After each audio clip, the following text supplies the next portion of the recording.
The Astral World, Higher Occult Powers / Clairvoyance, Spiritism, Mediumship, and Spirit Healing Fully Explained cover the Project Gutenberg ebook of The Astral World, by Joel Tiffany. Introduction. The relations of man to his God have occupied the first minds of every age, but without rendering those relations so understandable to the mass of mankind as to be admitted as true. It has been evident to many, although not to all, that some minds so engaged have been inspired to write beyond the current knowledge of their day, indeed to foretell truths which could only be recognized as such after centuries of progression.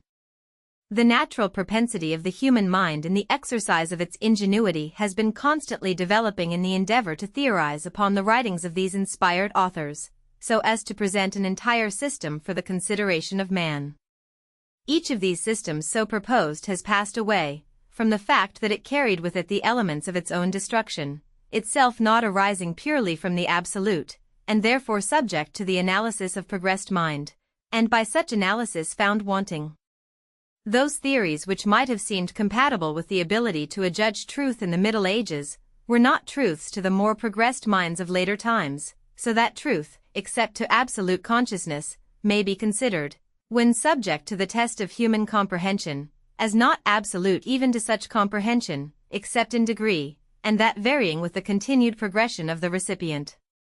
Thus the best minds at this time willingly admit that the writer of Job was inspired, that he wrote truths beyond the comprehension of more than 1,000 years beyond his time. One instance of this may be thus stated: to Galileo and Copernicus we have attributed the discovery of the fact that the world is round, and yet the writer of the Book of Job, who wrote 1,000 years before them, tells us that the earth is round, that its north is frigid, that the waters are divided by the dry land, where the day becomes night, and the night becomes day, clearly indicating that the continents are 12 hours apart, and that the earth must revolve to enable the relative position of its parts to the sun to give the phenomena now so well understood. Plato was an inspired man. He wrote on the soul, far in advance of his day, and it is only a progressed mind at this time that can read and comprehend his views. With Plato, all admit that his normal progression might have been equal to the observance of the results of his inspiration. But the writer of the Book of Job could never have seen an ocean. He could not have known of the existence of another continent, and the sciences collateral to his text could not have rendered him the didactic aid which would have been necessary to have made him cognizant, in his normal condition, of the truths he uttered. And, therefore, it is at least possible, if not probable, that these truths were directly the result of inspiration, as much beyond his own comprehension as beyond the comprehension of others. Indeed, even at the present day, thousands of students of theology have read Job without perceiving that he had forerun Galileo and Copernicus in their supposed discoveries. It is not to be wondered at, then, that modern spiritualism and its truths, if credited to the source from which they are supposed to be derived, should be found to present truths not understood as such by every mind, and, notwithstanding its million converts, it seems to have embraced but few minds capable of presenting in a didactic form these truths. The various writers on the subject have rather spoken of its curiosities than its use, and we know of no book capable of instructing and satisfying even a progressed mind on either the precise use or exact advantages arising from a full belief in spiritualism. This task has been most fearlessly performed by Joel Tiffany, Esq. He brought to the work a vigorous and original mind. A long course of legal practice had peculiarly adapted him to the task, particularly as an investigator of truth. His own progression was such as to enable him to advantage by his former practice, while his mediative power gave him intuitive advantage seldom combined in the same individual. His course of lectures seems to be suited to the precise wants of the day. It is true that they are not calculated for the use of the novice, but they are the only source we know of at this time by which those who have passed through the curiosity phase of the subject of spiritualism are enabled to review their observations and apply them usefully to their own progression. All those properties of the mind known as adjective in common parlance, requiring the assistance of the observation of others to render them substantive, are clearly defined by Mr. Tiffany. His analysis of mind, when properly understood, enables all the truths he has set forth to be read understandingly. In other words, he gives the modus by which we may determine truths at least equal to the progressed condition of man at this time to comprehend. The sphere of lust, that greatest bar to man's progression, both in its analysis and synthesis, is placed within his comprehension, and hence his power of avoidance is materially increased. The fabled terrors of Hades, Sheol, Tartarus, and Gehenna are defined so as to be comprehended by an ordinary individual, while the relational sphere of man is so treated as to enable each reader to define his own position, and those below him, sufficiently well to assist in his aspirations for higher exercise. Communication and progression are fearlessly treated, and the mastermind is observable in all the collateral incidents of thought consequent upon their investigation. Mediumship is rendered understandable to all, and those phases which have been unproductive of good results to minds not elevated beyond the consideration consequent upon the morbid appetites of the curious, are fairly depicted so as to enable the investigator to avoid their recurrence, and to progress beyond their painful influences. Mr. Tiffany has judiciously failed to cater to the tastes of those who but magnify kings to conceive of gods.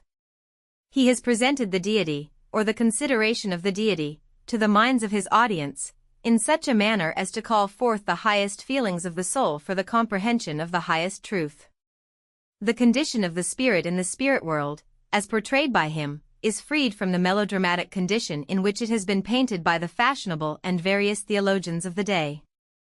The character of those spirits is shown to be in accordance with the great law of God, progression. While we freely admit the usefulness and beauty of many works written on abstract phases of spiritualism, we cannot but perceive a want of continuity in their didactic character, and from the point where the mind admits a future state of existence to the supposed character of that existence and the proper preparation of the spirit while in the form for entering upon such a condition, we cannot but observe that no work preceding these lectures by Mr. Tiffany has met the demand. A careful reading of these lectures, we are confident, will elevate and instruct every spiritualist. It will enable him to review his intuitions, and to find their true value.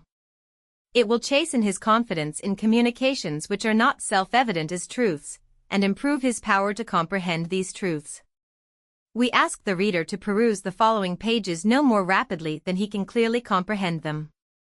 Every proposition is worthy his best thought and highest power of study, and if he follows them with the same pure aspiration that seems to imbue their author, he will rise from their consideration a wiser and a better man. Phoenix. The Project Gutenberg ebook of the Astral World, by Joel Tiffany. The Astral World Higher Occult Powers Chapter 1, on the Determination of Truth. In commencing the investigation of spiritualism, it becomes necessary in the outset that we find some point from which to start, or to commence our examination, for, in the inquiry after truth, we must find some standard by which we can determine truth, for unless we have that to which we can appeal to determine infallibly what is truth, however much we may investigate, we shall always be uncertain as to the accuracy of our conclusions. Man, as a conscious being, endowed with the faculty of perceiving being in existence, and also being susceptible to the influence of that which he perceives, himself becomes the center of all his investigations in the universe, and if there is any standard by which to try truth, he must find that standard within his own consciousness. Outside of man's consciousness there is no standard to him of truth. I will illustrate briefly what I mean, that you may perceive how I wish to direct you in the investigation of the question, what is truth? And how shall it be determined? The science of mathematics is said to be certain and demonstrative. And why is the science of mathematics any more demonstrable than is any other science? Why is it that the truth which it affirms can be any more positively demonstrated than any other truth? Is it because number and quantity are more fixed and certain than are qualities and attributes of being and existence? Why is it that the affirmations of mathematics are more demonstrable than the truths of any other science? I answer, that it is simply owing to the mode of proceeding in our investigations. If we will adopt the same process that we do in mathematics, we can have the same certainty upon all other questions that come within the sphere of man's perceptions and affections. The mathematician comes down into his own consciousness, and finds certain conscious affirmations pertaining to number and quantity. He puts them down as truths not to be disregarded, and calls them self-evident truths or axioms. They are such affirmations of the consciousness as everybody must, perforce, admit to be true, and when he has obtained the affirmations of his consciousness pertaining to number and quantity, he puts them down as truths not to be disregarded. They are always true everywhere, and under all circumstances, where number and quantity are to be investigated. He assumes nothing to be true which conflicts with these conscious affirmations of the soul. Things equal to the same thing are equal to one another must be received as true throughout the wide universe, so far as the mathematician investigates, and he allows nothing to controvert that self-evident truth, and so of all other affirmations. He allows nothing, in his investigations, to conflict at all, and whatever does conflict, he affirms to be false. Then, before he takes another step, he is very careful to fix upon accurate definitions, so that we may know precisely what he means, may understand exactly the scope of what he says. For instance, speaking of geometry, he will say that it pertains to the measurement of extent, and extent has 3 dimensions: length, breadth, and thickness. He next goes on to give definitions of that which is necessary to bound space, tells you what is a straight line, what a curved line, what is a plane surface, what is a curved surface, etc. After having ascertained the affirmations of the consciousness of the soul, in respect to number and quantity, and having fixed accurately upon the definition of all terms to be used, he then commences by demonstration, and will not go one step faster than demonstration attends him, does not launch it all into conjecture. He makes the relation between premises and conclusion inevitable, and if there be not an inevitable relation, he does not establish his proposition mathematically. Now, what is true in respect to mathematics, is true in respect to every other subject that may come before the mind. There are conscious affirmations of the soul lying at the basis of all investigation, and in these conscious affirmations of the soul is to be found the standard by which to try the truth of whatever plane or sphere of thought. The first point to be taken is to ascertain what are the affirmations of the soul upon these points to be investigated. Our next step is to fix upon certain definitions, so that we can always understand precisely what we mean in our use of terms. Then we must see next that the relation between premises and conclusion be always inevitable. There must never be left any opportunity for the premises to be true and the conclusion false. Then we shall always be certain of having the truth. In investigating the science of mind and spirit, I propose to pursue this mathematical course, and not attempt to argue any point that is not capable of demonstration, that is not based upon the absolute affirmation of the soul, conducted with reference to strict definitions, and making the relation of premises and conclusion inevitable. The reason of being thus particular is, that the greatest confusion prevails, not only in respect to the subject of the new philosophy, or spiritualism, but in respect to all subjects pertaining to spiritual life. Man does not know precisely where to begin his investigation. He does not seem to know precisely where he is certain of anything pertaining to spiritual existence, and thinks that it must be all conjectural.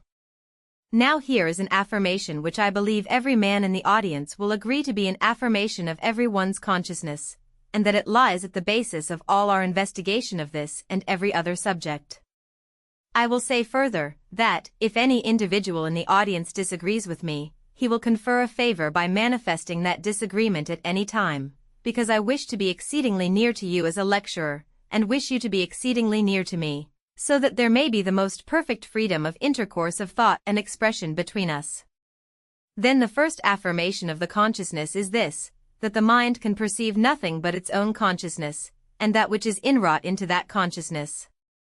Now I wish you to try that in every possible way, to see if be true. We talk about getting information and forming ideas from subjects outside of ourselves, as though it were independent of our minds. My proposition is, that the mind can perceive nothing but its own consciousness, and that which is inwrought into that consciousness, and, furthermore, that its perception of being and existence will be according as it is inwrought into its consciousness, and by no possibility can it be anything else to the individual. And, as a matter of course, if there be any standard anywhere by which to try truth, and know that it is true, that standard must be inwrought into the consciousness of the individual who has to apply it, and he will apply it accordingly as it is inwrought into his consciousness. Now, is there any one that does not perceive that this is absolutely true? Then receiving that as a truth which every mind affirms, it cannot suppose the contrary of it to be true, we must set down everything as false which conflicts with this proposition, no matter whether it overthrows authority or not. Whatever conflicts with this self-evident truth, or affirmation of universal consciousness, must be false.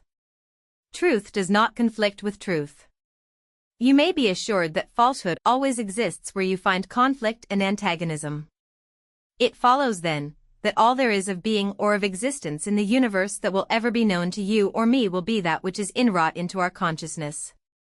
It follows, as a matter of course, the universe can be no larger and no more perfect than it can be inwrought into our consciousness, and it will be limited to us by our mental unfolding. Hence it will necessarily follow that different individuals who are differently unfolded in the different departments of their intellectual and perceptual natures will perceive being and existence in very different lights, and yet each will suppose that each sees it in the same lights, until we begin to compare notes. There will be as many different New Yorks as there are different minds to form images or conceptions of New York. So there will be as many different mental earths or mental universes as there are minds to form conceptions of our earth and the universe, and each mind will have the earth or the universe fashioned into his own consciousness, and when it will investigate that which is then fashioned therein, and study it as fashioned there.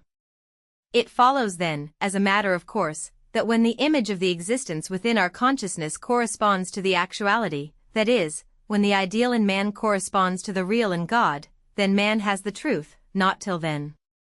That is, when my perception of being and existence corresponds with the being and existence, then I have the truth of being and existence. But just so far as my idea or perception of being or existence deviates from its actuality, just so far my impression is false. These conclusions follow as a matter of necessity. Hence you and I will learn at once that the first lesson for us to learn in commencing the study of the universe is to learn ourselves. The very first volume that is opened before us is that which God has given us in giving us a conscious being.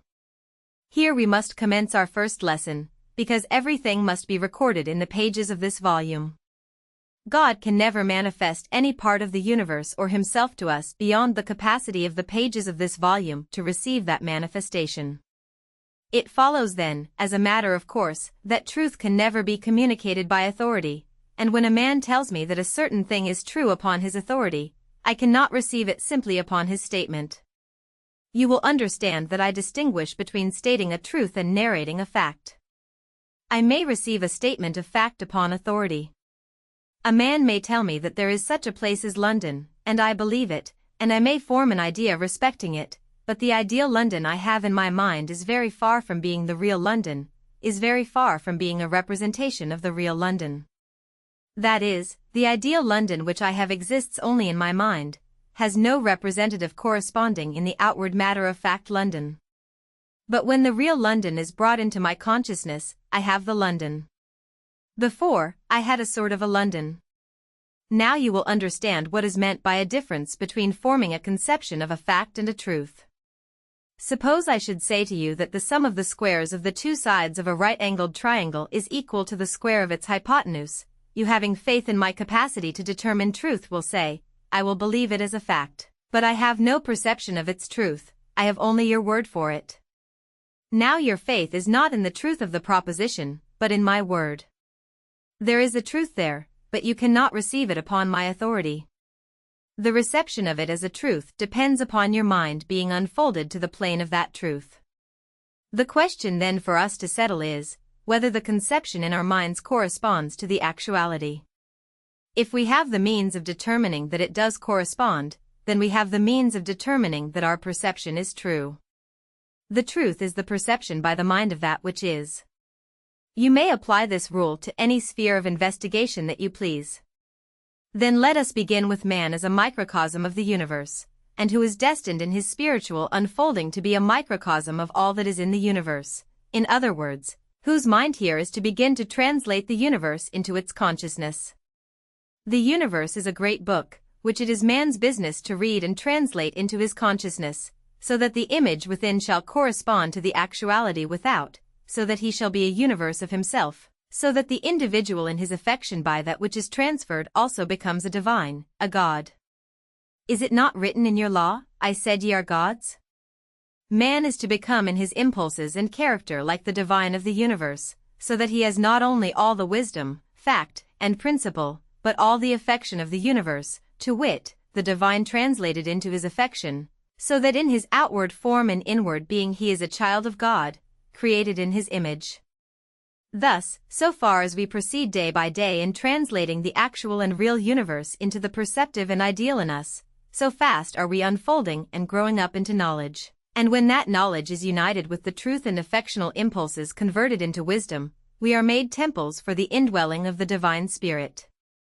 It becomes us, then, to make use of all means within our power to perceive this great volume that God has opened before us, and given us the means of studying, translating into our minds, and making our own. Looking at man, then, as a conscious being, one that possesses the faculty of perceiving existence in all its various modes of manifestation, and also of perceiving being itself, thus having within himself that whereon God can write not only the phenomena, but the law and science of being itself, let us become free men, lovers of the truth, determined to be honest with ourselves and the world, determined to know what can be known, and not to be deceived either by our own appetites, passions, or lusts, or by the influences that others may extend over us to turn away our minds from earnestly and truthfully investigating all subjects. The mind that is afraid to look upon the wide universe, to receive the image that God would impress upon it every day and moment of his life, is denying the birthright of his soul. Man, as a conscious being, is the subject of 3 degrees of conscious perception. He can be subject to no less and no more, and being influenced by what he perceives, 3 degrees of affection. In other words, there is laid the foundation for 3 spheres of thought and 3 spheres of affection. He can possess no more, no less. Now I am to demonstrate this to be true in such a way that every one of you shall know its truth. I begin first to prove that these spheres of knowledge and affection exist in you, because it is my business, after having proved this, if I should succeed in proving it, to show that in the wide universe there are but those same 3 spheres of knowledge and those same 3 spheres of affection and love, no less and no more, that man possesses within himself the elements of all knowledge and affection that exist in the wide universe. Unless he did possess these elements, he could not investigate the universe, for he can only investigate that, the elements of which exist within his consciousness. In the first place, man has that faculty by which he perceives the mere phenomena of existence, or, in other words, he has that department of conscious being which is addressed by what we call the physical senses, the scope of which is to reveal to him facts and phenomena in the material plane of existence. The physical senses can only reveal to him the facts and phenomena. In this respect man differs not at all from the animal, which possesses the same number of physical senses, and is impressed by the same light that impresses man's senses, is subject to the same conditions. The law by which perception is awakened in the consciousness is the same in the animal as in the man. But man possesses also another element that is not content with mere investigation, or mere observation of forms and phenomena. You see, this other nature is manifested in the little child, after he begins to walk about and observe the forms of things. There are certain things he cannot ascertain by the use of the physical senses, and he asks his parents for further information. If you will examine T. He philosophy of asking questions, you will perceive that it is a means of gaining information by the exercise of some faculties higher than the physical senses. It is seeking for information that shall be applied to the consciousness, that shall be represented by ideas that exist in the mind. We may suppose that Sir Isaac Newton and his dog were sitting in the orchard, and that both saw an apple fall to the ground. The dog could observe the fact as well as Sir Isaac Newton, but Sir Isaac Newton perceived that there was something involved in the fall of that apple, which the dog never thought of. The dog confined his observation to the mere fact, but Sir Isaac Newton perceived, by the aid of a higher faculty, that there existed a law which he wished to ascertain, and therefore commenced investigation to discover it. This department of mind which led Sir Isaac Newton to make this investigation was not content with observing the mere facts or phenomena of existence, but wished to investigate that which was concerned in the production of the phenomenon. That faculty gives rise in man to this second sphere, which observes not the phenomena, but investigates the law or proximate causes of phenomena, and opens the field of science and philosophy. Hence the second sphere of thought is that sphere which investigates the relation of things and determines the law of action and manifestation through that relation. It belongs to what we call the relational, the middle, or mediatorial sphere, because it embraces the means by which causes operate to produce effects. For instance, I speak and you hear. I am a cause of producing a sound. Your ears are affected by the sound produced. The atmosphere is the medium by which the action is transmitted from my organs of speech to those of hearing. The physical senses notice the fact in the physical sphere. The intellectual perceptions notice the means by which the fact is produced. The next, the highest, the inmost, absolute nature is that which perceives the absolute cause of these effects. There is a sphere of mind in you that observes the mere effect. There is a sphere that investigates the relation or law by which phenomena are produced. There is also a sphere of mind which searches after and perceives the absolute cause of the phenomena.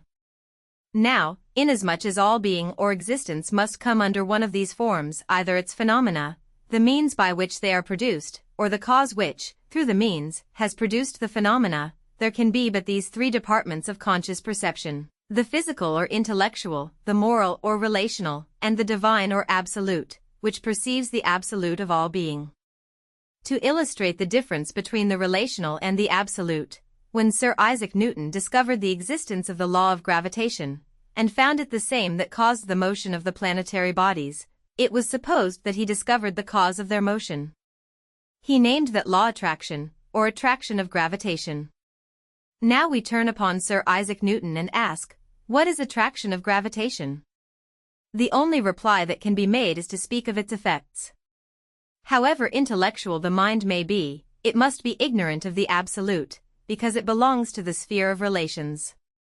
You cannot analyze the infinite. You cannot compare the infinite. It is only in the sphere of the finite that the intellectual faculties have power to pursue their investigations. That which perceives the absolute must of itself be absolute, that is, the finite cannot receive the infinite, the finite cannot embrace the infinite. Therefore, if the infinite is ever to be represented to man, there must be a department that is receptive of the infinite, and that department must be infinite, or it cannot receive the infinite. When I dwell more particularly upon this subject, I will endeavor to make it apparent to you so far as language is capable of making it. Corresponding to the three spheres of perception, there are three spheres of affection. The first sphere is called the sphere of self-love, or, to use a word which would express it in every relation, I would call it lust, that is, the desire for self-gratification. This is the lowest sphere pertaining to the finite, and corresponding to the sphere of fact or phenomena. The second sphere is the sphere of relational love, and that divides naturally into two departments: the love of unconscious nature, the love of sciences, etc., and the love of conscious being, or moral love, by which man loves his neighbor, some conscious being out of himself. That is the second sphere of love, known as relational, and it belongs to the sphere of relational truth, or the sphere of intellectual and moral investigation. There is a third sphere of impulse or love, known as the divine or absolute love, called the love of God, the love of the infinite. In one of these three spheres is every man's ruling affection to be found: in the sphere of self-love, seeking self-gratification, or in the sphere of moral love, seeking the welfare of his neighbor, or in the sphere of divine love, loving as God loves, universally, not objectively, but subjectively, all the wide universe. There can be but just these three spheres. Now if each of you will investigate, you will readily recognize two of the affections at least to which I have called your attention: self-love and social love, but more particularly self-love, desire for self-gratification, desiring that you may be first mad happy, and then leaving the world to be happy afterward. The love that goes out of itself, and loves some being out of yourself, is exemplified in the love of a true husband for his wife, of a parent for his child, of a brother for a sister. All these loves give indication of the second sphere of love, known as charity, goodwill to the neighbor. This love is the means by which self-love is first overcome or destroyed. The individual is brought from self-love, through charity, to divine love, just as, in his knowledge, he is brought from the sphere of fact, through relation, to the absolute of being, and hence, in the spheres of unfolding, the three degrees are necessarily absolute. Look at society. What is it but the aggregate of individuals composing it? Society, separate from individuals, is nothing. The love of society is only the love of the aggregate of individuals. Now, inasmuch as the love will belong either to the sphere of self-love, charity, or divine love, you will find that society will always be expressive of one of these three loves, never the third, though. We say of society, when we look to the principles that govern it in its administration, it is but the embodiment of the character and will of those constituting the government, it is but an expression of the individuals composing it. Therefore there are three spheres of government corresponding to the three spheres of the individual. For individuals living in the selfish nature, the government will be a government of force. The individual who has come out of this obeys the truth because he loves the truth. He does not feel the restraints of law that says, "Thou shalt not steal, thou shalt not lie." He does not know that there are any such laws in the state. He never felt any restraints. That individual is not in the sphere of self-love, and the government over him is not a government of force. The government over him is a moral government, and has its place in his affection. Coming out of the government of force, man comes into the second, the Christian, or government of moral love, the government of charity. He then comes under the new commandment I give unto you, that ye love one another. This second, or mediatorial sphere, is a moral one. Hence this dispensation has been called the mediatorial dispensation. Hence I say there will be a second sphere of government, or second dispensation, as it was called, but that dispensation is only the magnification of the individual. It is only the representation of society as one great individual. Then there is a prophecy of the third and perfect dispensation, which is called the millennial, the divine dispensation. When the second shall have performed its mediatorial work, when every individual will have been perfected in his moral nature, and shall be prepared to receive influx from the divine, then will arise the third dispensation of government, known as the millennial.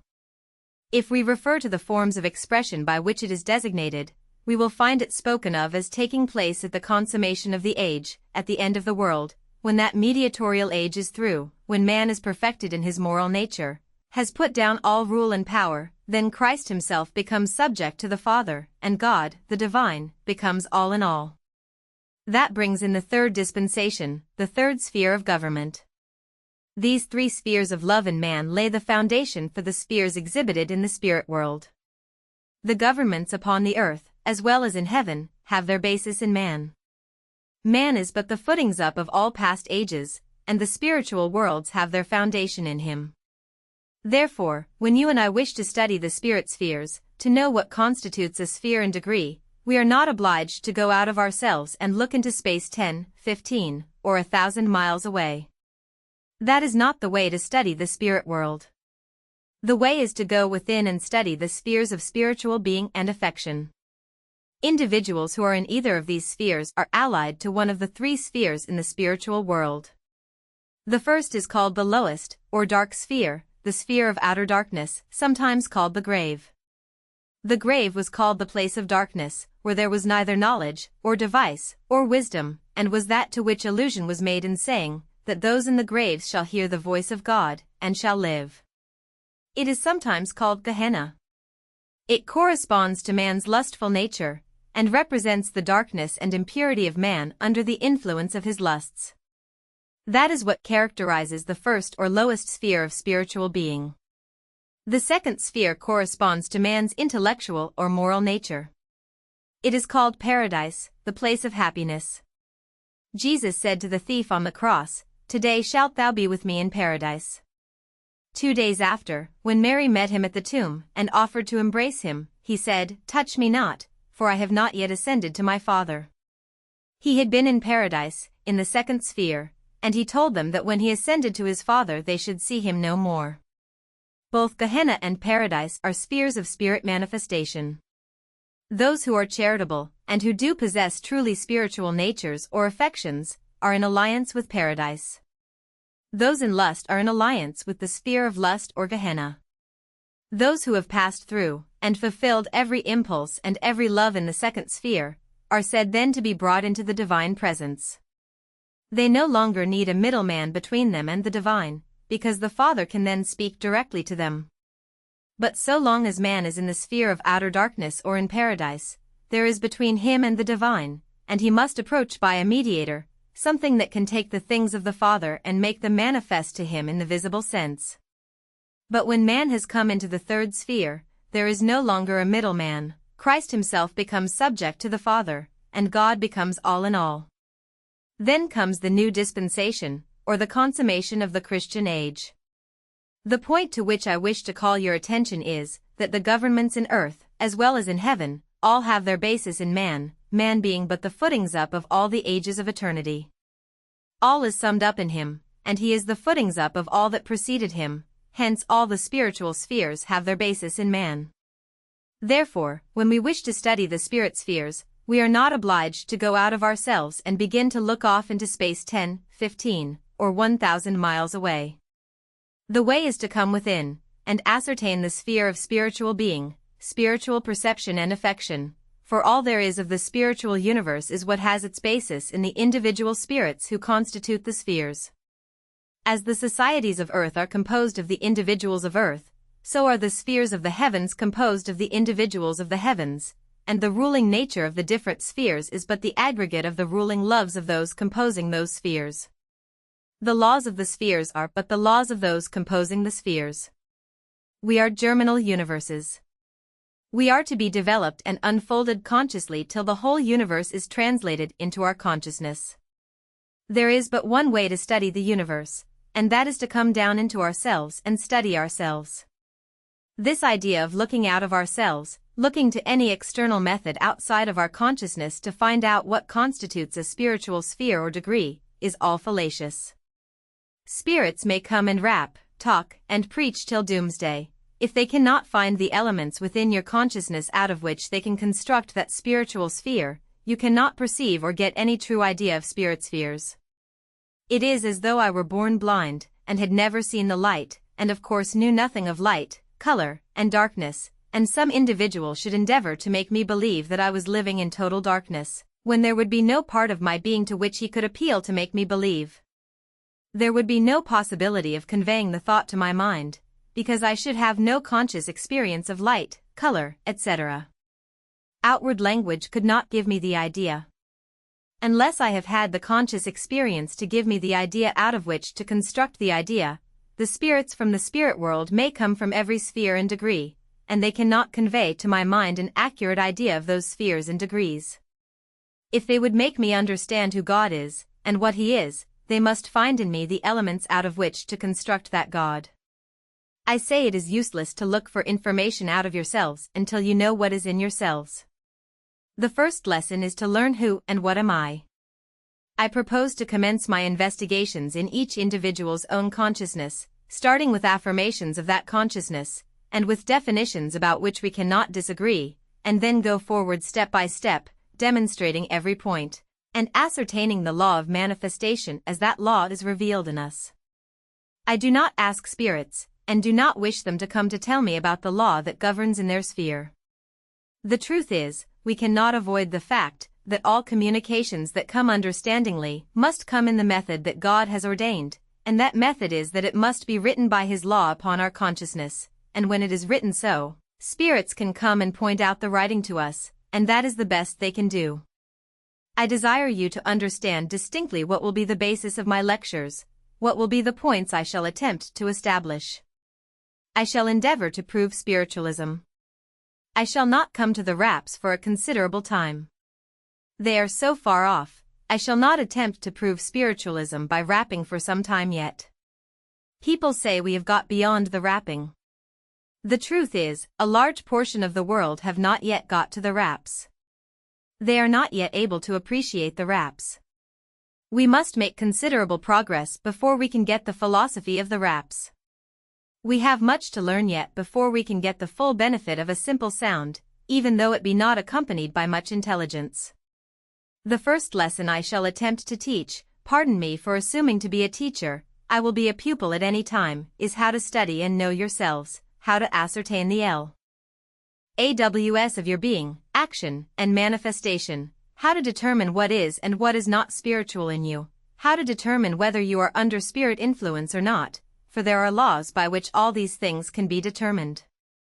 In my investigation I shall perhaps be able to determine where that terrible creature, Jack, the giant killer, the odyllic force, resides, and show what it can and what it cannot do. And I promise, too, in the face and eyes of all theorizers who believe that the spiritual manifestations are traceable to this force, and to the satisfaction of everybody else, to demonstrate that it is not competent to produce them. I will demonstrate it according to President Mahan's hypothesis. I will show by every known law of nature that the power exerted at the brain's center, in a single instance he has given, was equal to 1,000 steam engines of 1,000,000 horsepower at the distance of 5 feet from the brain. But that will merely come in as collateral when I consider the objections offered to our theory. I will endeavor to consider every objection which any objector has proposed to bring forward. I do not stand here to boast, but what I speak is to me absolute. I stand here fearlessly, and invite all classes of minds to raise any objection they can to the spiritual theory, and I bind myself to answer them instanter, or confess my inability to do so. The invitation commences now, and extends to every moment I am in the city. In my next lecture I shall begin with the question of spirit spheres, and endeavor to unfold to the consciousness of each of you the evidence of the existence of a first sphere, from which you will all do well to escape, and shall then proceed to prove the existence of other spheres, namely, the second, or relational sphere, and a third, or divine sphere. I invite skeptics and atheists in particular to be particularly captious. The Project Gutenberg ebook of the Astral World, by Joel Tiffany. Chapter 2. The Sphere of Lust. Man possesses 3 natures, the animal or sensuous nature, the intellectual and moral nature, and the divine nature. Mind, in whatever department it is manifested, possesses 2 qualities, perception and affection, and understanding and love, or, when understanding is united with true affection, wisdom and love. I have heretofore said that since man, in the lowest department of his being, is animal in his character, possessing the faculty of perceiving facts and phenomena, that faculty was the perceptive part of his animal being which embraces self-love, or a desire after self-gratification. That portion of the mind which pertains to the second part of man's nature was described as being that which investigates the laws and relation of things, inquires into what relates to that department of nature called the scientific, and studies that which relates to man and society. What is called the moral department of man's being is that which relates to the affectional part of his nature, and which is called moral love or charity. That which pertains to the divine or absolute of man's being was said to embrace the religious element in him, through which department the infinite, as the absolute of being and of affection, is to be revealed to the mind. The love characterizing this department was described as divine love, the love of the divine being. The first love is objective in self, the second is objective in neighbor, and the third is subjective in God. Thus, then, was given the division of that department of mind pertaining to man's perception and affection. I am now to commence with the first, man in the lowest department of his perception and affection, to show you its nature and its presence in him, in society, in government, and in the spirit world. If we would learn the laws that govern in that sphere of the spirit world called outer darkness, we need only learn the laws that govern in the sphere of outer darkness which is in man, and which is caused by man to exist in society. A singular idea has obtained, that this lower animal nature derives its quality from the physical body we carry about with us, and that when we come to be separated from it, we shall no longer possess any of that nature, as though this earthly body was the foundation of perception or affection, as though the instrument were the cause, as though this body, which we temporarily inhabit, exercised more control over us than the mind. I propose first, then, to inquire how much influence the body exercises upon the mind, and how much influence the mind exercises upon the body, so that we may arrive at something like an accurate conclusion as to what our condition will be beyond the grave, for if we know how much is to be subtracted, at death, from our animal natures, we can know how much of that nature remains after we have passed beyond the influence of these material bodies. My first position is this: the manifestation of impulse in finite beings rises out of the relation which one finite being sustains to another. There is no impulse that does not grow out of this relation, and the impulse is according to the nature and character of that relation. In the divine order, if my body, as a physical and a finite existence, did not sustain any relation, it would be subject to no impulse. Therefore, whenever I perceive an impulse arising within me, I am informed thereby that I sustain a certain relation to something, and that if I would become truly wise in controlling that impulse, I must learn what that relation is. I might begin back of mind or conscious being to show how uniform this law is in the material or unconscious world, as that the influence between the earth and the sun arises out of a certain relation existing between them, and that if you change or destroy that relation, you change or destroy that influence. But I will illustrate this truth by reference to a conscious being. If man could be isolated from all laws, he would be a very different being from what he now is, although he might retain the same constitution which he now possesses, because he could not then come into certain relations which are necessary, in order to have revealed within him certain affections. I will take, for instance, the conjugal relation. It is the nearest the divine. It is the first begotten relation below the infinite. Until a man and woman come into the true conjugal relation, they cannot experience that love known as conjugal love. Till then it cannot be begotten in them. They may conjecture they know what it is, but until that true relation is established between them, they can never have an adequate conception of it, can never know what it is to become so oblivious in another as the true wife does in the husband, or the true husband does in the wife, nor can they, like the true husband and wife, experience that perfect harmony of soul, or listen to that sweet spiritual music within, till they have entered this relation, which alone can fit them for a proper conjugal union.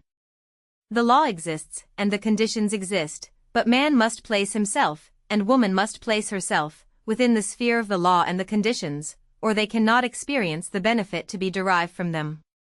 So with the parental relation. No woman can know what maternal love is till she becomes a mother. Is it not so, mothers? People may conjecture that they know what it is, and suppose it to be a pure and friendly love feeling existing between mother and child, but they can have no adequate conception of the deep tenderness and holiness of maternal love. Their idea of it does not begin to reach down into the almost infinite depths of that holy love. There is no possible way for an individual to know what maternal love is, but to come into the maternal relation.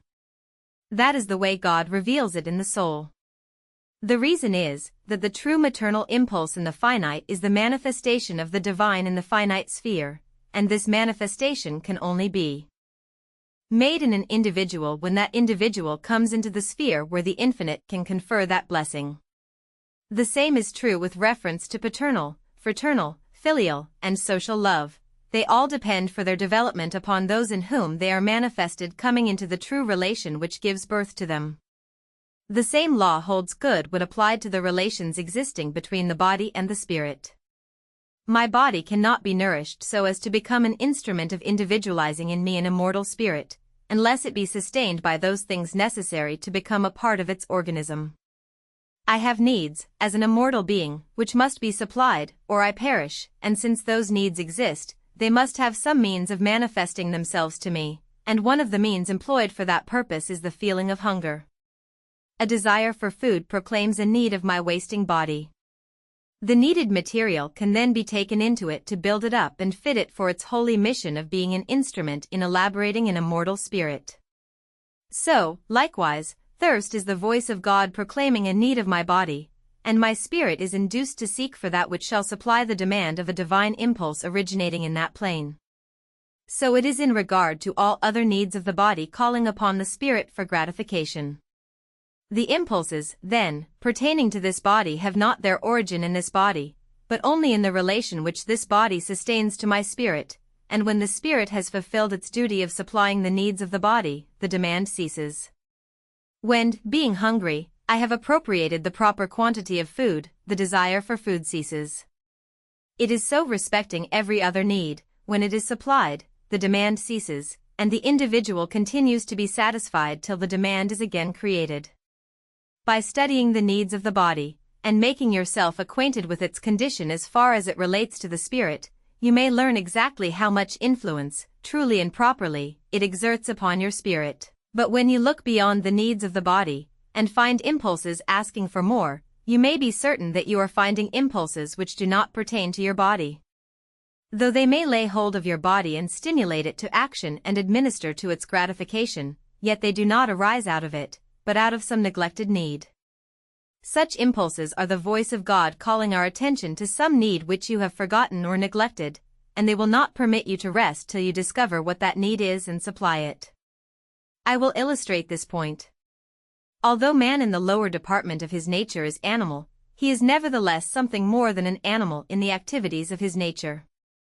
The highest impulse of the animal is to provide for and protect its perishable mortal structure, and he has no immortal spirit to provide for in the future.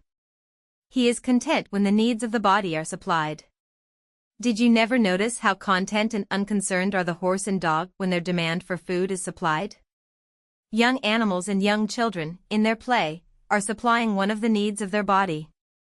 But when the children have passed from childhood, desires of that kind cease, if they become properly developed men and women, and others take their place, while the animal, whenever the needs of his animal nature are supplied, is satisfied. Consequently, you do not see dissipated animals. Did you ever think of that? Animals do not get drunk, nor seek for gratification in any such unnatural channel. Animals are true to nature and to God. They cannot have thoughts and desires that pertain to the undying spirit, their highest nature being merely animal. Where man is true to all the needs of his being as is the animal to the needs of his animal nature, he would not be the discontented, unhappy, and lustful being he now is.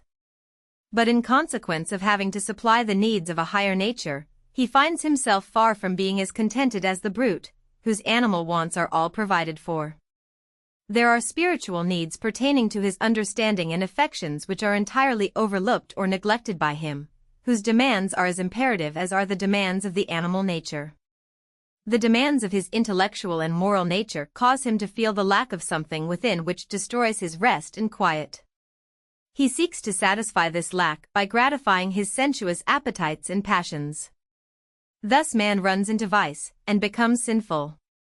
Were it not for his immortal thirsting for the water of life, he never would be a wicked, lustful being, or if he would supply the demands of that thirst, he never would be discontented or lustful.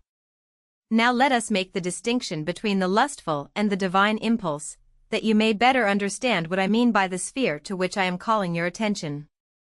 We all can tell the difference by appealing to our own consciousness. The divine impulse informs us of a need, and leads us to seek to supply it. The infinite only speaks of needs, and leads man to supply them, that he may grow up into a perfect being. Every impulse in man, from the lowest to the highest nature, must be attended to, in order to render him perfect. The true impulse is one that promotes individual happiness and contentment. When the infant, in consequence of this impulse, feels the sense of hunger calling for food, and such food as its infantile nature requires, it cries, but the supply of that demand is only necessary to cause it to cease its crying. This is because the child is free from those lusts which attach to persons advanced in years. Of such is the kingdom of heaven. The child does not lust after things that shall gratify or tickle its palate, it only seeks for those things which it needs, and when they are supplied, it ceases calling for more. But with the advance of age it learns of lustful parents, or by being acted upon by lustful influences, to seek gratification through lust, while in its original unperverted state it knows no impulses but those which are natural, and, consequently, it obeys the true and divine law. Without stopping to inquire into the origin of lust, I may say that it originates in man's ignorance, necessarily. If you recollect the figure in the parable of the Garden of Eden, you remember that the sin committed by Eve was eating of the tree of knowledge of good and evil. That is where we all eat.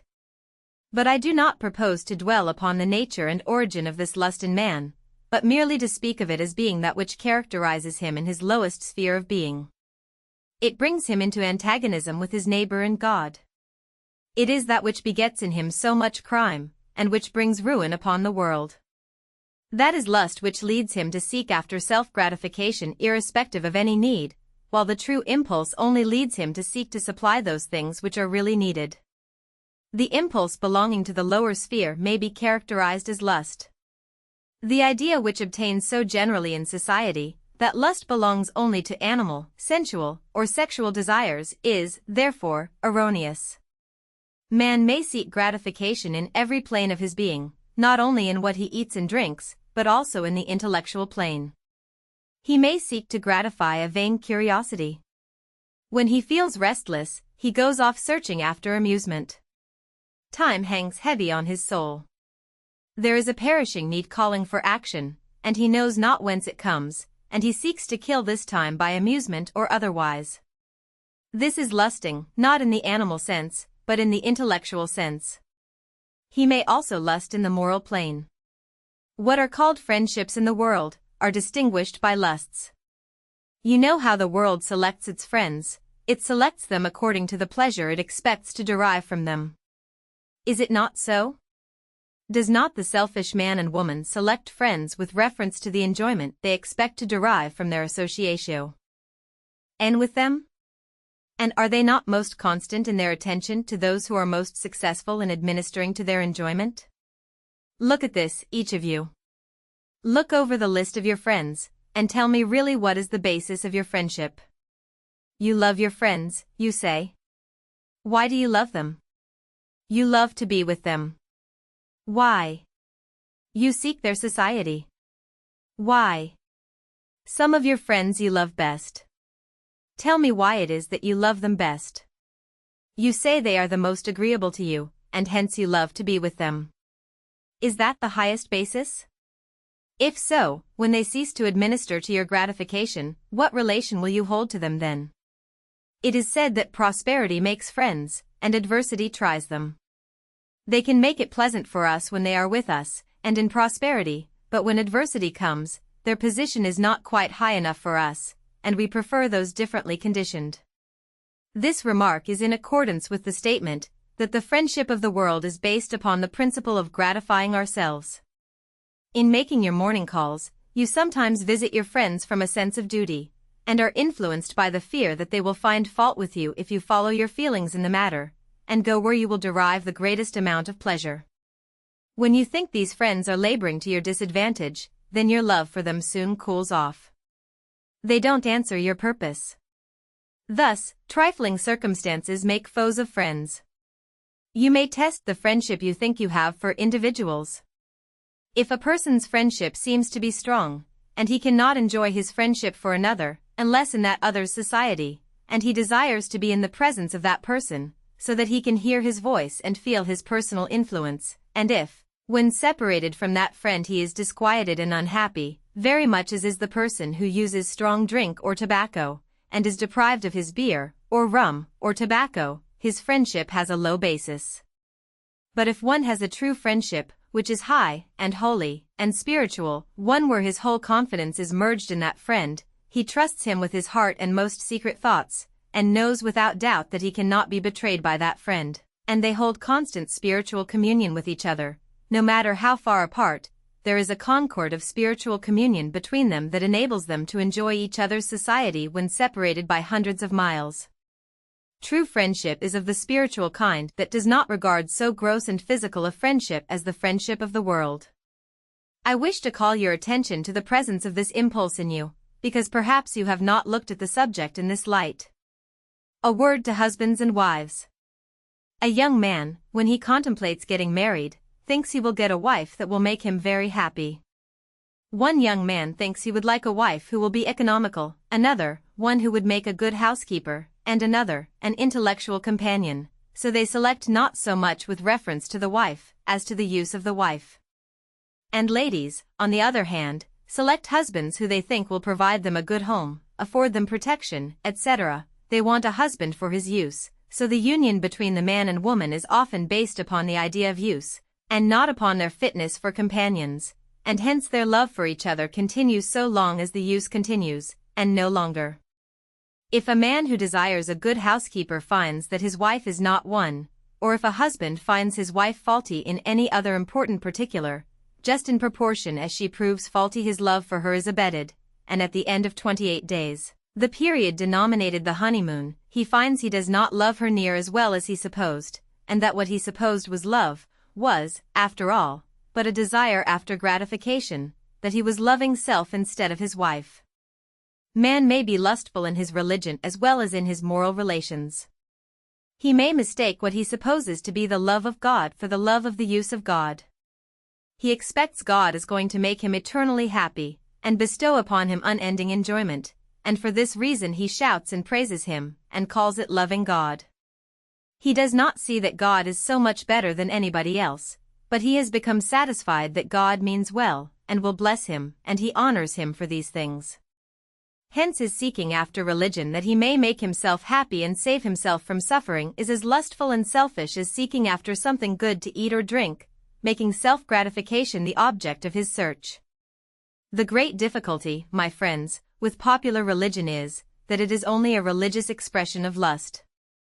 That it has not beaten swords into plowshares and spears into pruning hooks, and taught people to learn war no more, is because it has failed to adopt the means by which the world can be made pure and happy.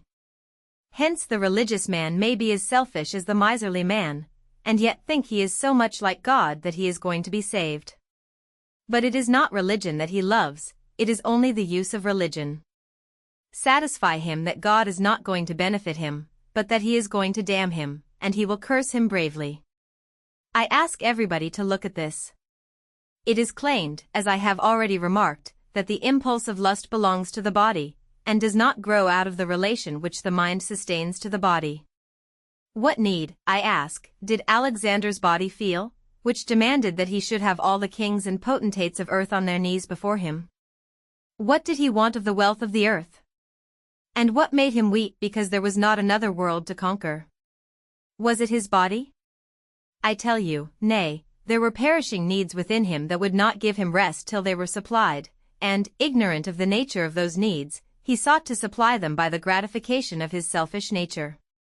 Not heeding the voice of God, he took his sword and rushed upon mankind, and made that the balm for the healing of his restless spirit, and when he had conquered the world, and had it at his command, he was more miserable than before, simply because he had entered farther into the broad road leading to destruction and death. He felt the bitter agony of soul consequent upon a departure from the straight and narrow path. This lust was not the lust of his body, it was the lust of the spirit. It was a desire for self-gratification that arose, because the needs existing in consequence of neglecting the demands of the spirit were not supplied. He sought gratification in a way in which he thought he could obtain it, but he was sadly disappointed in the result. The miser, in every age, has been trying to obtain happiness by getting gold. A French miser, who, like a great mass of mankind, thought wealth would make him happy, sought for it, and was so successful as to obtain it. He possessed his untold millions, and yet desired more, and he found that the more he possessed the more he desired. He also perceived that his wealth did not gratify his wants. The moment he possessed it, he found he could not take care of it to his liking.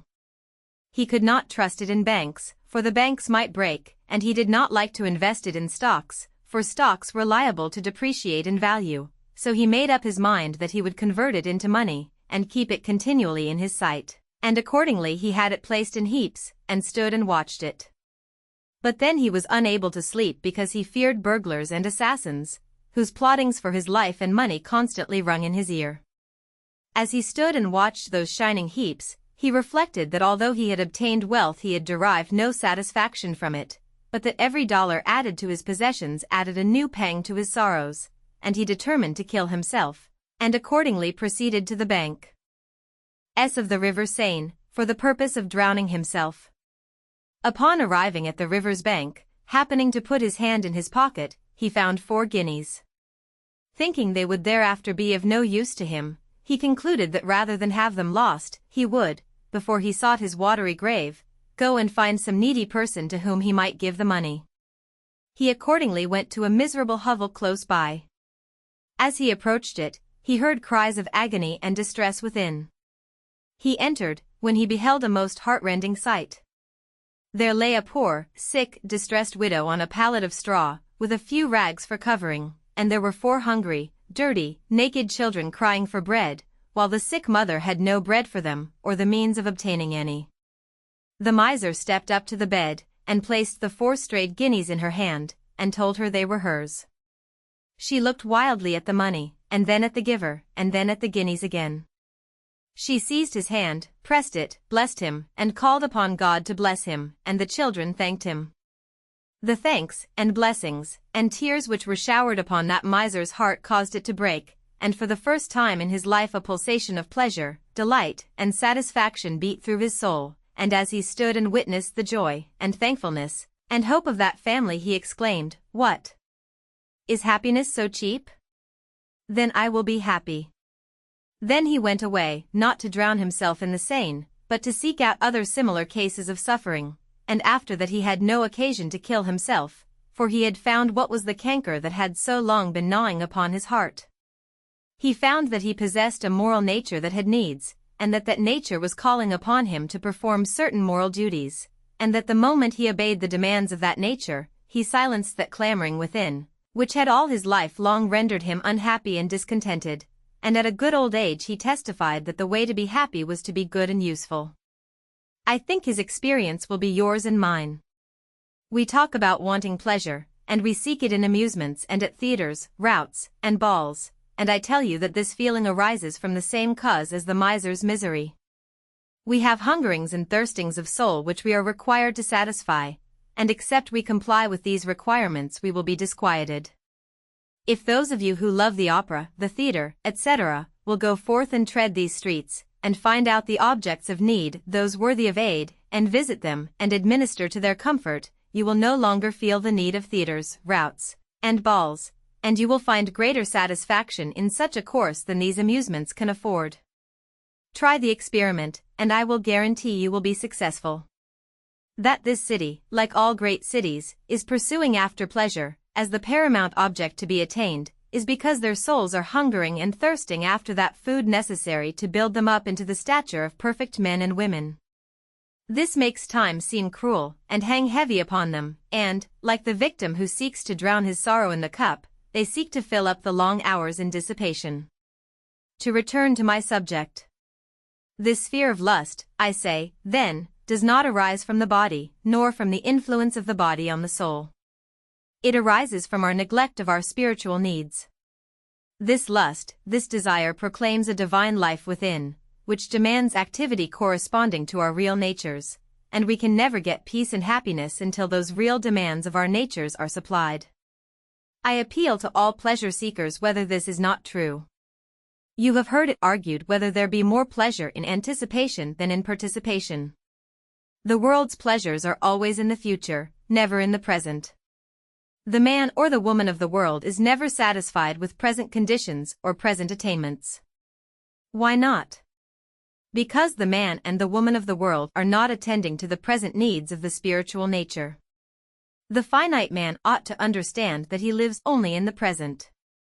God the infinite only belongs to the future. Man's needs pertain to today. His physical, moral, and intellectual needs are all bearing upon the present, and not the future. The past is his schoolmaster, to teach him how to be ready to enjoy the future. It is today that we should take thought for, hence the divine saying of the man of Nazareth, "Take no thought for the morrow. Sufficient unto the day is the evil thereof." If we look to the present and supply the needs of the present, the future will take care of itself. The man seeking for religion thinks he wants it for the future, in order that he may die right, but a man does not want religion to die by. There will be no trouble about his dying if he only lives right. I do not care for religion for the sake of having it to die by. Only give me its living benefits, and you are welcome to its dying benefits. This shows the false estimate the world sets upon religion. I desire to impress upon your minds this principle, that when you look down to the real basis of selfishness and lust, you will find that they do not originate in the body, but that they pertain to the spiritual being. There are certain needs, however, which do grow out of the physical body, but when the spirit is separated from the body, it no longer feels these physical demands. For instance, it will no longer feel the need of food, experience thirst, or be susceptible to the effects of the elements, heat and cold, as is the physical nature, but that which administers to the demands of the mind, independent of the body, belongs to the mind. And when you enter the spirit world, if you take truth with you, you will also take falsehood. If you carry purity with you, so you will impurity. If justice goes with you to that sphere, so will injustice. Now think of society in its individual action, social, governmental, and religious action, and tell me whether the world, or the individuals of the world, are governed by the true, divine impulse. Are they searching after the true needs of the body and mind, or after pleasure and self-gratification? And in your activity, which controls, a sense of need, or a desire after gratification? You settle this question for yourselves, and I will settle it for myself. If you are under the rule, and in the sphere, of lust you belong to the sphere of outer darkness, and if you are under the rule of charity, you belong to the second sphere or spiritual paradise. His servants you are to whom you yield yourselves servants to obey. It is for you to say whom you will obey. Now this earthly sphere is the lowest and darkest sphere. Its influences are dark and defiling. In this sphere men are swallowed up in worldly matters, and striving to gratify self. But when a separation takes place between the mind and the body, we shall come into new relations, although we shall not at once change our thoughts, feelings, and affections, and shall recognize ourselves. Our lusts and self-love will follow us to the spirit world. There is not, as many seem to suppose, a miraculous process, by which man is changed while passing through the dark valley of shadows. If a change takes place in him in the spirit world, it must be in accordance with the same divine law which governs him in this sphere of existence. If you will but exercise your reasoning faculties on this point, you will see that it should and must be so. When we come to understand the spirit world, we shall find that in our Father's house there is a mansion suited to those who seek after self-gratification, and that world, like this, is subdivided into many minor spheres, corresponding to the various grades of development in the different spheres of mind. There are physical spheres, intellectual spheres, moral spheres, and religious spheres, as there are in this world, and they are v.e. much of the same description as those here, because they proceed from the same basis. Individuals passing from this sphere to that, will fashion out of the materials which their own conscious elements furnish the same kind of a deity there that they worshipped here. As in New York City there are many degrees of advancement in these different departments, one man seeking to gratify his lusts through appetite, and another man in some other way, and as you can find here every sphere, except the divine sphere, I doubt whether you can find that, so in the spiritual world you will find all these different degrees of advancement, each occupying its own appropriate sphere. Here is one man who seeks gratification, it may be, in strong drink, and he worships the bull, another seeks it in food, and hence becomes an epicure, and worships the stomach, another, it may be, seeks gratification in practicing certain games or tricks, or following after some amusement, while another seeks gratification in sexual indulgences. So you may go on and enumerate the endless variety of channels in which men seek to gratify their selfish desires, and it will be found that those in the same pursuit affinitize with one another, drunkards with drunkards, etc., every sphere delighting in that which corresponds to the desires of those who compose it. So in the spirit world, the spirit who was a drunkard here seeks gratification in the same direction that he did on earth. The seeker of pleasure there still has a love for the theater, routs, and balls. The libertine still delights in miserable songs he was accustomed to hear. Governments, institutions, and associations and relations, whether social, spiritual, or otherwise, are expressions of what are the loves and delights of the soul of man. Therefore, in all institutions, you will find displayed the characters of those who founded them. The government of any country is but the child of the ruling mind or minds of that country. Then, if we wish to understand the dark spheres in the spiritual world, we have only to drop the body and have our spiritual eyes opened, when we will see that there exist there all the phases of society that we find here. The cause of this arises from the sphere of lust. You have there your gambling spirits, your drinking spirits, your lustful spirits, etc. And how do these poor creatures live there? That is the next question. What do they do to gratify their desires? I will tell you. You understand it to be a psychological principle, that when two men are brought into sympathy, or into rapport with each other, one being positive and the other negative, feelings, sensations, and desires can be communicated from one to the other. To give an illustration, you have seen, in mesmerism, an exhibition of mind separated from the influences of the body. When the mind is thus separated, and this mesmeric sympathy is established between the subject and the operator. Any surgical operation can be performed upon the subject without giving him pain, because his being of sensation is removed from his body, but you cannot pull the hair of the operator, or hurt his finger, or otherwise give him pain, without giving pain to the subject. Whatever the operator enjoys or suffers, the subject also enjoys and suffers. Now it is in accordance with this principle that spirits of the other world gratify their desires. Spirits who visit this world are obliged to make use of and come into rapport with those who have appetites and desires similar to their own. If the mind is separated from its own body, it can experience the sensations of another body with which it may come into rapport. On the same principle, a good mind, or, if you please, the divine mind, can flow into the individual mind, and impart thought and sensation to that mind. Or a good spirit can flow into a medium, and awaken sensations and thoughts in accordance with the law of action and reaction, becoming negative or positive, according as he wishes to impart or receive influence. Here, then, is the means by which the spirit is enabled to gratify its desires by visiting earth. Those spirits who allow themselves to be influenced by their lusts are called tempting spirits, and they influence individuals on earth that they may make use of them as a means of gratifying these lusts. The same law is manifested by individuals in the body. It is not because spirits wish to injure the bodies which they thus use, but because they desire self-gratification, and know of no other means of obtaining it, except in this sphere of outer darkness. The lowest in this scale of unfolding corresponds to this lustful nature in man. Every affection in society that can affect societies of men has its representative in the individual man, so that every subdivision of the sphere of lust has its representative in each individual, and the question is whether he lives in one of these departments or another.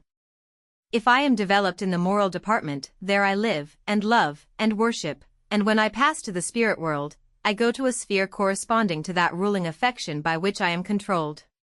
So it is in regard to any other sphere of unfolding, whether it be relational or absolute, or otherwise. Hence man himself determines his sphere.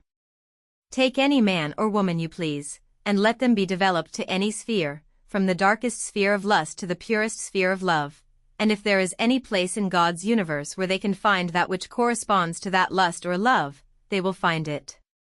If there is any condition suited to make them happy, they will find it. If this were not so, the spirit world would be the worst hell imaginable. To compel a man to go where he has no affinity would be to inflict upon him one of the greatest punishments conceivable.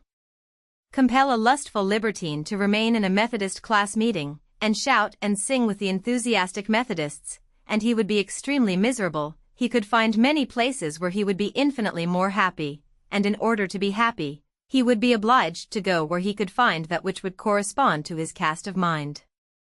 We can determine where a man's God is when we ascertain what it is to which he will sacrifice everything else. After having thus given the law governing this lowest sphere of the spirit world, which represents man in his undeveloped nature as an intellectual and moral being, we are qualified to comprehend that sphere, and understand that the same spheres of mind which belong to this belong also to the spiritual world, and that undeveloped spirits from that lust sphere visit earth, or societies of earth, not for the purpose of redeeming them, but for the purpose of seeking their own gratification. I have presented to you my views of that sphere as I understand it, and I shall be prepared, in my next lecture, to take up the second sphere, and tell you what constitutes it, and how it is that it becomes a mediatorial sphere, middle sphere. This second, or spiritual sphere, is between the dark and light, or divine sphere. It is the means through which the lustful are brought out of their lusts to the divine. The Project Gutenberg ebook of the Astral World, by Joel Tiffany. Chapter 3. The second, or relational sphere. The subject now to be considered is that of the second sphere of mind, both in its perceptions and affections. Our last discourse was upon what we denominated the first sphere, which was characterized as being a sphere of self-love or lusting after self-gratification. The individual in this sphere was described as being in the lowest department of his mind, and as allied in his affinities with the lowest pleasures of existence. It was remarked that this plane of lust could be manifested as well in the intellectual, moral, and religious plane, as in the animal or physical plane. The criterion by which we determine whether it is selfishness is to inquire whether the motive prompting to activity has for its object desire after gain. If this is the ruling impulse, then the individual's love is the love of self. Though the grossness of the lust may depend upon the direction given it, yet it is essentially the same whether exercised in the moral, intellectual, or physical plane. An individual who sought the happiness of another without reference to his own interests was described as belonging to the second sphere. He would seek association by the affinity of his moral or second sphere nature. We meet with individuals in society who affirm that man is essentially selfish, that he cannot conceive a wish which does not originate in a desire for self-gain. I have no doubt that the individuals making that affirmation are very honest in it, and speak from their own conscious experience. There are many such to be found in society, who know no higher love than self-love, and their highest benevolence is based upon selfishness. I doubt not that there are those who entertain such sentiments, but I utterly protest when such men attempt to speak for the race. I will allow every person to speak for himself upon this point, and to ascertain if there are not some actions which have not this lustful basis, and when we find that there are such actions arising within ourselves which are not contaminated with this selfish thought, and which go forth to seek expression out of ourselves, we may know that they do not belong to the first, but to the second sphere of action, I mean the sphere of relation, as separate from the individual considered in his individual love or individual selfish impulse. I will give a few illustrations of this kind. Every individual coming under the divine impulses of the sphere of relation, I mean relation in its divine order, and living in forgetfulness of separate self, will experience some of the impulses which belong to that sphere. When the mother comes into the maternal relation and experiences the love of a mother for her child, she is ready to sacrifice the comforts and interests of self for the welfare of that object that sustains that near and dear relation to her. I speak of the maternal love as a representative of that love for another which is divorced from its lustful or selfish character, not based upon considerations of self-gain. We may desire the salvation of individuals on our own account, for our own enjoyment, and also from a love divorced from all considerations of self, which stands out holy, pure, and undefiled for a being outside of itself. The mother, in loving her child, experiences happiness, and as she presses it to her bosom, and imprints upon its delicate cheek the maternal kiss, there is joy deep and unutterable awakened in that mother's bosom, but she does not kiss the child that she may have the joy. It is not her joy and happiness that she seeks, but the comfort, happiness, and welfare of the child, and in thus supplying that demand of her maternal nature, she feels the influx of the divine nature, saying, "Well done, good and faithful servant. Thou hast been faithful over a few things, I will make thee ruler over many things, enter into the joy of thy God."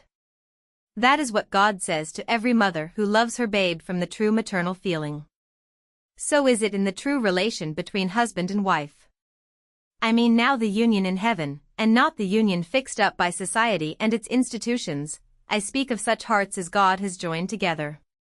When the true husband meets the true wife and surrenders all his manhood to the care and keeping of that wife, in full confidence and trust that she will receive it and not abuse it, and when the wife in return gives all her womanhood to the care and fidelity of the trusting husband, when two such souls surrender each to each the other's self, loving from an interior and divine harmony, then the joys of conjugal love are awakened, the true demands of each soul are supplied in the experience of those joys which can be found alone in that relation, and God speaks saying, "Well done," and breathes his divine blessing upon them. So it is in the fraternal relation, where from the natural, constitutional harmony of soul existing between brothers, each being individualized upon a common moral plane, and loving the other with a pure and undefiled love, their love belongs to the second sphere. Where the individual loves his neighbor as himself, he would as soon sacrifice his own interest as that of his neighbor, and would as soon be unjust to himself, nay, sooner be unjust to himself than to his neighbor. He loves that neighbor with a pure heart, loves him as a manifestation of his divine Father's love, will, and wisdom, and seeks to harmonize his own being with him in all his relations. He cannot see a brother, however weak, crushed, without seeing himself crushed in that brother. When he loves a brother with that pure, unselfish love, when the common heart of humanity abides in his breast, he comes into the true plane of charity, for charity is that which seeketh not her own. The motive that prompts him is not self-gain. It is the desire to do good unto others that actuates him. The quality of charity is to suffer long, not to be envious, not to be easily provoked, not to be puffed up, or behave itself unseemly, but in all things to be true and faithful, and kind to everybody. The man or woman possessed of this love, whose whole being and activity is directed in the sphere of relation to man, to society, to the world, belongs to what I call the second sphere, and gives evidence that he or she has risen above the lustful plane which seeketh its own, and which loves to gratify its passion, desires, and appetites, in one form or another, and that he or she is loving in harmony with God, and wills and acts in accordance with the divine impulses. Look abroad into society, look at the love of the world, and see how many there are who love their neighbor with an unselfish love, how many are so careful to be exactly just with their neighbor as they are careful to have their neighbor be exactly just to them. There are many who watch the scale to see if it preponderates in their favor, and if the merchant gives good weight, they speak well of him, but if he does not give good weight, they are very ready to speak ill of him. When you come to see how much better they love to have justice done to them than they love to do justice to others, you have an indication that the lustful nature is somewhat alive and active in their breast. The individual who is conscious that his desire is earnestly to be just, will be as careful not to do an injustice to his neighbor as he would be cautious to avoid an injury to himself, will no sooner circulate defamatory remarks against his neighbor than he would defame himself. When you find an individual thus acting, you may be certain that he has risen from the first plane and is entering the second. But I am sorry to say that in the vast majority of cases you will find lust lamentably present. I called your attention to this in my last lecture, showing you how it was manifested in almost every sphere of life, even in performing the duties of a father, brother, husband, or wife. In the majority of cases man and society are loved for their uses. When it is desired to ascertain whether we belong to the first or the second sphere, to the sphere of Gehenna or paradise, we need only to determine the quality of the affection that rules in us, to see whether it be looking mainly to our own gain, or whether we rise above self and go out to seek the well-being of man. We sometimes mistake, thinking that we love a man himself, when we love his influence or society, because by it we think we can be elevated in our social condition. We ought, therefore, to be careful in trying ourselves to know to which plane of affection we belong, lest some of these considerations outside of the individual influence us, lest that we mistake for love that which, proved by the true standard, will appear to be selfishness and lust. When one possesses a love for the well-being of all, he is willing to contribute liberally and freely of his strength and talent for the redemption of all, and has an unwillingness to be found at any time as the representative of that idea which would tend to degrade or crush any human being. There is no being so low in the scale of humanity as to be beneath his efforts to raise him up, and if the tyrant should stand upon the neck of the weak, his impulse is to push that tyrant off and break away the captive's chains, because he cannot see his brother fettered without feeling fettered himself, cannot see the humblest human being outlawed without seeing all humanity insulted. The individual who has not seen enough of the dignity of the nature of humanity to fulfill the duty he owes to universal humanity, has not yet come to the true plane of charity, is not qualified to occupy a high position in this second sphere. I might illustrate in a variety of ways how it is that man apologizes to himself for being selfish. Here is a constitution, and there a law, and there a public sentiment demanding that a human being should be crushed, and he turns his back to humanity and God and bows to the constitution. Such a man has not the love of humanity in his bosom, he loves that which is respectable and strong, and which may be of service to him under particular circumstances.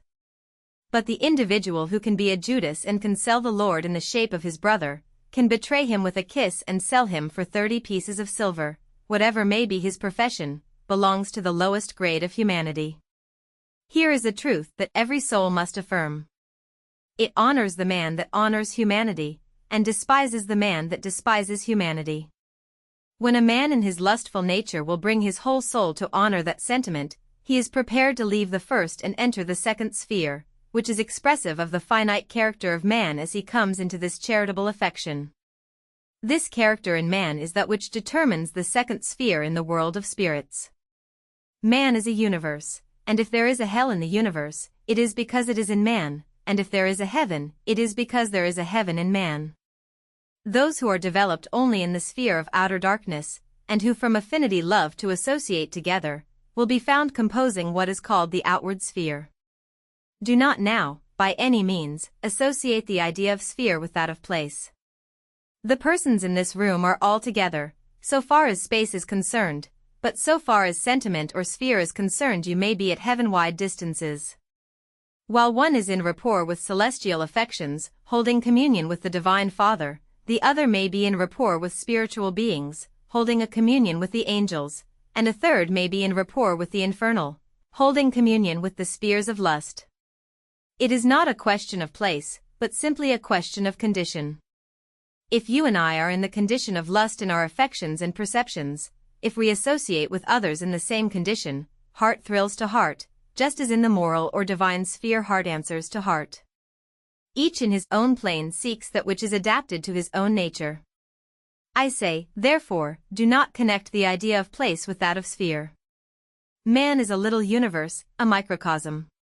This sphere of lust is within him, from which the dark sphere of the spiritual world is developed. Those who are in the sphere of lust on the earth respond to the inhabitants of this dark sphere of the spiritual world. So also in the spiritual spheres is the development of man's relational love. Man in fulfilling his relational duties lays the foundation of the spiritual paradise. Thus man rises and dwells in different spheres according to the development of his affections. If we love our neighbor as such, and seek after the redemption of man on his own account, we become allied to that band of guardian angels whose mission it is to watch over him and to stimulate in him impulses to resist that which is evil and impure. We become guardian angels, and every effort we put forth for the redemption of our fellow man elevates our own souls. Hence the remark of the poet, heart thrills to heart throughout the wide domain of heavenly life, each angel forms a chain which in God's throne begins, and winds down to the lowest plane of earthly minds. And only as each lifts his lower friend can each into superior joys ascend. We are told that we must seek our salvation. That is bad advice. He that seeketh to save his life shall lose it. It is this very seeking to save ourselves that damns us and the race. It is the very selfish desire for salvation which allies us to the sphere of lust. The true spirit is to seek to save our fellow man. And as we cannot save him except by adapting our ideas to his needs, we must, as instruments to his salvation, put away our lust. That effort will result in our own salvation. There is but one way to save ourselves, and that is by fitting ourselves as the instruments for the redemption of the world. Laboring to redeem our outcast and downtrodden brother and sister is the very best kind of labor to elevate ourselves, since it exercises in us the true love for our fellow men. Thus it appears that it is more blessed to give than to receive. I may go out into the streets some cold morning, and seeing a beggar, stop and debate with myself whether he is worthy or not, or for fear that I may refuse the right one, I may drop a sixpence in his hand. From such an act I will not receive a blessing. But if I, in forgetfulness of considerations of that kind, from the overflowings of a loving heart, from a sincere desire to do good to a fellow man who is in need, give him alms, it is laying up treasure in heaven. I have placed it at my Father's disposal, have entrusted it to one of his messengers. We have a fashionable way of doing charities in this world. We do not like to be troubled with charities. We are willing to be taxed some, we are very generous to give sometimes, but then we do not want the trouble of finding the object, and bestowing it with that love, kindness, and sympathy of soul which carries more joy to the stricken heart than the poor pittance. He needs it as much as he does your other charities. But instead of taking this trouble, we raise contributions, appoint a committee, and go and drop our gifts by machinery here and there. If you will look up a poor sufferer some of these cold mornings, and give but a dime, with a blessing, you will not only carry joy into the heart of the suffering poor, but rejoicing into the angel spheres. In that way you must cast your bread upon the water, and you will find it after many days, will hear, eternally you will hear, the music of that poor sufferer's thankful heart. If you once in purity of soul, in the pure affection of your heart, go and bestow a kindness from a pure and fervent spirit, you will awaken a chord which will vibrate harmoniously in your soul to all eternity. As man develops in himself a love of his fellow man irrespective of exterior relation, but as a child of God, as possessing in his bosom the germ of immortality, and as endowed with a facility of eternal unfolding in the eternal future, he comes into the sphere of true charity, and when his work is faithfully done here, he will enter upon that reward which he has been laying up in heaven, where neither moth nor rust corrupts, and where thieves do not break through and steal. There is between the first and second spheres, speaking of them in the affectional sense, another sphere, called the intellectual sphere. Man as an intellectual being has loves or delights. The quality of the intellect, you are aware, is to investigate, to think. Intellect of itself has no affection, no sympathy. It can be allied with vice or virtue. It can attend the missionary in his labor or the pirate in his murderous work. It has of itself no conscience, no moral quality. Hence you will find that men may be highly intellectual and vicious or virtuous. Intellect can join upon vice or crime, and upon charity and virtue, and that, too, without experiencing antagonism from such union. Man may be developed intellectually without affecting particularly his moral character. Intellect's particular mission is to investigate that which addresses the perception. It can join upon the sphere of lust or the sphere of charity. Were it not for this, the selfish and charitable natures could not unite in man, and there would be such an antagonism in the individual, he could not be possibly developed from the plane of his lustful nature to the plane of his moral nature. Intellect is a sort of John Baptist that goes between the Moses and the Christ of man's nature. It does not partake of the lust of Moses nor of the love of Christ. Its delights are sometimes mistaken for love, or the joys of love. People often say of things which are beautiful that they love them. They say that they love the study of mathematics. That expression seems to me to be improper. The heat of love is never known to the cold intellect. The intellect can discourse eloquently respecting justice and right, but, so far as the heart is concerned, it may trample upon all justice. You will see men who, so far as theory is concerned, will discourse eloquently concerning human justice and morality, yet they utterly disregard and ignore all moral restraints in their private character and practices. These men are babes in their moral natures, they are less than babes. Intellect has to do with the relations of things, pertains to dead matter. The difference between intellect and morals is the difference between the essence and spirit of matter and the essences or spirit of the soul. While science, which belongs to the province of intellect, may harmoniously journey with the moral affections, it may also journey with the sensuous affections. I make these remarks so that you may not suppose that a man belongs to the second sphere because of his having an intellectual character. The second sphere is a finite one, and depends entirely upon relation for its development, so that you can see at once that man could not love in the second sphere of his being without some object to call that love forth. The relational love, in this respect, is not like the divine love which goes forth independent of any object. The first sphere is objective in self, the second sphere is objective in neighbor, and the third sphere is subjective in God. The difference between this second sphere or love of the neighbor and the third sphere or the love of the absolute in this, the second sphere of love is objective, is not self-existent and self-sufficient, it depends upon having an object to call it forth. The constitution of mind is such that, in its consciousness, it cannot love an object without having perceived it, the perception being either an ideal one or a real one. The love in point of quality depends, for its perfectness, upon the perfectness of the object. Not so with the infinite and divine love which is self-existent and self-sufficient. Wherever it acts subjectively, not objectively, though it is objective in its manifestation.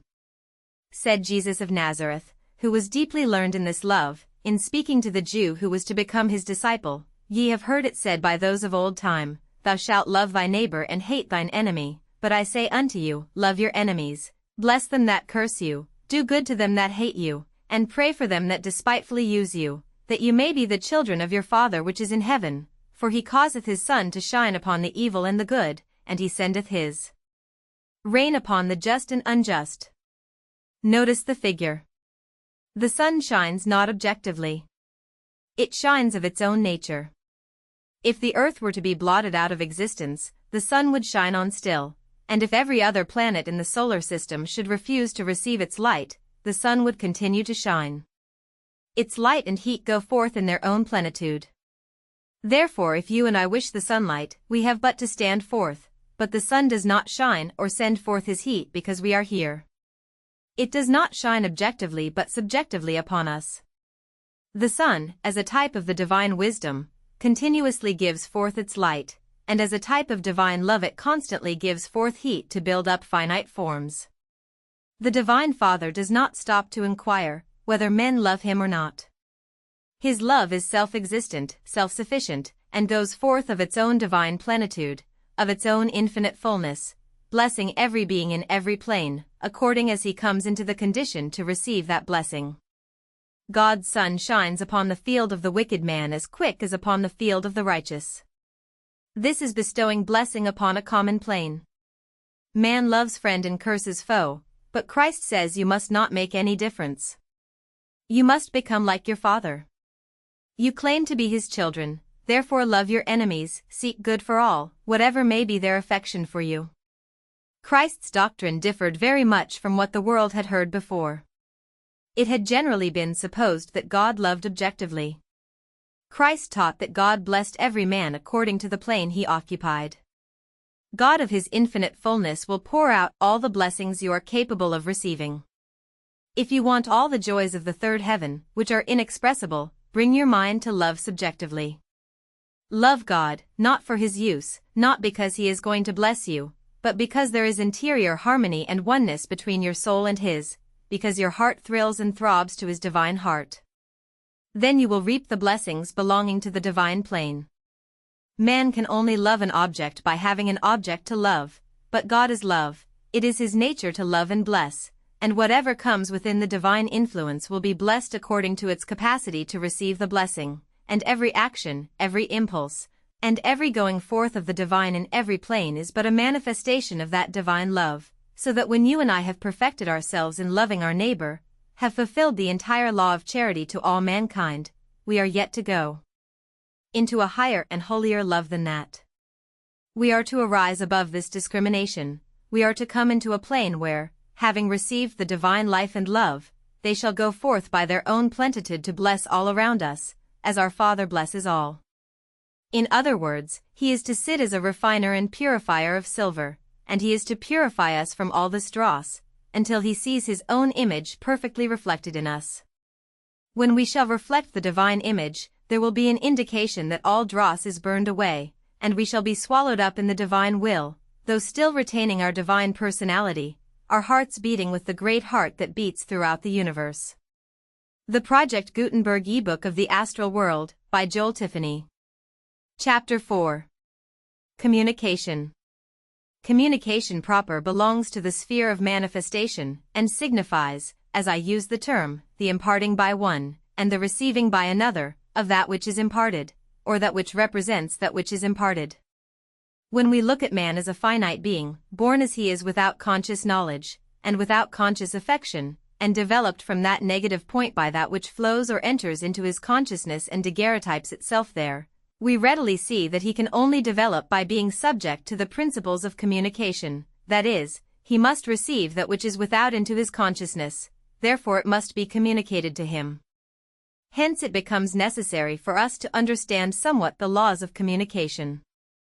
As communication belongs to the sphere of manifestation, or T. He sphere of the finite, we must examine and see what are the means by which man as a conscious being is addressed, and the law by which the influence exerted upon him is governed.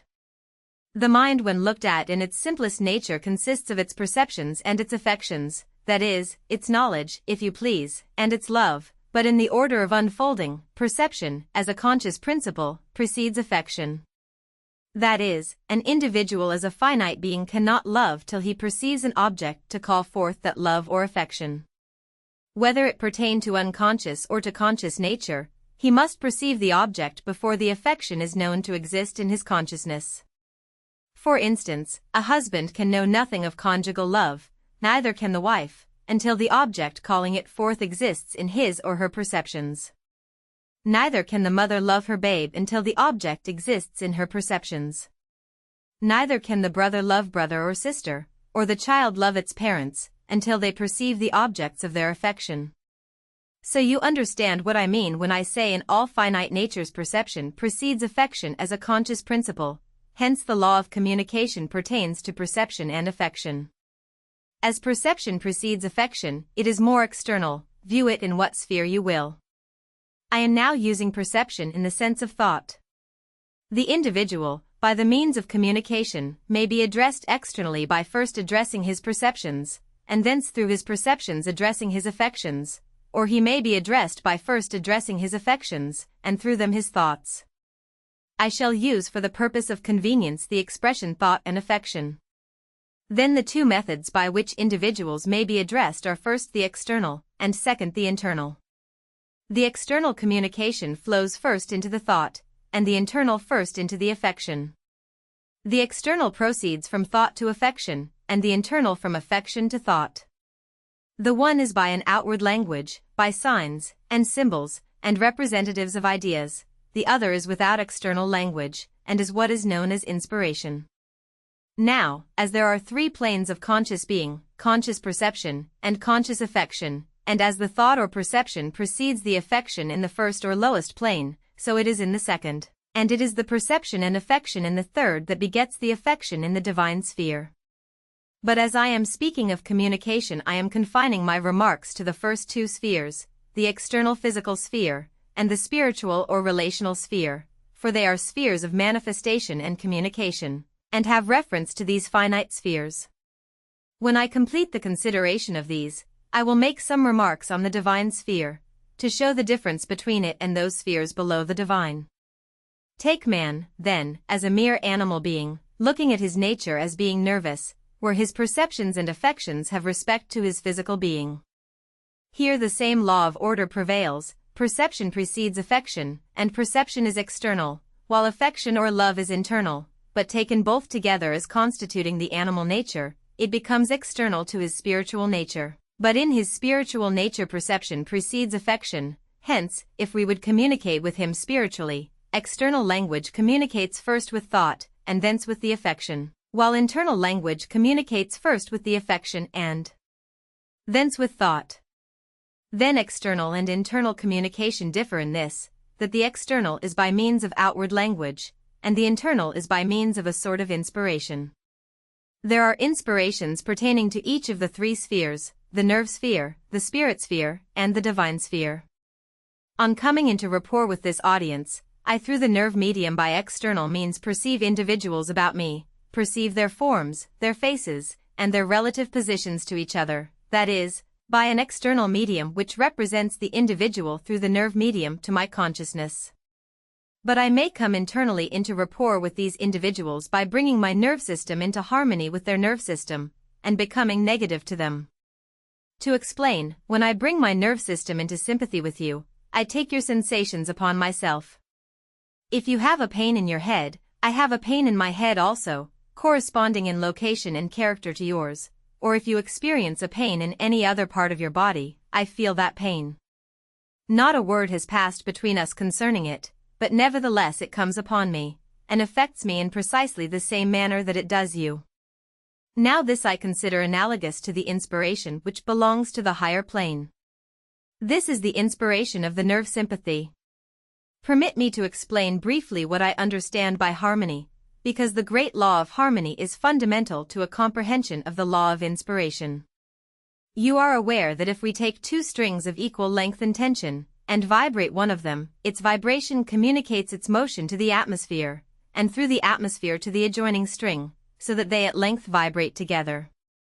This experiment may be made by anyone, and it will be found that in this manner they can be caused to give forth the same sound, because the length of the vibrations of each will be the same, and when there is a difference in the tone, it will be found that there is a difference in the length of the vibrations. This fact can be demonstrated by varying the vibrations, by tightening or loosening the strings, and thus shortening or lengthening the vibrations, when it will be perceived that the shorter the vibration the higher will be the pitch or tone. The length of vibration, then, determines the question of harmony.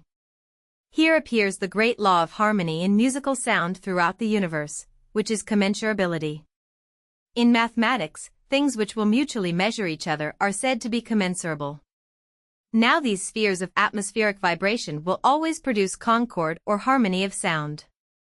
The difference between a third and a fifth is in the difference in the tone, and the difference in tone depends, as already said, upon the length of vibration. The sweetest harmony is the apparent discord, where the vibrations do not chord, but where every fifth coincides, and in this way produces the harmony of the third and fifth. The octave produces it by being repeated twice, so that after all the real octave is as the square of the octave, that is, the octave multiplied into itself, and you arrive mathematically at the law of harmony by following out that principle. The point to which I wish to call your attention is that what constitutes harmony is simply commensurability in the atmospheric undulations.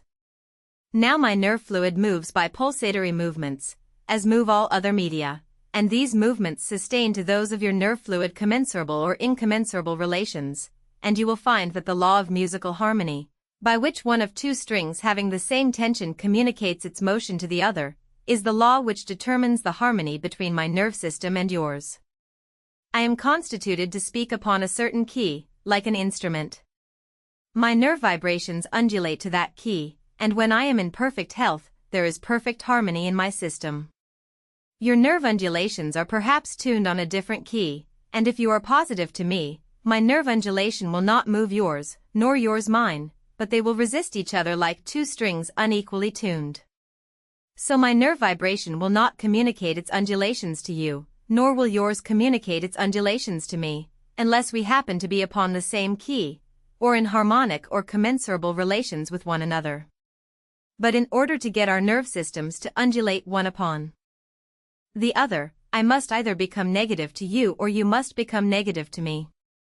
If I relax the key of my nerve vibration, I shall change them until my nerve system undulates in harmony with your nerve system, and I being negative and you positive, you undulate to my key, and we get nerve sensations between us without any sign.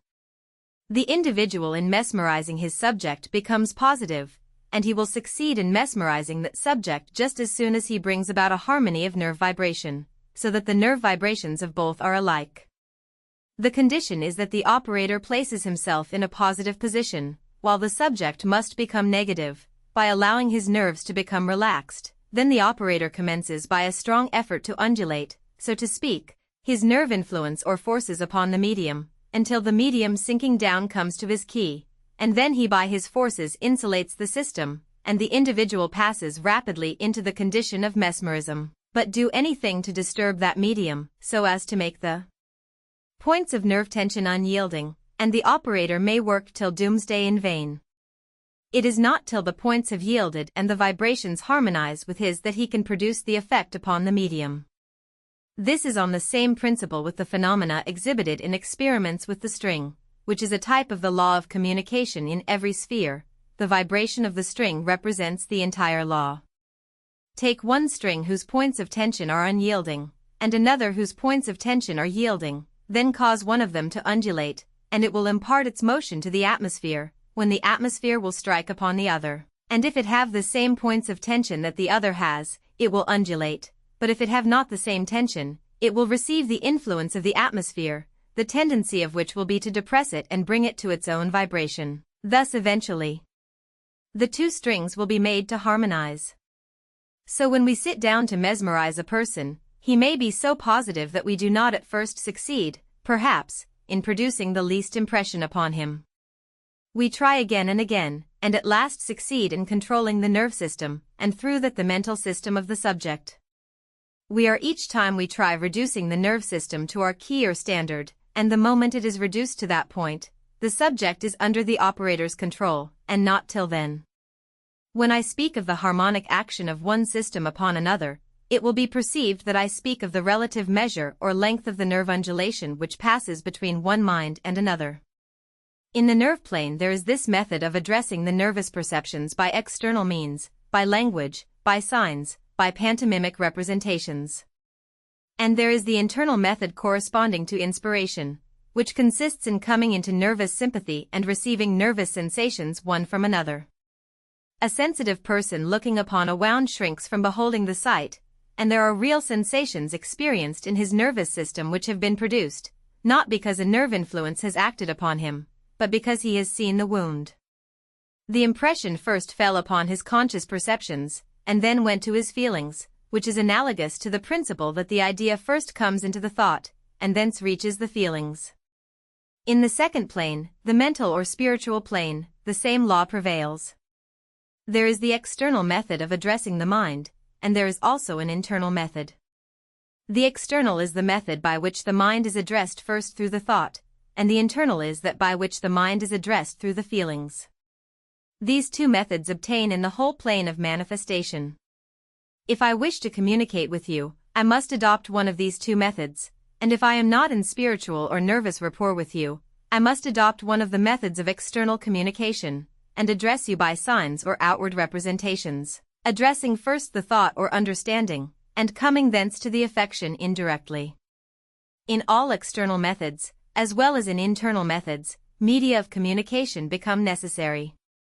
In speaking to you, it becomes necessary that there should be some external media between you and me, and my communication must be through that media. In the present case, my speaking to you is performed through the physical atmosphere. I undulate my organs of speech to produce sound, and the atmosphere connects them with your organs of hearing, so that my mind, through my organs of speech, is connected with your mind. The method of communication is to transmit the actions of my organs of speech to your organs of hearing. Without this external medium, I could not communicate with you by an external language. Were I to address, not the ear, but the eye, there must be between us an external medium which addresses the eye, and that medium is the light which takes up the image of that which I would represent, and transmits it to your consciousness through the eye. So also in respect to the nerve medium. If I would communicate an impression through the nerve medium, there must be that medium external to me which corresponds to the action of the nerve fluid in you and me. There must be a medium between us which takes up my action and transmits it to you, and makes it your action. So with the mental medium. If I am to stand here, and you are to come into rapport with me, and I am to impress my thoughts upon you without external language, there must be a medium corresponding to these thoughts, and that medium must come down from me to you. And while I have power to awaken its vibration must have power to awaken the same impression in you. Hence, then, in respect to all communication, there must necessarily be media connecting one with the other, who are all concerned in making and receiving the communication, and the medium must be such that it will extend from the one to the other. It must be continuous also, for if there be any interruption in the media, the communication cannot be transmitted. For illustration, if I would address your consciousness through sound, the atmosphere, as the medium, must be continuous between you and me, for if you interpose a vacuum, you cannot transmit the action through it, the connection being destroyed. So in regard to light, interpose any medium which will not allow the light to pass through it, and I cannot transmit the image by means of light. So also the nerve medium must be continuous, in order to admit of transmitting communication through it. The mental medium must likewise be continuous, or I cannot represent my thought through it. You perceive, then, this universal law in respect to communication between one mind and another, that there must necessarily intervene a medium, which must be continuous between them, and it must be such as to awaken action in the one, and transmit and awaken the same action in the other. It matters not what the plane is. They all come under the same law. Before I, by my simple willpower, can transmit a thought or idea or impression of my mind to you, there must be something between us which can take up and repeat that idea, or record it in your consciousness. If there be anything to interrupt this medium, I cannot transmit that thought, so that any power whatever which can interrupt that medium can interrupt the communication. Hence, again, it appears that in all communication between one being and another, there must necessarily interpose a medium, which must be continuous from the communicator to the one receiving the communication. This brings us to the consideration of other conditions necessary for communication between two minds, the difference between the thing, the being, or the existence itself, and that by which it is made known to the mind. I stand here before you. You can see me. I am T. present in each one of your minds. I am present by my form, as well as by the sound of my voice. How many of me are there here? One, of course. How many do you see? How many of my mental images are here? Just as many as there are eyes to look. My image is that by which you see me. My image is not in your mind in reality, it is represented in your mind by something proceeding from me to you. My form is multiplied and repeated wherever there is an eye to see the image which proceeds from this form. If there are 200 or 300 persons present, I have 200 or 300 spiritual forms, and if there were 10,000 present, I should have 10,000 spiritual forms. There is a difference, then, between the form itself and that which represents the form, and you should make this distinction. You may take as many positions as there are mathematical points in this room, and place an eye in each, and my form will be represented in all of these points. The means, then, by which you, through the eye, become conscious of my presence here, is omnipresent in this room. I am not omnipresent, but that which represents me is omnipresent, and that by which mind becomes conscious of me is omnipresent. There is never any existence to the mind in the sphere of manifestation, except by representation. We talk as though we saw the sun, moon, and stars, and not as though we saw their representations, but in regard to all things external or manifestational, man in all forms only perceives the representation, and when the representation corresponds to the reality, he has the truth. Now in looking at these lights, the light is not in your mind, but its representation is there. It is there by that which represents it. Then you must make a distinction between the omnipresence of being and of that which represents being. In respect to all means by which the mind perceives existence external to its consciousness, it is true that it only perceives it by representation, and not by its presence. Existence in every department is represented to your mind, and mind by its representation, and not by its absolute presence, perceives it. Understand this distinction, and it will explain a great many mysteries you have had to contend with in times past. As you perceive my form by that which represents it to you, and as that which represents it is omnipresent in this room, while my form, from which these representations flow, has but one position, so also, if you should remove these walls many feet, or even miles, making this room many miles in extent, my form would be omnipresent in all this space, and the mind that perceived me would perceive me by that representation of form, and not by my presence. Now then, understanding this law, we will be very careful in all our investigations of communication to distinguish between the presence of the thing itself and the presence of that which represents it. Did I wish to communicate with a spirit, who has unfolded in him a spirit consciousness, which can be addressed in another way than through the physical eye or ear or touch, and being so divested of this physical form that my mind comes in absolute contact with this spirit medium which permeates all space, and which internally and spiritually corresponds to light external and physical, and passes freely through bodies opaque to light, then my spirit form acts upon that spirit medium which is not impeded by this wall, but which passes through it as light through transparent glass, carrying my image with it. We say that glass is transparent, because light passes freely through it, and brings the image of that which it would represent. We see an individual or tree coming freely through the glass into the room. Now if we have a medium which will pass as freely through a board, then that board is as transparent to that medium as glass is to light. The magnetic medium, by which the magnetic needle is influenced, passes freely through a board even, therefore to that medium the board is as transparent as glass is to light. It is also well to understand that this nerve medium, as well as the spiritual medium corresponding to the mind, which is to the mind what the medium of light is to the eye, passes freely through these opaque bodies. Therefore the individual brought in contact with this medium will see spirit existences, not by their presence in the consciousness, but by that which represents the presence there.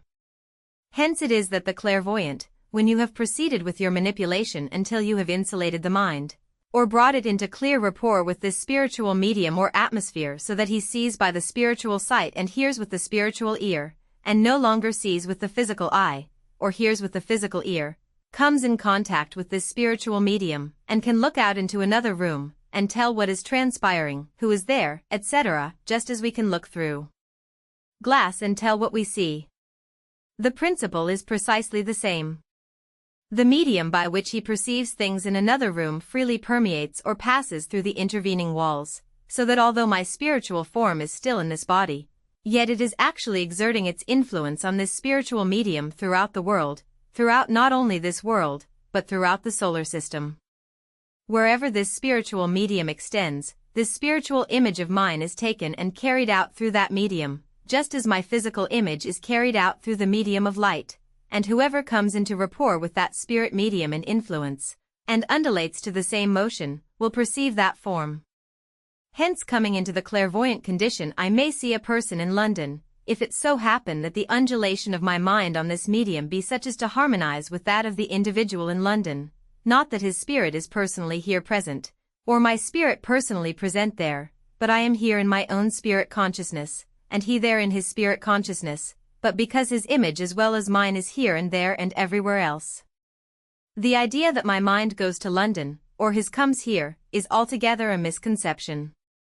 I perceive that individual in London, not by his absolute presence, but by that which represents that presence here, just as I see you, not by your presence in my mind, but by that which represents your presence there. It is in this way that persons in the body are at times seen as though in distant places, that is, they are seen by that spiritual image which is present, where the mind is unfolded so as to perceive by the spiritual medium, and happens to be in rapport so as to undulate to the same motion with that of the mind of the individual it perceives. Standing here this evening, I may be seen in Philadelphia, because my image is there, as well as in every other place on earth, and the individual, let him be where he may, who happens to be in rapport with me, will perceive me as though I were present where he is, and all the imagery by which I am surrounded. I am looking on this congregation, and therefore the person seeing me, sees me surrounded by this congregation. He does not see you, but since you are in my mind, your image goes with mine. The person coming into rapport with me, sees you as your image exists in my mind. The idea that persons whose external forms are in different places, communicate with each other by being present one with the other, is altogether a mistaken one. So far as the external or relational is concerned, so far as the finite or manifestational is concerned, we communicate externally only by that medium which represents that which we investigate or perceive, and that is the peculiarity of arriving at knowledge through what is called the sphere of manifestation. The difference between being and manifestation is seen in that law. If anyone doubts this law, I am ready to be questioned. Bring up any case you please, either from the natural or T. He spiritual world, and I will show that that is the law.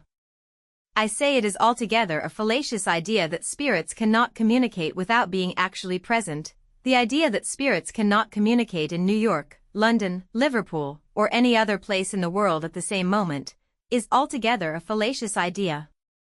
They can be present wherever there is a mind in rapport with them to see that presence. People talk about their being so rapid in their passage from here to Boston or London, and wonder how they can go over the ground so quick. This is all explained when you understand the law of manifestation. There is no apparent difference of time between London and any other place. It is only a relative difference, merely a question of relation. This, then, being the law of communication and manifestation, we will just notice one thing further, which will explain why it is that individuals are obliged to come into certain states to receive communications, and will answer many other questions, among which are, why are not all mediums? Why cannot all get communications? Why is it that one who can get a communication at one time cannot at another? 10,000 such questions are pressed every day, when the law is just as simple as that 2 and 2 make 4. If we wish to get a communication, we must conform to the conditions required by the law, and if we do not conform to those conditions, God Himself could not give it to us. The laws of manifestation and communication are as fixed and immutable as God's own being.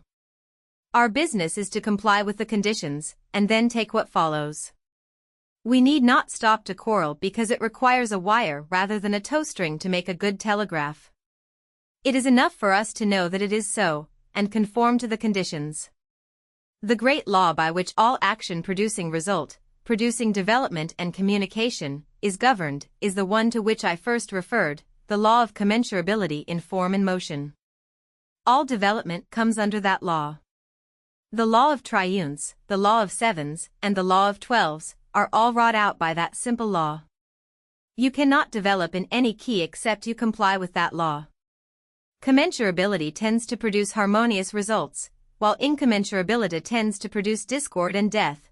The difference between concord and discord marks the difference between commensurability and incommensurability in form and motion.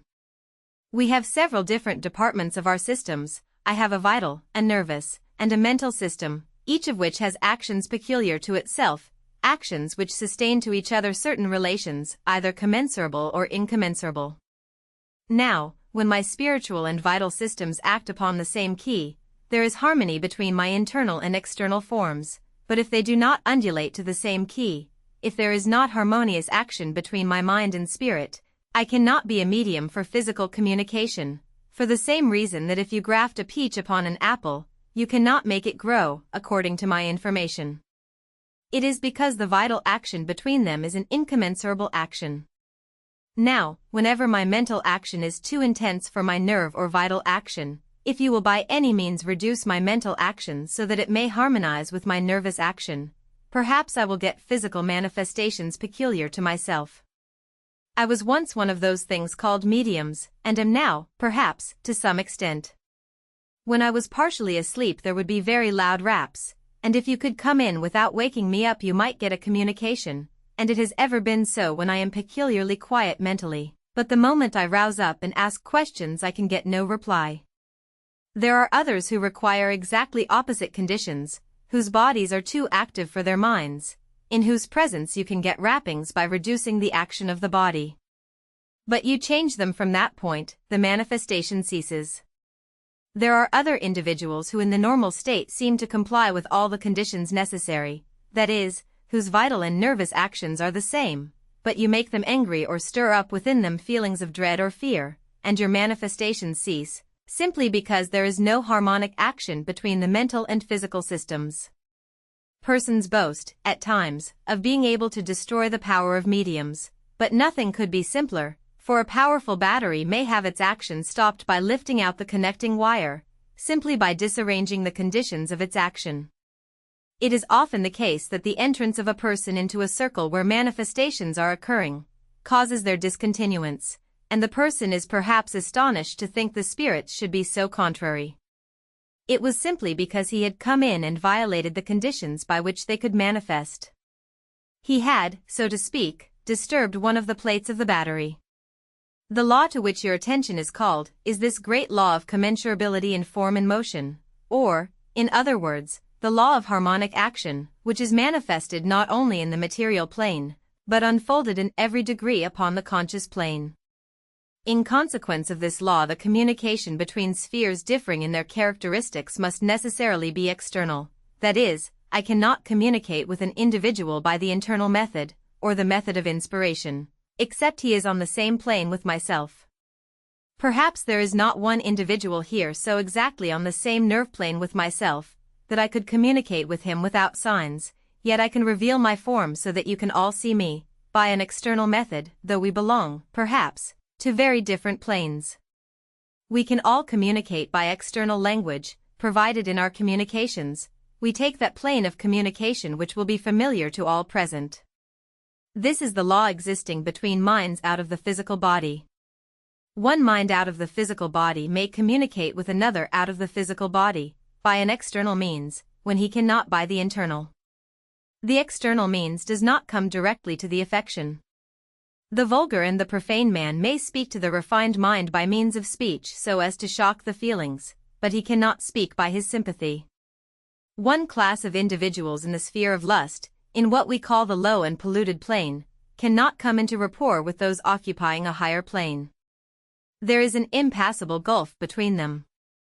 Nevertheless, by the external language which addresses the external being, the thought or perception, they may be able to communicate. The same law of communication applies in the spiritual world.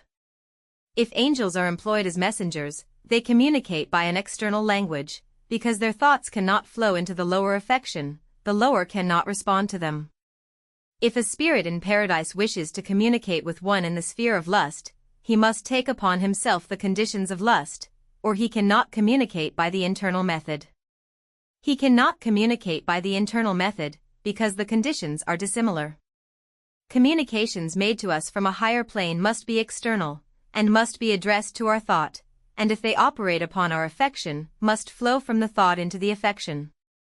It is for this reason that God, the divine, cannot communicate with man, the imperfect and finite, except by means of those who can receive truth from the divine, and who can externally communicate it to those below.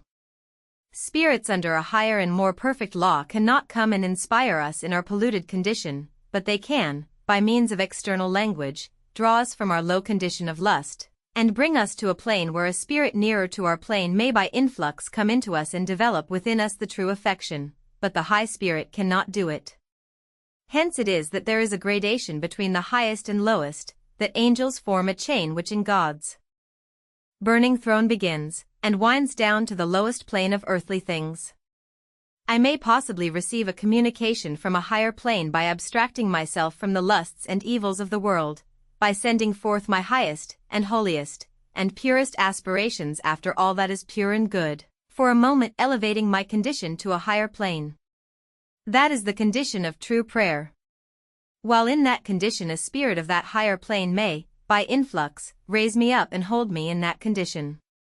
That is, the true effect of the condition known as prayer, is to separate you from the lusts and passions of the world, everything which is tending to degrade you. Then by fixing your mind on your highest perception, and that which is pure, and true, and holy, you elevate yourself above the plane on which you naturally move, bring yourself where a higher angel can reach down and raise you up. Therefore, though prayer does not change the state of the soul, yet it is one of the conditions by which we climb to the higher spheres. You know the direction in regard to prayer was, when you pray do not go into the public places and talk a great deal, thinking God is going to hear you for your much speaking. The object of prayer is not to inform God, to change his mind. Therefore when you pray, retire from the world and all outward influences, and if necessary go into a room, and shut the world out with all its influences, and then, in the secret aspirations of your soul, raise your thoughts and desires to the infinite, perfect, and undying, that you may bring yourself within the plane of blessing, within the plane of that influence which can elevate you. If God could come down to our plane, and by the influx of his Spirit into our consciousness could enlighten our understandings and purify our hearts, there is no excuse for its not being done. He is infinite and there is an infinite fullness in him, but the reason he does not, is that he cannot. It is impossible that God should lie, and it would be lying if he should do this. Conditions cannot be at the same time unlike and like, at the same time discordant and harmonious. The plane of lust cannot harmonize with the plane of love. The plane of man in his low condition cannot harmonize with the plane of the divine in his infinitely elevated, pure, and holy condition. Therefore if a man would receive God into his consciousness, he must put himself into the condition to receive influx, and if he would have an influx from a pure spirit, he must become pure and holy himself. If God did not teach Moses so that he could understand all truth, as did the man of Nazareth, and understand the great principle, "Thou shalt not resist evil by evil," it was because he did not occupy the plane of inspiration. He occupied a plane where there could be external manifestations, which he had, but he could not receive a great universal law, because he was not on the plane of the internal and divine. The inspiration of Paul, Peter, Luke, and John, was not equal to that of their teacher, because they had not arisen to his elevated condition. Had they occupied his plane, God could have communicated as well to them as to their teacher, and it would not have been necessary for them to have a middleman to come between them and God. When you have risen to the plane of communication, the communication is internal. You have no outward form of expression, because you have the thought itself by inspiration. In the language of the apostle, God writes his language in your understanding and in your affections. All communication with the spiritual world proceeding according to this law, each man's communication will be according to his plane. If in the low plane of lust, his communications will be of that character; if in the plane of love, his communications will be of that character. But even the lowest, by putting himself in the condition of prayer, by aspiring for the good and the holy, by putting up earnest petitions for aid, will always find a spirit near to sustain and elevate him. The Project Gutenberg ebook of the Astral World, by Joel Tiffany. Chapter 5, Philosophy of Progression. If we wish to arrive at an accurate knowledge of any subject, we must endeavor to ascertain what is fundamental to that subject. If we need to investigate accurately any science, we need to inform ourselves as early as possible of the fundamental principles pertaining to that science. There is no better way to study the history of creation than by studying it as revealed in the phenomena of nature. When I can investigate nature in her operations, and ascertain the laws by which she performs her work, I then can arrive, at least approximately, at the philosophy of nature, in attaining which I attain the philosophy of divine manifestation. There can be no interpolation there. The divine artificer works alone in the fields of nature, and where I can discover the manifestation of wisdom and power, there I come directly into communication with the divine being in that plane of action and manifestation. And when I learn what the law of action and manifestation is in that department, I learn so much of the method of the divine work, or of the divine order. I propose, then, briefly to call your attention to the teachings of God upon this subject of progression, as manifested in the fields of nature, and will then ask you to accompany me in endeavoring to ascertain what are some of its fundamental laws. Were I to inquire what is the apparent design of everything we behold, we must see that it is pointing to the ultimating of an individualized, immortal, intelligent being, who should be capable of understanding all truth, and being perfected in every true affection. Everything tends to bring about that great result, the unfolding of an immortal being. God and the material universe seem to be laboring to beget an individualized being in the image of both God and the universe, God as the absolute and infinite, and matter as the finite, uniting, produce a being which partakes of both the absolute or infinite and the finite. When viewed from one plane he is infinite, when viewed from another plane he is finite, so that between God and matter man is mediate. I would say, then, in simple language, God is the father of the spirit, and matter the mother of his form. The first step in the path of unfolding, as taught by nature, is that of individualizing form. The next step is that of individualizing life, of producing individuality. The last step is that of producing personality, making the individual a personal being. The form is necessarily finite. The mind can conceive of it only as finite, and as composed of that which is the absolute, finite matter, which, separate from the divine being, has no life or power. It is not self-sufficient nor conscious. If we can suppose that matter shall be divested from all connection with media which can impress upon it a condition, we speak of it as being amorphous matter, or matter without form. If we unite it then with one medium, as electricity, we find it tending to produce the gaseous condition, the nebular condition. Form is not yet attained. If we unite with it still another medium which is a little different from electricity, forms of the mineral kingdom are produced. We have here the first degree of form, but as yet there is not life or individuality. Now the next advance is to induce in that form a condition which shall make it receptive of life, for that which is to be individualized is life. So, then, in passing through the elaborating influences of the mineral kingdom, it arrives at a certain point, a sort of culminating point, where it joins upon the vegetable kingdom, and the line between these kingdoms is passed by such imperceptible gradations, so slow in the unfolding of forms, that it is impossible for the naturalist to tell accurately where the one begins and where the other ends. But the vegetable kingdom is manifestly begun.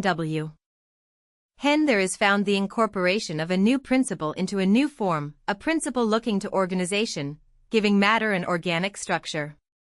When the principle known as the life force is introduced, then it is understood that mineral has passed and the vegetable is commenced. As soon as this is unfolded, we have a second advance of form, life in its first degree, or, in other words, individualization commences. Form has passed to its second degree, and goes on elaborating degree after degree, producing diverse organic forms, until it is prepared to receive another and a more interior principle, consciousness, until by imperceptible degrees we arrive at the animal kingdom. We have then the animal form, the third or finishing degree of form, and the second degree of life, and the first degree of consciousness. Man in his animal nature is the completion of the highest form. Life has yet one more degree to pass through. Consciousness has yet two more degrees to pass through before it is complete. The next advance is to a higher principle of consciousness, to a more enduring principle of life, without changing the material form, and that is to the spiritual degree of unfolding. Looking to the highest types of the animal and the lowest types of men, we will observe that they approach very near to each other. Naturalists have been divided in opinion as to whether or not man was an animal projected on a little higher plane, and whether or not the difference is not merely one of degree. I say that when man is developed, we find him developing or individualizing a higher principle. Individuality was first started in the vegetable, the principle of vitality in the animal. The second degree of individuality was where the animal became individualized on a higher plane of life, on a plane of consciousness belonging to what we call the nerve medium. Man individualizes upon the second degree of consciousness and the third degree of life, completing an individuality.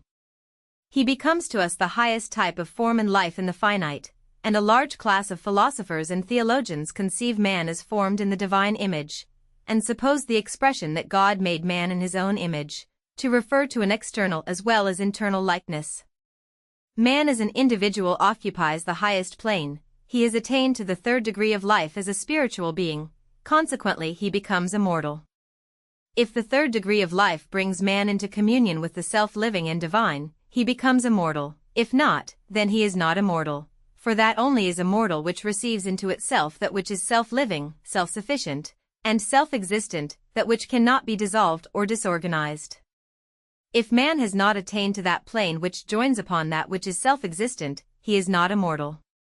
The simple fact that man can think, will, and act, proves nothing for his immortality. The dog can act, and think, and will, but that does not make the animal immortal. Those who base immortality upon that, do not perceive its real basis. Man becomes immortal by his relation to that which is self-existent and self-sufficient, and has that self-sufficient condition brought into him by induction. He receives it by a sort of divine induction. I have brought in a chart to illustrate the principle of induction or the law of progression. You observe that man stands at the head of form and life, though not at the head of consciousness. He is as a finite being produced only to the second degree of consciousness. That is the last step man took.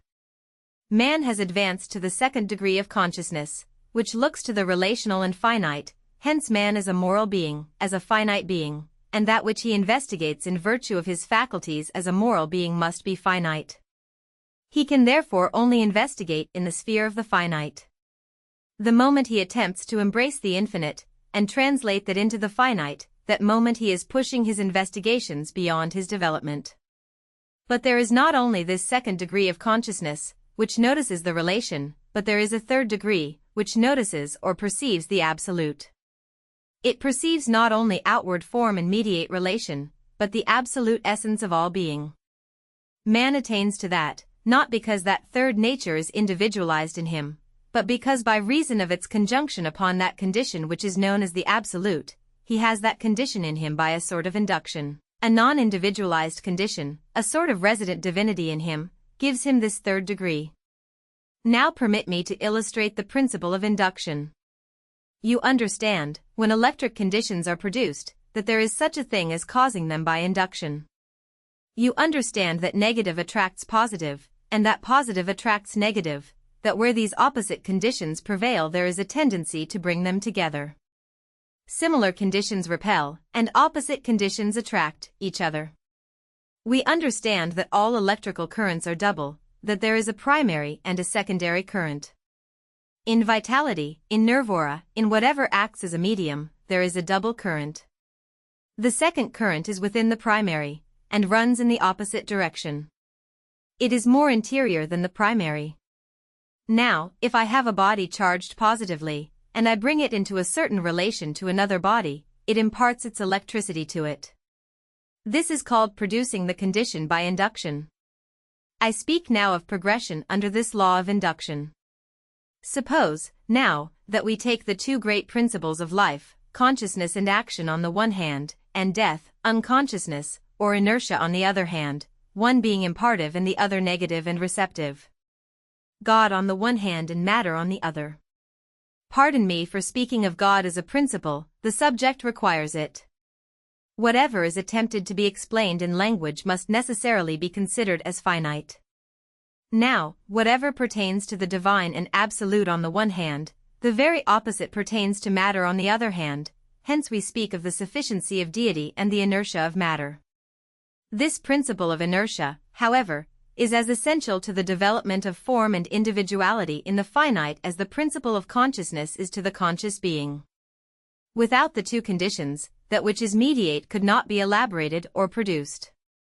God's creative agency, the positive current, passes out upon matter, from which there is a current returning to mind, in which negative current individualization takes place. The returning current first begins to elaborate form, next, with the progress of matter, comes individuality, next, personality.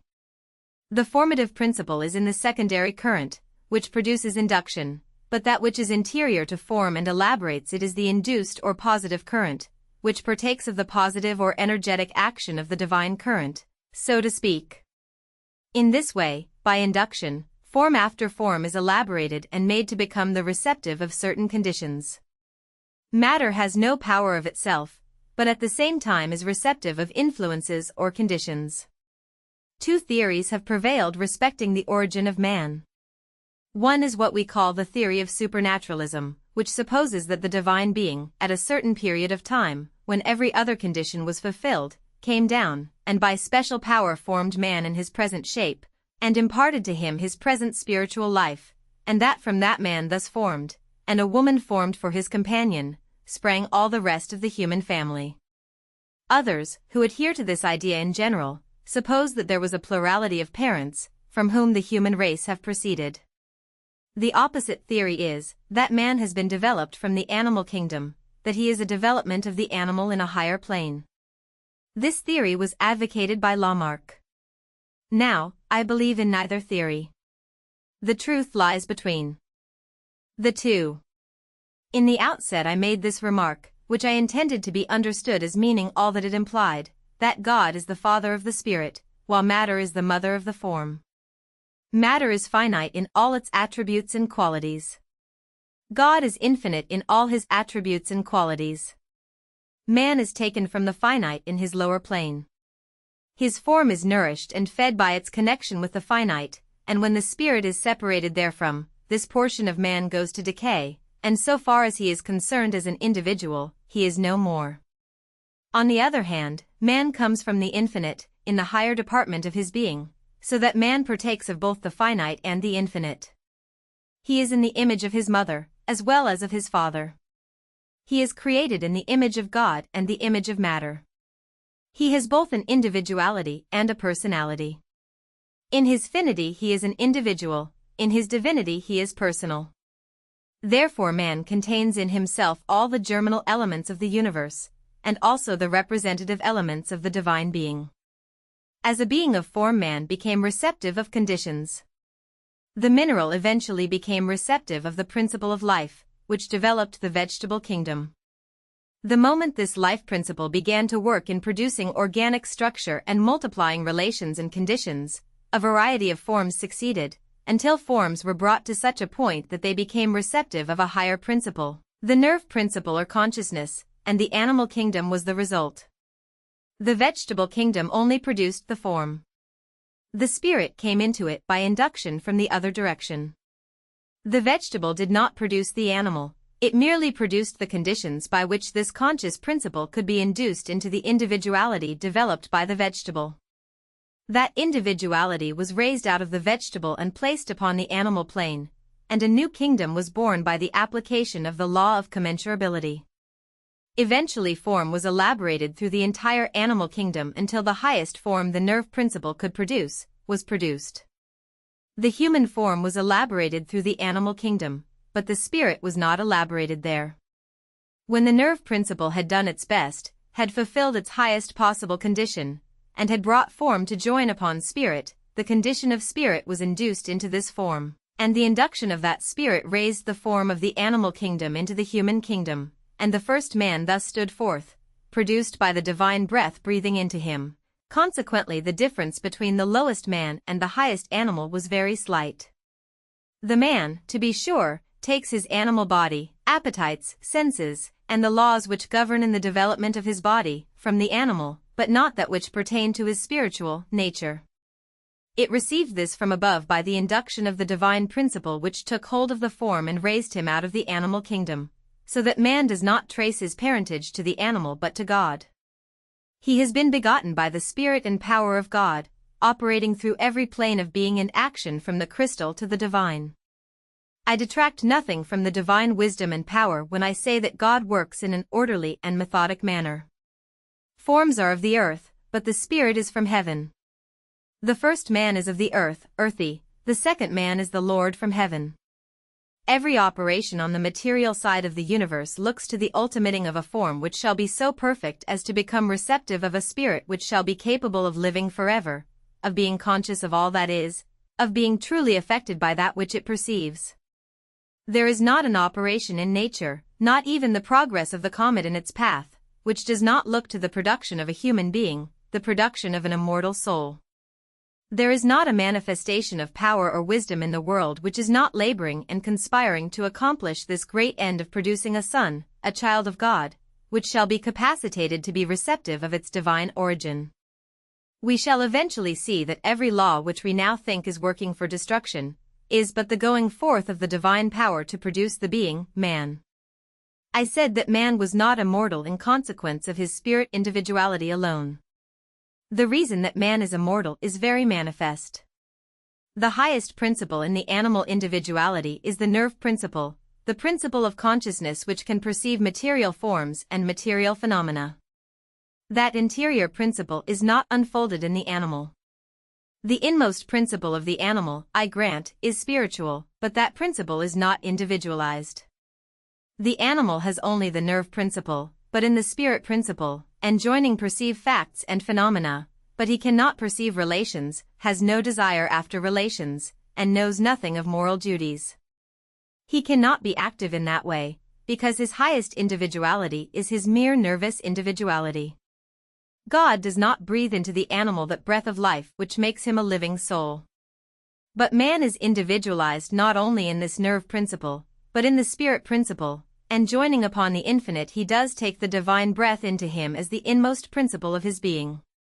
Man is immortal by his relation to the self-sufficient and self-existent. It is his relation to God that makes him immortal. The animal is not immortal, because he has not this relation. Man having this higher principle individualized in him becomes a religious being. In the example heretofore cited of Sir Isaac Newton and his dog perceiving the falling of an apple, the dog was seen as observing only the fact, while Sir Isaac Newton observed the law, which he called gravitation, yet not being developed in his divine consciousness, which perceives the absolute and divine, he could not tell the absolute cause of the phenomenon. The dog is in the manifestational sphere, while Sir Isaac Newton was developed in the manifestational and relational, but not yet in the absolute, but was capable of being developed in that sphere by induction. Man is therefore a microcosm. He has all those conditions which pertain to the universe. He is its fruit. There are 3 stages in the development of man: first, form; second, individuality; third, personality, to which Jesus made allusion in speaking of the development of fruit, saying that there was first the blade, next the ear, and after that the full corn. Man, standing at the head of the development, is the fruit of the universe. He is the grand ultimate of all preceding action. He is the footings up of all that is and all that has been. There is no condition of being not a condition of relation in the wide universe which man does not contain in some department of his being, and just as he unfolds in his conscious nature, does he represent different spheres in the spiritual world? If in self-lust, he registers his name in that department of the spiritual universe called Gehenna; if in charity, he records his name in the sphere paradise; and if in divine love, if the divine is so developed in him that it is a ruling love, he is registered in heaven, and then it is he perceives God. If he is developed like the man of Nazareth, so that his Father's will is his will, so that he can bow submissively to it, whether it be to inflict pain and death or life and prosperity, he is born into the absolute or divine. This, then, is the simple law of unfolding. Man becomes in the spirit world what he is in himself. When you determine where his ruling love is, you have determined his sphere, and if he is to manifest to this world, he will manifest according to the sphere he is in. He advances by the same principle of induction as is concerned in the development of his personality. It is as the poet remarks, all angels form a chain which in God's burning throne begins, and winds down to the lowest plane of earthly things. Understand, then, each individual is a link in that chain, all put together in the various degrees of unfolding. So that as each lifts his lower friends, can each into superior joys ascend. As you would raise yourselves, raise the man next below you. As you would labor to save yourself, labor to save your neighbor. Your salvation consists in saving others. There is no way in which a man so entirely defeats his own happiness as when he attempts to make that happiness his highest end. The pleasure seekers will bear me witness that the real happiness is in performing some duty or fulfilling some end, not with a view to getting happiness. If a man seeks after right, he cannot avoid happiness. Now you can understand that it depends upon you and me to determine our plane, to determine our condition in the spirit world. Jesus said to his disciples that when he should go to his Father, they would see him no more, meaning that he should no longer appear in his form, no longer appear in the spheres of manifestation, Gehenna and Paradise. He can only be communed with by those in the same condition. But previous to going to his Father he told them, "A little while and ye shall see me." He was living then in his physical body, talking with his disciples through their natural understanding. He told them he was going to be gone a little while, and would return, but after that he would go to their Father, and they would see him no more. He first went to Paradise, from whence he could manifest himself. During 40 days after his crucifixion he remained in Paradise, which joins the natural sphere, and manifested himself from time to time, endeavoring to open communication between the spiritual and natural sphere.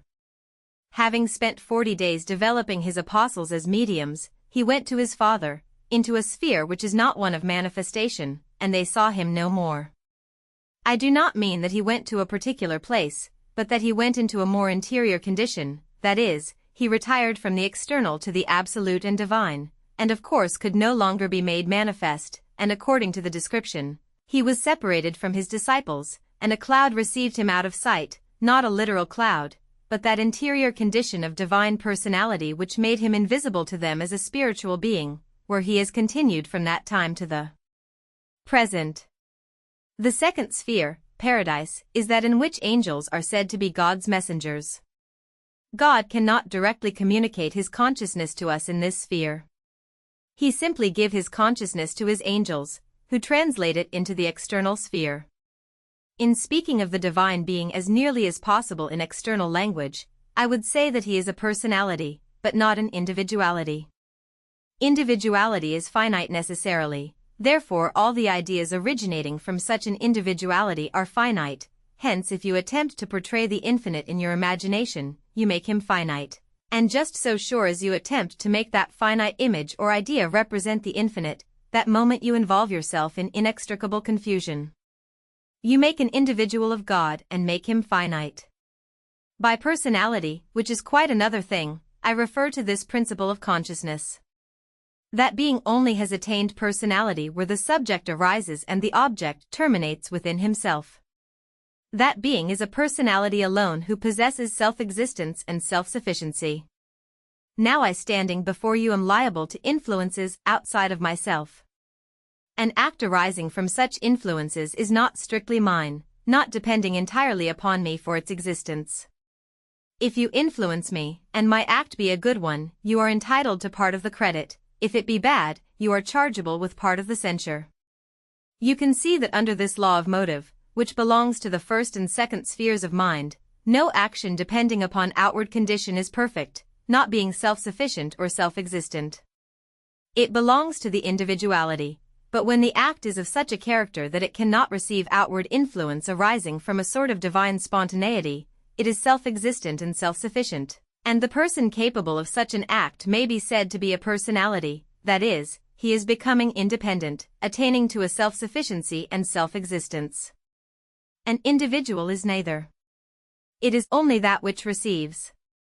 Hence man, who is said to be begotten the child of God, has another's self-sufficiency. All that he has received.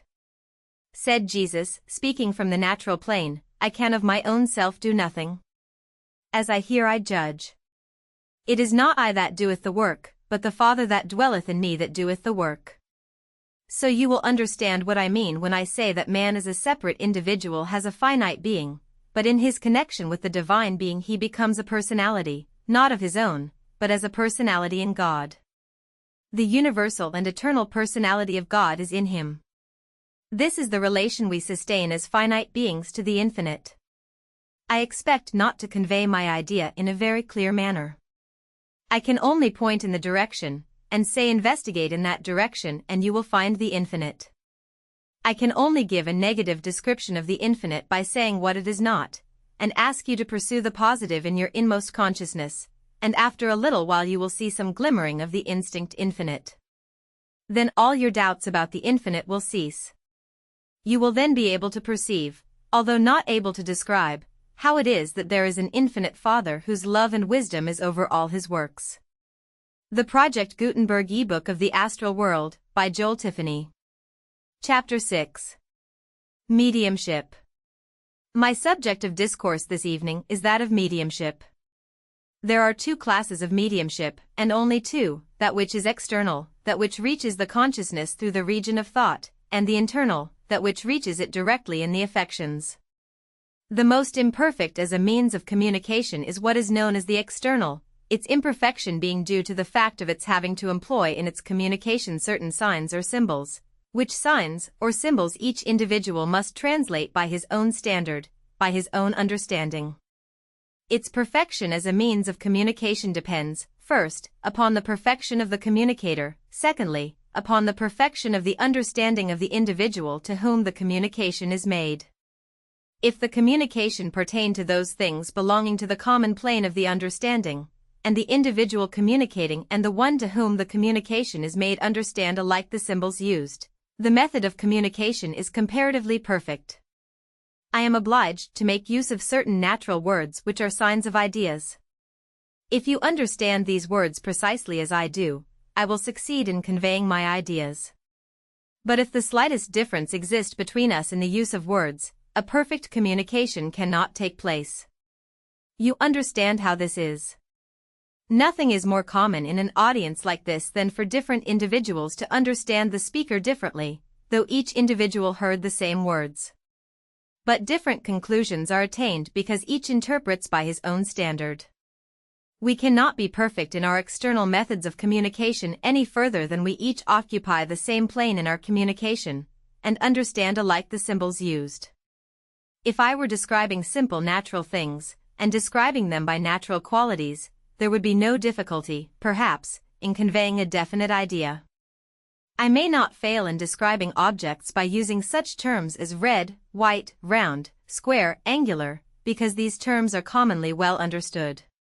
So in regard to all the natural qualities of objects with which we are familiar, we have the correct elements out of which to construct a correct idea.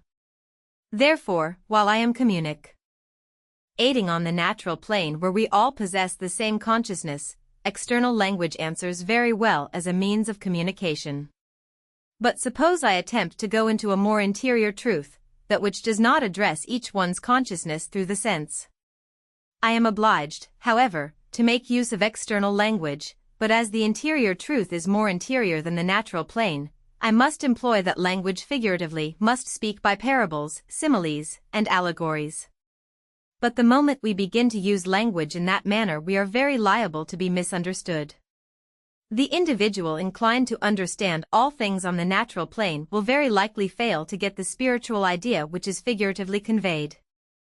A truth expressed in figurative language, the figure being a natural one, will be understood by the one who takes it literally in one way, while he who takes it in a spiritual sense will get a different idea.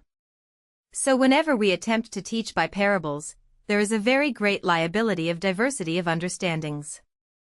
I refer to this to show that in communicating by external language, we are very liable to be misunderstood, unless we confine our subjects to the natural plane, and describe natural things by such properties as are common to all, and are accurate in putting them together, when we may succeed tolerably well.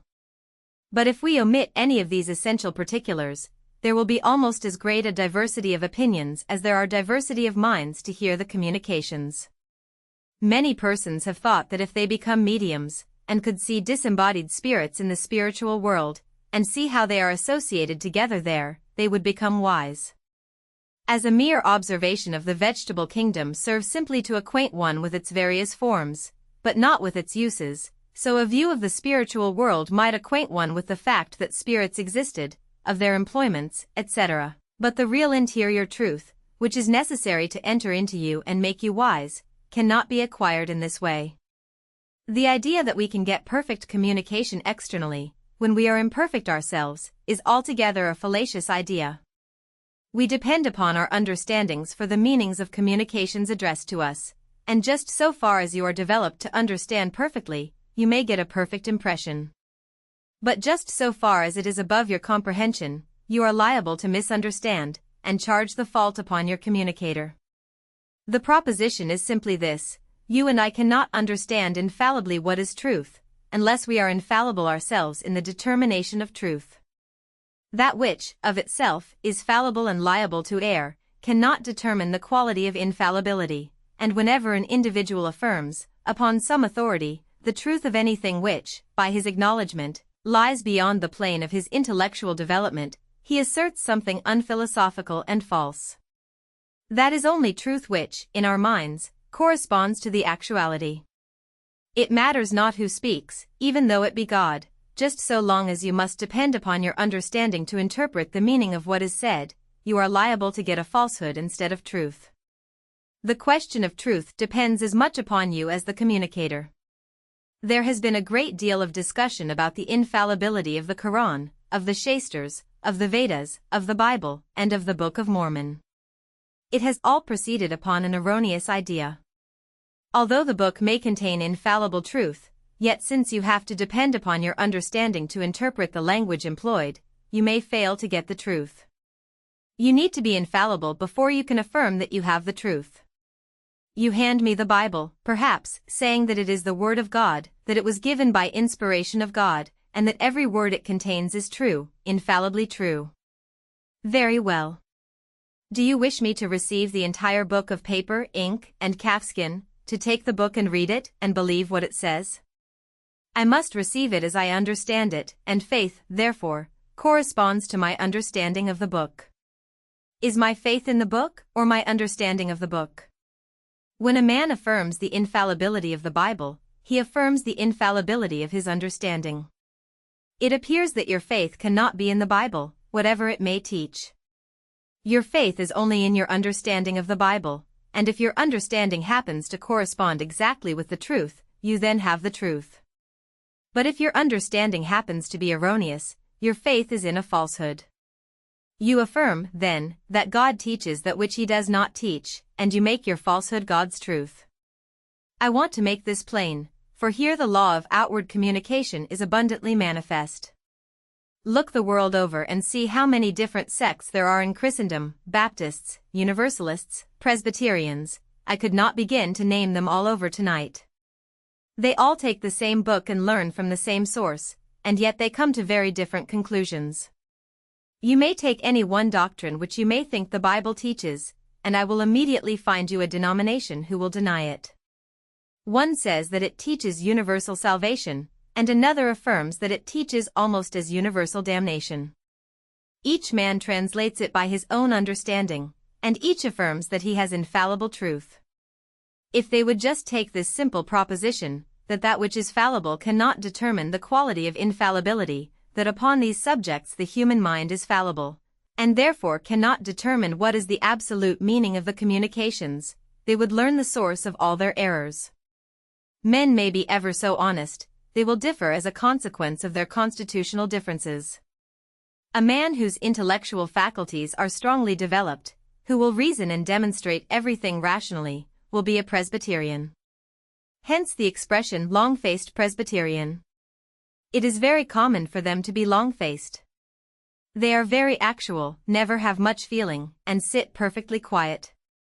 The minister must do all the talking, and the singers must do all the singing. The round, full-faced, emotional kind of man will not be a Presbyterian. You could not force him to be, because he judges by a different standard. He would be a Methodist. He would judge by the standard of feeling, and must have a great deal of noise, and a meeting is not worth a fig to him unless he can have a dozen round him shouting glory. The Presbyterian, all reason, says God is omnipotent and omniscient, therefore he foreknew what should come to pass, and that, therefore, God foreordains whatever comes to pass. This is one of his cardinal doctrines. The Methodist says, if that be true, man is not a free agent, but I feel that he is. He decides from feeling, the Presbyterian from thought. They cannot read the same book and come to the same conclusion. There is a constitutional difference between the two. If they are to determine upon truth by outward communication, they cannot arrive at it. The man who feels pretty savage is ready to accept the doctrine of damnation. He feels that certain persons ought to be punished, and he thinks God will punish them. Here is another man who is all sympathy and love. He cannot see how one man should, under any circumstances, want to injure another man, and he comes to the conclusion that all men are going to be saved. He thinks that if God is as good as he is, and he is sure he is, he will contrive some way to save all. That man will preach the doctrine of universal salvation.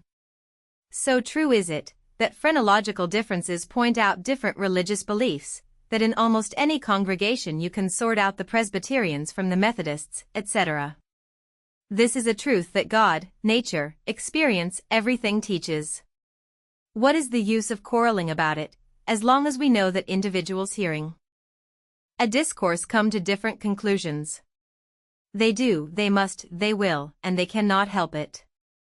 Until they come to a more interior plane, they can never have one faith, one Lord, one baptism. Now you understand what I mean by what is called the external communication. Suppose the spirits make a communication, they make it in words. These words only address your consciousness through your understanding, and you make them mean according to your understanding of them. If the spirit makes a communication by pantomime, it still appeals to your understanding, and depends upon your translation to give it significance. There may be error in the communication and in yourself, so that the error will be double. It is in this way that very many errors which have been charged upon the spiritual world, after all, have their origin in the mistranslation and the misunderstanding of those who hear the communication. The teachings of Jesus, I think, are straightforward enough, if you will come to the plane of understanding to which they were addressed. Being spiritual, they cannot be truly represented by natural ideas and language. For that reason he was obliged to teach by the use of parables, figures, and similes, and when he had done the best he could, the disciples, being educated in the natural plane, interpreted his language naturally, and, consequently, misapplied what he said. This is the fault to the present day. The truths he sought to communicate were peculiarly spiritual, and natural language could only represent them when used figuratively, hence he made choice of such similes or parables as would convey his meaning approximately, yet not without liability of material error. Hence he declared to his disciples, with whom he had been so long familiar, that they did not understand him, and could not, until the Spirit of truth should come to lead them into the truth of what he had taught. Language could not convey the truth, else it would undoubtedly have been so given. He knew how to describe the things of the spiritual world so far as they could be described, for the Spirit had been poured out upon him without measure, but natural language could not portray the truths, scenery, and events of the spirit world. The only perfect mode of communication is the interior method, or communication by inspiration. As a means of becoming wise, it becomes necessary for us to seek by some means to come into interior communion with the spirit world and divine being, since we cannot by outward means arrive absolutely at the truth. If we will know that truth which is required to build us up into eternal life, we must ascertain what conditions are necessary to be observed to bring us into interior communion with the Spirit, so that without outward sign they can flow directly into our consciousness, and be written upon the thought or heart, as was said, I will put my law into their understandings, and I will write it upon their affections. Thus truth must come to us without any recourse to Bibles or any other standard whatever. It so happens that the means by which we are to attain to interior communion are open to all. It is possible for every person to come into rapport with the interior spheres. According to one's ruling love or desire will be his affinity or communion with the spheres of the spirit world. If that be high, his communion will be high. If low, his communion will be low. I will illustrate what I mean by interior communication. Suppose that some of you have a pain in the head. After your best attempts to describe it to me by natural language, I might not get of it a correct idea. But by putting myself in a negative condition to you, I could receive the pain myself, and be able to understand its character precisely. You thus communicate through the nervous medium interiorly. Many persons in public assemblies are liable to receive headaches of others by coming into rapport with them. In each there is that which corresponds to all the media in the outward universe.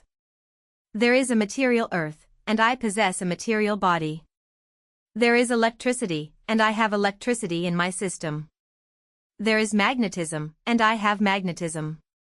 There is a life principle expanding all over the world, and I am in communication with that vital medium, and through it exert a vital influence upon others, and they upon me. This process of healing by mesmerizing is only coming into rapport, so that the vital forces of the healthy person enter in and strengthen the vital forces of the weak. Then there is a nerve media existing around and in the individual, through which the pains of others are communicated to him. Pain in another causes an action in this nerve medium which communicates the pain to me, just as my voice causes a vibration of the physical atmosphere, which action is communicated to your organs of hearing. The sounds I produce have certain meanings attached to them. If you understand them precisely as I do, you get a perfect communication. But any description in natural language of a pain would be inadequate. But when I receive it myself, I have in every respect an adequate idea of it. Very often, standing near individuals, I have told them what difficulties they were laboring under by experiencing them in myself. It is in this manner that clairvoyants frequently tell what ails their patient. If I go on and describe your pains, there is nothing astonishing in it. I am simply in rapport with your nerve medium. I am sometimes wondered at for this, but I might be a fool and yet do it. There is no wisdom involved in such a power, and it is erroneous to suppose, as some do, that because clairvoyants can tell them what ails them, they can tell them how to cure it. These powers belong to very different classes, but they may be united in the same individual, and he may be competent to discover disease and to prescribe its remedy. I refer to this simply to correct the false impression that clairvoyance is a wondrous power. It is one of the simplest powers in nature. It is one of the powers that may be made use of to bless, but if not properly understood, it may be made use of to curse. What is true in regard to this nervous medium is true also of thought. You often witness cases of this kind in mesmeric and magnetic experiments, when the subject and operator being brought into rapport, whatever one thinks the other thinks, what one wills the other wills. The idea is transmitted perfectly. There is what is called thought reading. This is governed by the same law precisely as that of which I have been speaking. One mind communicates its motion to the other by means of a medium, just as I communicate to your organs of hearing the vibrations of my organs of speech, through the medium of the atmosphere. When I have a thought which is an active condition of the mind, which may be denominated mental action, it is transmitted to the spirit medium or spiritual atmosphere, and undulates through that until it strikes upon that receptive mind where the same motion is communicated, and the same thought produced, and the thought is impressed upon the consciousness. The one receiving it perceives it precisely as its communicator. Such a communication does not depend upon the understanding simply for its perfection. This is what we call interior communication. According to the elevation of our spiritual sphere in the sphere of truth or love, as we approach the infinite and absolute, will be the perfection of this method of communication. If we are very low, it corresponds very much to the external mode. But as we raise, it becomes more interior and refined, until finally, being unfolded to the plane of the absolute in our consciousness, perceptions, and affections, we shall come into direct rapport with the infinite, and receive communications directly from the divine, not by any outward sign or symbol, but by the inflowing of the divine thought and affection. This is the way and the only way that Spiritual truths can be communicated. The reason that Jesus of Nazareth did not communicate sufficient truth to the world to enlighten it was simply because the world was not prepared to receive it. He said that he had many things to communicate, but they could not bear them. He also said that the man coming after him, living the life he had lived, should do greater things, because there would be a higher and wider plane. The world was too low, too animal, to receive his doctrine. For that reason he was obliged to go away, saying to his disciples that they did not understand him, and it was necessary that the Spirit of truth should come and illumine their understandings before they could understand him. If I wish to understand spiritual truth, no man or medium can be a medium for me, and I cannot be a medium for you. Jesus of Nazareth cannot be a medium for one of you, nor can God himself. Every individual who would understand the truths of the spiritual world must be his or her own medium. God must write his law upon your understanding, and put it in your affections.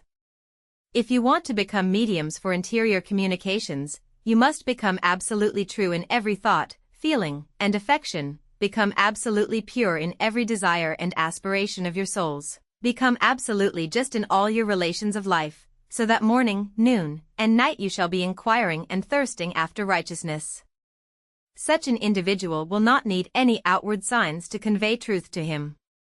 But the person disposed to live in the outward world, to live in the enjoyment of his appetites and lustful affections, will require representations, if he ever believes in spirits. He has to be addressed as a physical or sensuous being. If he ever believes in a future life, the spirits have got to come and rap him over his head. These outward manifestations are designed to say to the sordid atheist, to the materialist, to the religious worldling, you have a soul. It is for this reason that there is speaking with tongues, and that all the wonderful works are wrought in your midst. That is what makes Mr. Davenport's circles necessary for the vast majority of the citizens of New York. They are not sufficiently developed to understand spiritual truth. These manifestations are necessary. They are not calculated to make you wise, but they can startle you, and prompt you to investigate, and they can give you such direction as will prepare you to enter into a higher and holier investigation of your relation to the world and to the Divine Father. It makes little difference whether they lie or tell the truth, provided they satisfy you that you have souls. If they were always to tell you the truth, you would be too dependent upon them. You have intellectual faculties, exercise them, and you will never find yourself in a position where you cannot find all the light you need. A great many people who believe that spirits do communicate, can hardly go to dinner without the consent of the spirits. They make babes of themselves, and afterward become fools. If the spirits tell me to do a thing which my judgment says I should not do, I tell them, I won't. I will do the best I know how, and I would rather trust myself than you. I always get along a great deal better in this way than I would by getting spirits to rap according to my expectations. They are not designed to become our governors. Sensible spirits do not ask any such thing. There are ninnies in the spiritual world as in this, who will be glad to become governors, if they can get dupes enough. The object of this external communication is to give outward evidence. The Corinthians had terrible times. Some people coming in said they were drunkards. Some said they were mad. Some spoke in tongues. Paul reproved them for this kind of talk. He told them that it was well to speak with tongues, but he would endeavor to make some use of it, and would rather speak 5 words with the understanding than 10,000 in tongues. The tongues are for a sign to those who are not believers. The man or woman that is not established in the faith that spirits can communicate, needs these outward manifestations, but when established, it is all time thrown away to be chasing after these communications. Persons had better be in their closets, throwing their aspirations for a higher and holier life, and pray until, by their earnest aspirations, they call angels of the brightest spheres to come and be with them. They would find themselves getting along much better, and would give to spiritualism a very different character from what it now bears in the wide world. I talk plain. I am in earnest. We have had nonsense and folly enough. It is time we become rational, learn the use of our faculties, and use them aright. Everything has its true mission. Let, then, everything be done decently and in order.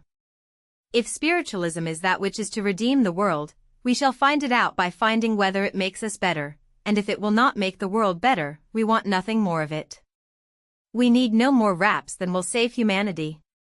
We need all we can get for that purpose.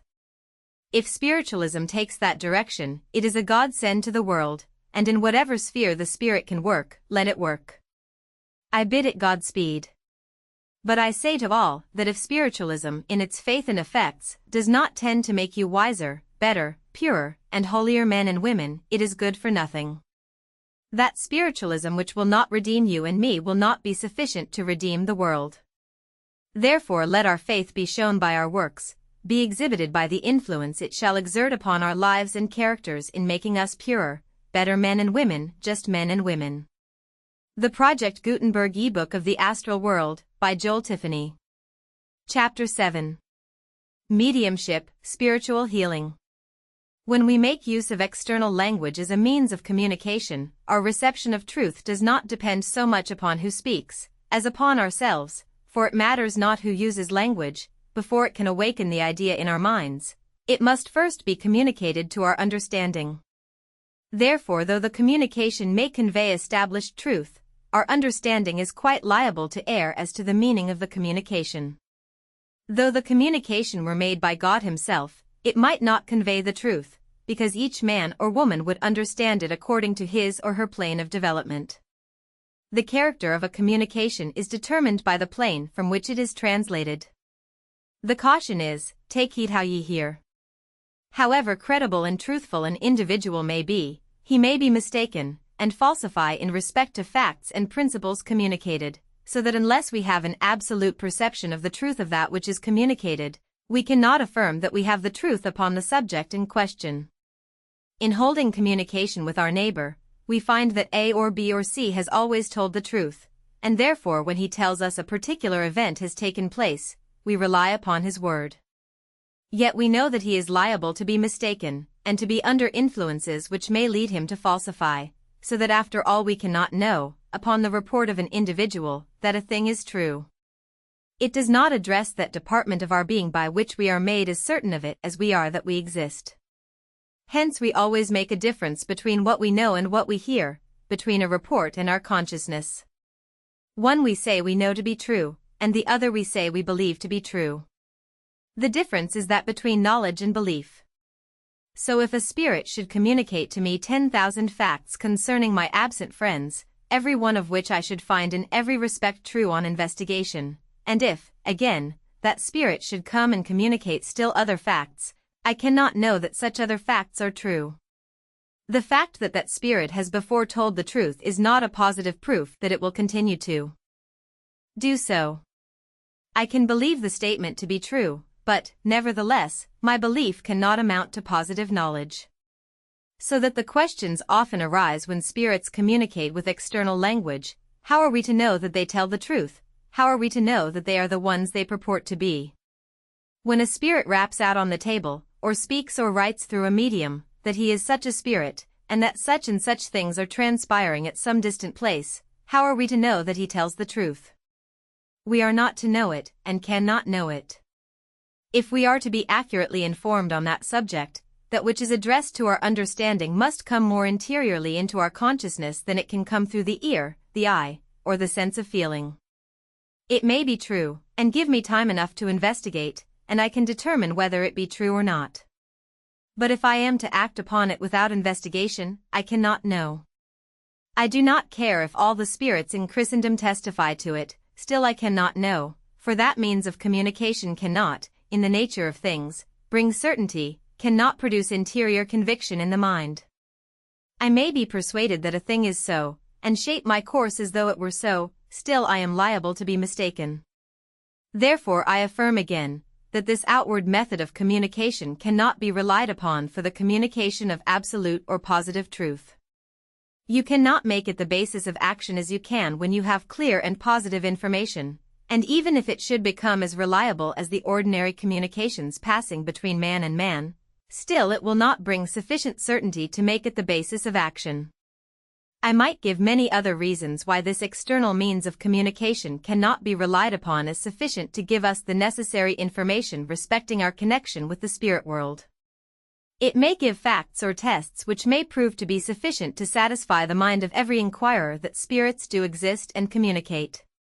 This is no unusual thing, but the point is to make them the instruments of communicating to us such information as from day to day we need, and upon which we must rely. Those who do thus rely upon their communications, and yield implicit confidence to them, 9 times in 10 show themselves to be complete dupes, and make themselves the laughing-stock of every sensible man and woman. You will find in all parts of the country those who, if they can get a rap, say spirits, is it so, and act according to the responses they receive. Nothing can be further from the true use and design of these manifestations. My position is simply this: so far as these outward means of communication are concerned, they are designed for those who cannot get a more interior view of their relations with the spirit world. If an individual is living in his exterior or sensuous nature, so that what comes to his understanding must come through his senses, then these outward manifestations are useful and necessary to satisfy him of the fact that spiritual beings do exist, and have the means of communicating with us. But when he is fully satisfied on that point, he has received about all the benefit he can from these exterior communications. There is another important point to which I wish to call your attention, and one which, if properly understood by those who investigate the spiritual phenomena, will save them a great deal of embarrassment. It is this, that class of spirits who usually manifest themselves through public mediums either by sounds, by moving physical objects, or by any other means before promiscuous objects, or by any other means before promiscuous public assemblies, cannot generally be relied upon, and the reason is very obvious.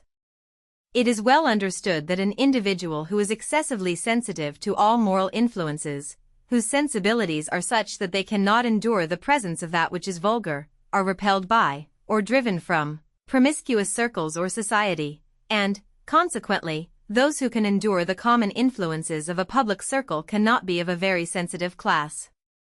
Take a medium who is exceedingly sensitive to external influences, who must be in just such a condition in order that the spirits may communicate, and who requires that every mind in the circle shall be in a peculiar condition, and place that medium in a public circle, and you can get no manifestations at all, for the required conditions are foreclosed at once. This kind of mediums will not answer for the purposes of public circles, but if you get one that will answer for such purposes, that medium will be one who is excessively positive, one who can resist influences of ever so positive a character. As that medium is required to sit for all classes, as a matter of course he must be in a condition to respond to the kind of influences which are brought to bear upon him, or manifestations cannot occur while such influences are present. When communications are received through public mediums, the probabilities are that the communicator belongs to a very low plane of development, and that the communications cannot be relied upon, whatever may be the professions of that communicator. There is almost always an influence which belongs peculiarly to each public medium, an influence which seems to be a presiding spirit, which that medium will usually recognize, answering to the name of Jim or John.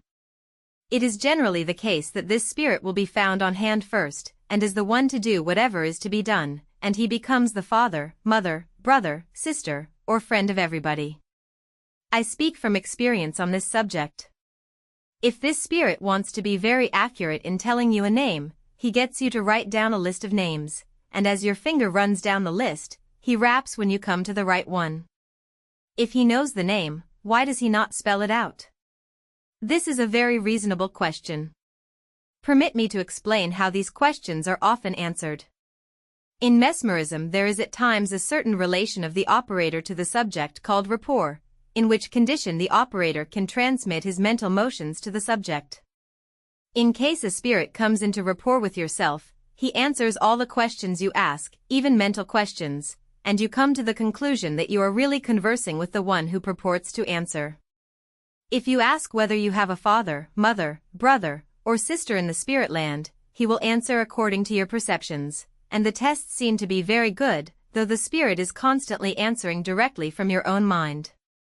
This often occurs in public circles. Another individual, sitting next to you, who is very anxious to get equally good tests from his spirit friends, gets no correct answers unless he hands his written questions to one who has been found to be in rapport with the spirit. I once knew an instance of this kind. A doctor came into a circle with about 30 mental questions, to which he desired to get responses, but he could get no answers, it seeming impossible for the spirits to get the questions from his mind, but upon his writing them out, and handing them to a lady, who shortly before had succeeded in getting answers, they were all replied to without difficulty. The simple explanation of this fact is, that the lady was in rapport with the spirit, and consequently her thoughts could be seen by the spirit, while he could not perceive the thoughts of the physician, who was not in rapport with him. If you ask questions orally, it may be that the spirit does not hear them, except through the medium's ears, so to speak. I might go on thus to great extent, showing the liability there is to be deceived in these public communications. The circumstances of a public circle are exceedingly unfavorable to getting communications from spirits of a high degree of refinement. The most that can be obtained under such conditions is some external evidence of spiritual existence. The point to which I wish to call your attention is the almost universal fact that mediums devoted to external manifestations, while under the influence of this presiding spirit, are under an influences to deceive, to cheat, which is almost irresistible. It does not matter particularly how good manifestations they get. I have seen this deceptive disposition manifested in mediums who could get very remarkable manifestations, such as the movement in the open light of a table with several men standing upon it. Not that they themselves wished to deceive, but they were almost irresistibly controlled by the influence surrounding them, and which must generally be present in a large circle. I have seen this many times when I knew the manifestations to be genuine. A skeptic, however, notwithstanding their genuineness, would, upon detecting the slightest thing like cheating, pronounce them all a humbug. There are but few mediums who could resist this influence which comes over them at times, inciting them to help the manifestations along a little, or to give them a little start, with the hope that they will thereafter get along without assistance. I refer to this to call attention to the influence to which mediums are at times subjected, not to condemn the mediums, nor to convey the impression that all these public manifestations are cheats. I have seen many which were not of this character. This cheating influence is attributable to the incongruous mental condition of a large circle, where no care is taken to secure harmony. I offer these remarks as a caution not to get discouraged. You will meet with these things, and if the enemy can once catch you cheating, no matter how many good demonstrations you have given for months before, he has no hesitation in publishing to the world that it is all a cheat. He requires the medium to be very truthful, but he has no hesitation in lying himself. Being judged out of his own mouth, the enemy who takes advantage of the least deception on the part of the medium is as bad as the medium, and if he gets communications he must expect them to be marked by his character. Permit me now to call your attention to the subject of healing mediumship. Man, as we have seen, possesses within himself the elements of all prior existence, in fact, of all existence, from dead matter to the self-living Jehovah. These elements exist in him in an individualized condition.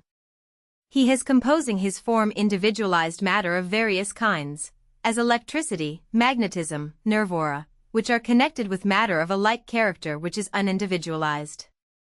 I need but say that all matter this side the divine is of itself dead, that all life and consciousness flows directly and indirectly from the divine being, and that there can be no manifestation except as connected with the divine being.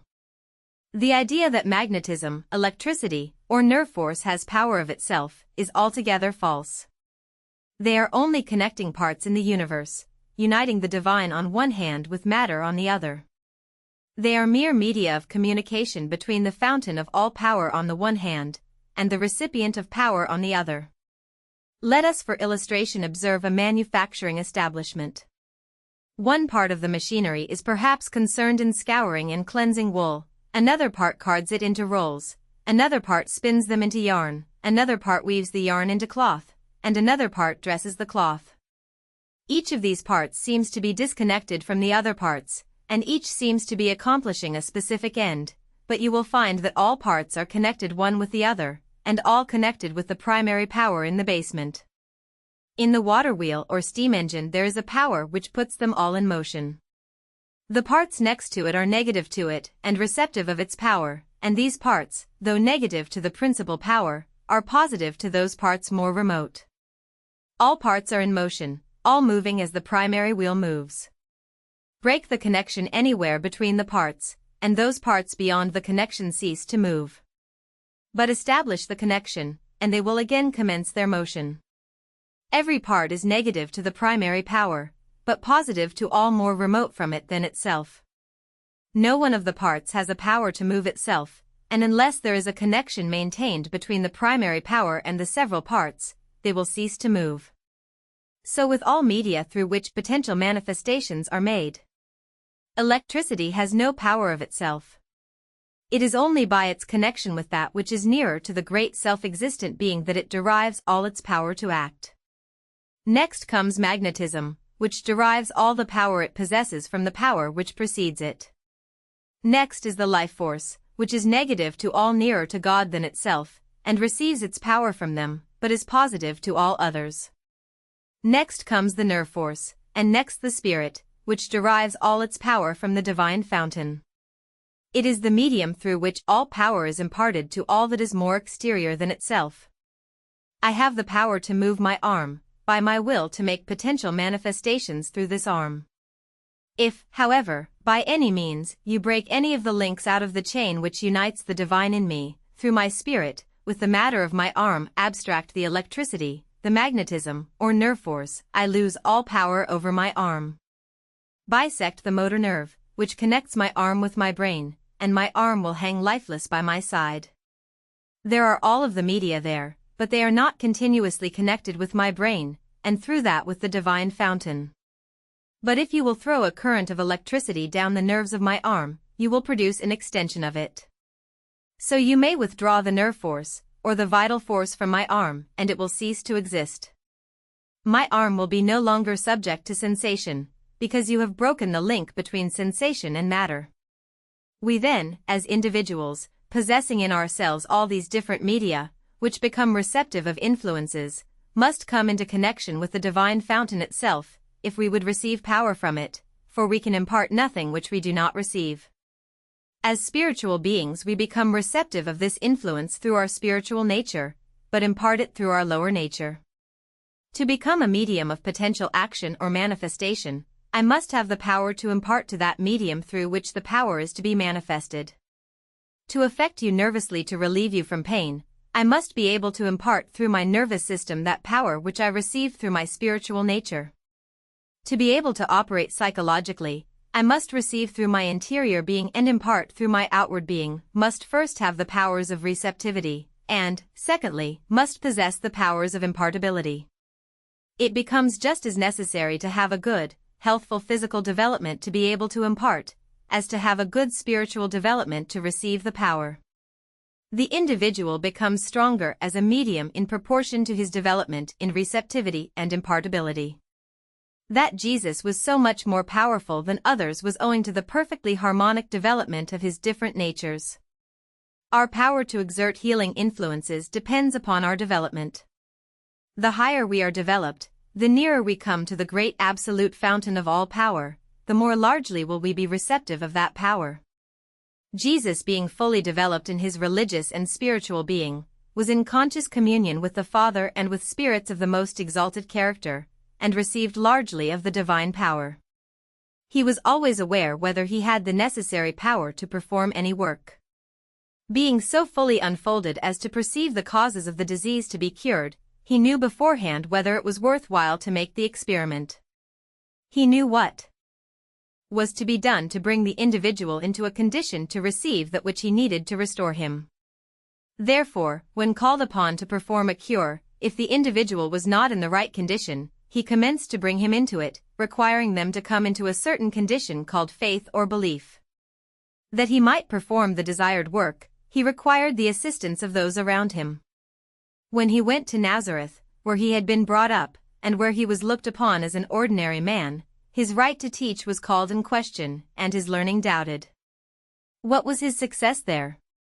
Mark says he did not succeed, because of their unbelief. He could not command the conditions which were necessary to impart his power, and he could do no mighty work there, except to lay his hands on a few sick folks. Another writer referring to it, says, he did not many mighty works there, because of unbelief. We all know that Jesus said, a prophet is not without honor save in his own country. He had to keep away from Nazareth simply because the state of mind was such that he could not control the conditions necessary to produce his mighty works. Within 3 weeks before his crucifixion, when going to Jerusalem to attend one of the feasts, his brethren called upon him and said, if you do these things, show yourself openly, for no man doeth these things in secret, and yet seeketh to be known openly. For, says John, his brethren did not believe on him. Christ, even with his high degree of receptivity, found it necessary at times to call to his aid surrounding minds, and he could not always perform his work without faith being reposed in him. The question was very often asked by him, believe ye that I am able to do this? When he had performed the cure, he immediately said it is faith that did it. They had no faith in him as the Son of God, as supposed by some, but simply in his power to work a cure. I desire to enforce the idea that if we wish to be mediums of high and exalted powers for the removal of diseases, it becomes necessary that we should be highly developed, not only physically, but spiritually and religiously. A high order of the absolute religious development is very essential to great power as a healing medium, because this highest nature, this absolute nature, in man, much more than any other, serves to unite him with the absolute fountain of all power. The highest development of this religious nature in man is necessary to give him a clear perception of the nature of disease and the means for its removal. The man who has this religious faculty highly developed, needs not that any man should say anything to him of man, for he knows what is within him. Clairvoyant mediums know very well that that condition which enables them to see most clearly the state of the individual is that which is high and exalted, for when their thoughts and aspirations seem to be ascending, like the odor from the flower, there is a sort of conscious exhalation going forth permeating everything around the individual, and he sees and feels clearly the condition of everything by which he is surrounded. There is nothing in the world which summons the human being to such a degree of activity as that which we call the religious nature. There is nothing which takes hold of him so deeply. What other influence in the world could cause a mother to destroy her babe, but the stimulating influence of this religious nature, coming up as it does from the deepest fountain of the soul? Make a man believe that his religious nature requires sacrifice, and he will make that sacrifice, cost what it may, simply because his religious nature wells up so strong when it is moved, that there is nothing outward which can resist it. When the individual's religious nature is highly developed, it is more powerful than all his other natures. We will become healing mediums just in proportion as we are developed in this religious nature, so that we shall become more receptive and perceptive, and be enabled to exercise stronger mental power to accomplish our results. But a healthy physical development is quite as essential to good mediumship as is a high and healthy spiritual development. Good organs of impartability are required. Secure a good harmonic physical with a good harmonic spiritual development, knowing that you are receptive on the spiritual side, and impartive on the physical side. There is much folly connected with mediumship. That such should be the case with people so profoundly ignorant as the majority of mankind are with reference even to their having souls, is by no means surprising. Many people suppose that if their hands are touched, a spirit has got hold of them, and is about to make something great of them, and they set themselves up as something wonderful. If they can perceive any influence coming upon them, it is attributed to a spiritual agency. It may be so and it may not, because there are other than spiritual agencies. I once witnessed the curing in 5 minutes of an individual who had been blind for 3 years. This, told to the world as an instance of spiritual healing, would appear marvelous, and if I had happened to do it on the platform, before the people of New York, they would have thought I had almost performed a miracle. It is probable that not a particle of spiritual influence was exerted in the case.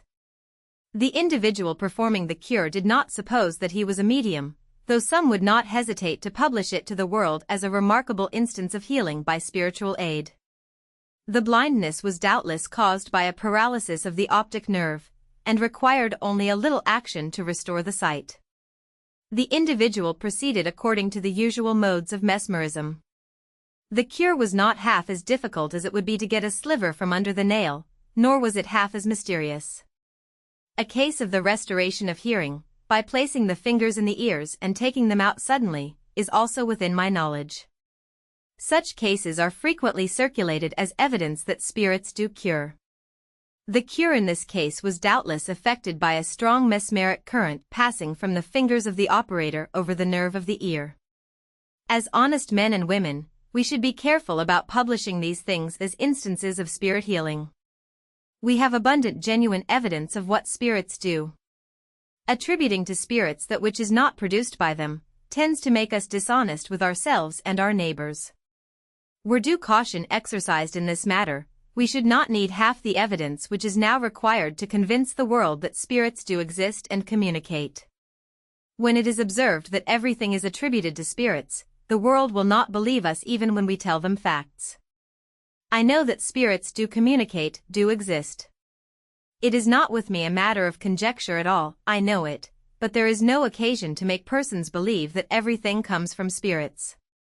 I ask spiritualists to be more careful, more dignified in their investigations in these matters, and they will find that there are facts enough before the world to convince it of the truths of spiritualism, when you can convince the world that you are duly cautious and not easily misled.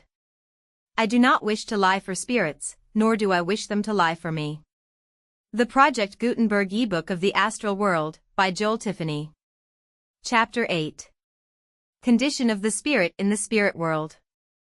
In order that I may present the general condition of the spirit in the spirit world in the most intelligible form, it will be necessary for us to enter into a very close and accurate analysis of what constitutes the spirit, because if we do not well understand what constitutes the spirit, we shall only be able to conjecture of its condition of happiness in the spirit world, and if we are to have a close and rigid analysis of the spirit, we can only have it by having a close and rigid analysis of our own conscious being. Because we can know nothing but our own consciousness, and if we are to learn of the condition of spirits in the other world, that condition must be translated into our consciousness, and we must find it therein recorded, or we can only conjecture of their condition. Then the first point to which I wish to call your attention is that which distinguishes the condition of absolute consciousness from that condition which goes to make up individuality, that which is universal and applicable to all, and that which is only individual and applicable to each and every individual.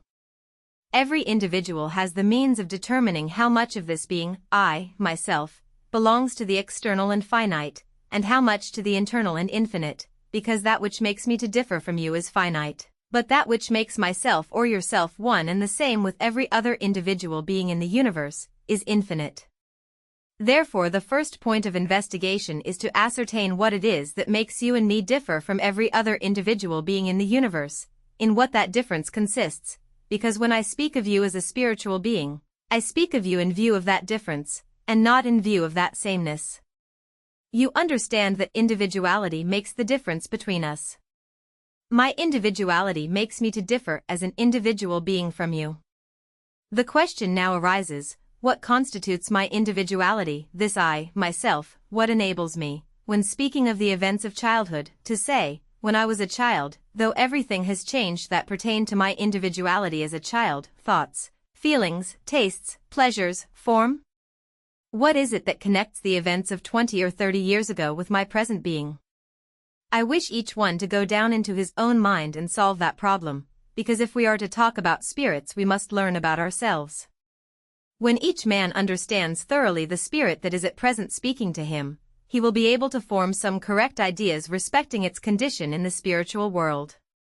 Upon examination, each will find that there is within himself a principle of absolute consciousness, a principle which is self-conscious, which represents itself to itself, and is not represented by anything but itself. It cannot be analyzed. It is absolute in itself. To prove to you that your consciousness of identity has undergone no change, I need but attempt to prove to you that you are the same individual that you were when a child, by referring to scars made upon your fingers in childhood, which still remain, by calling to mind traits of your childish character. All these proofs you would consider very much inferior to that proof afforded by an affirmation within you, which rises above all outward evidence. It is that to which the book alludes when it says, as he could swear by no greater, therefore he swore by himself. Although in your physical, intellectual, and moral being you have changed in everything pertaining to your finite consciousness, yet there is that within you which tells you you are the same.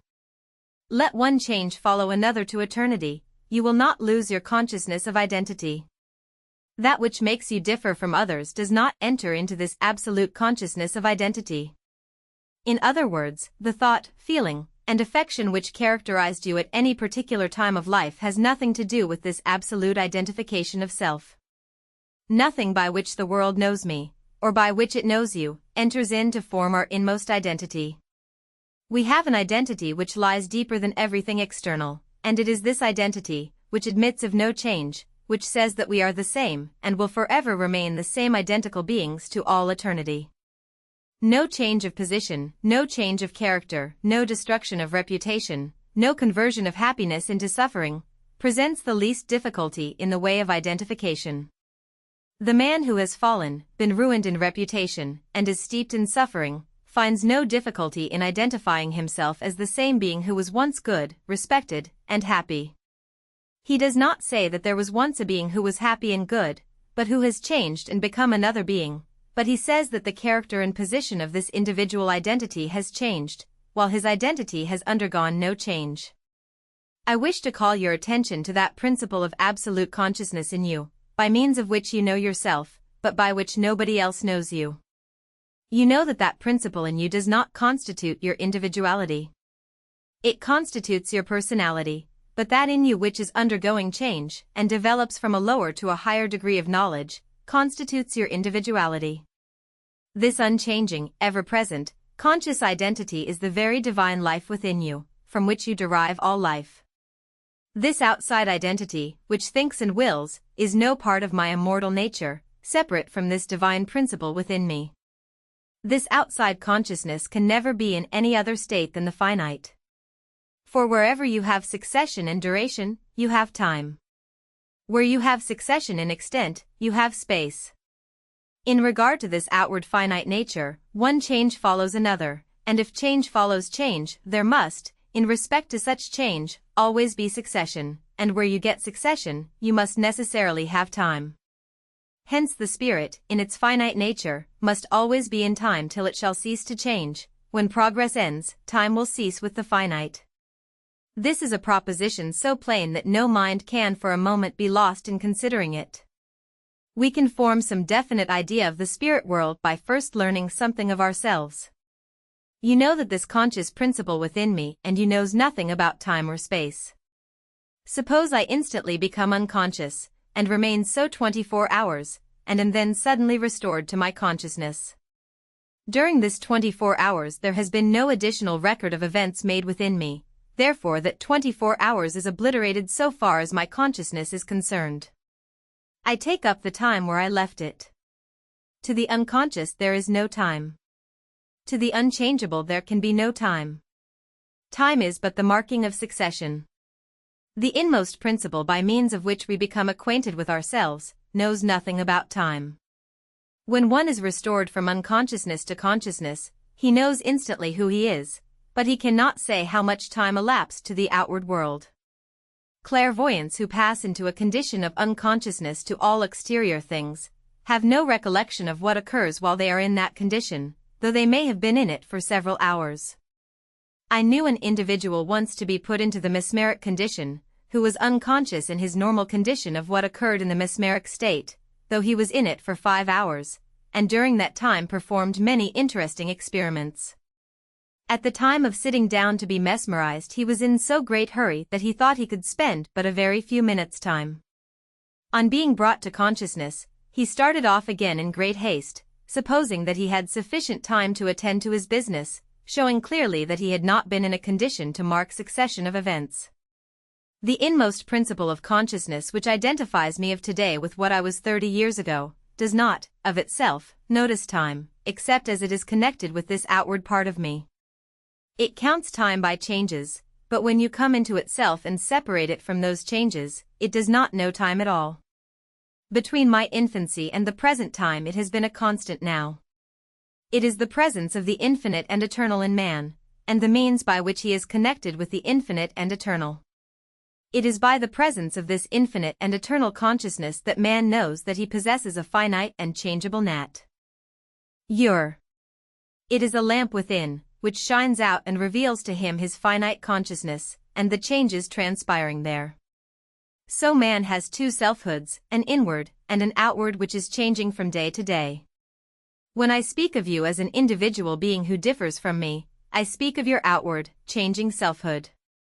But when I speak of you in your inmost consciousness, I speak of you in your inmost selfhood, in which you do not differ from me. It is by this inmost consciousness that I know that I am. It reveals myself to myself by just the same law by which you are revealed to yourself. There are two methods of addressing the outward selfhood, from without, and from the infinite within. Where the individual consciousness is addressed from within, the communication is made to the affections, whence it flows into the understanding. When it is addressed from without, it is by representations of that which addresses it. But when I go to the spiritual world, I go with this divine consciousness, this constant, unchanging consciousness within, but not as a principle which belongs to me, which is individualized within me. It is just as universal as God. It is the divine consciousness which is unindividualized within me, and wherever that is, I must be, because of the ubiquity of this divine principle.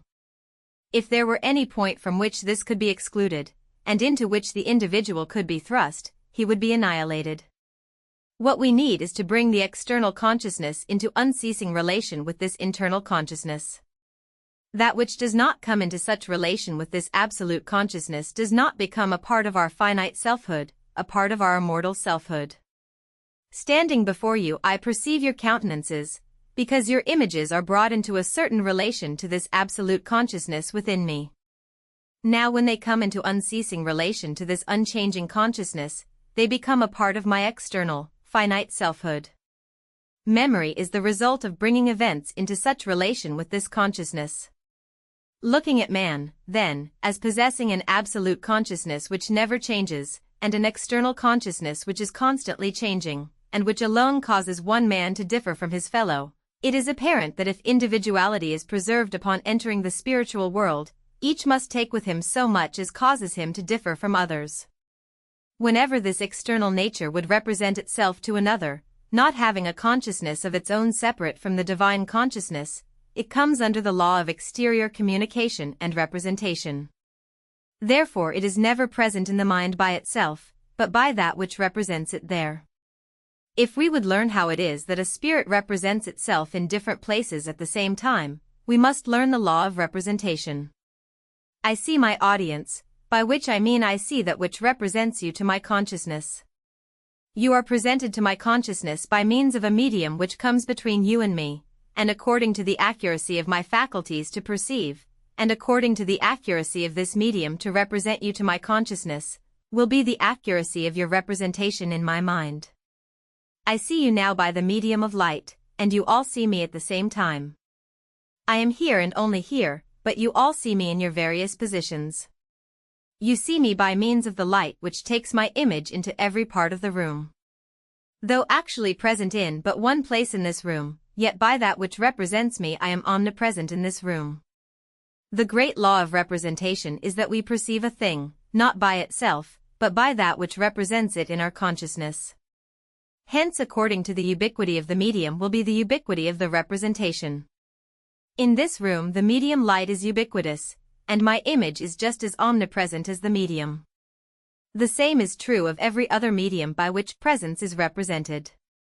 I, as a finite spirit, am conscious only by means of the divine consciousness within me, which imparts and reflects consciousness to my outward nature.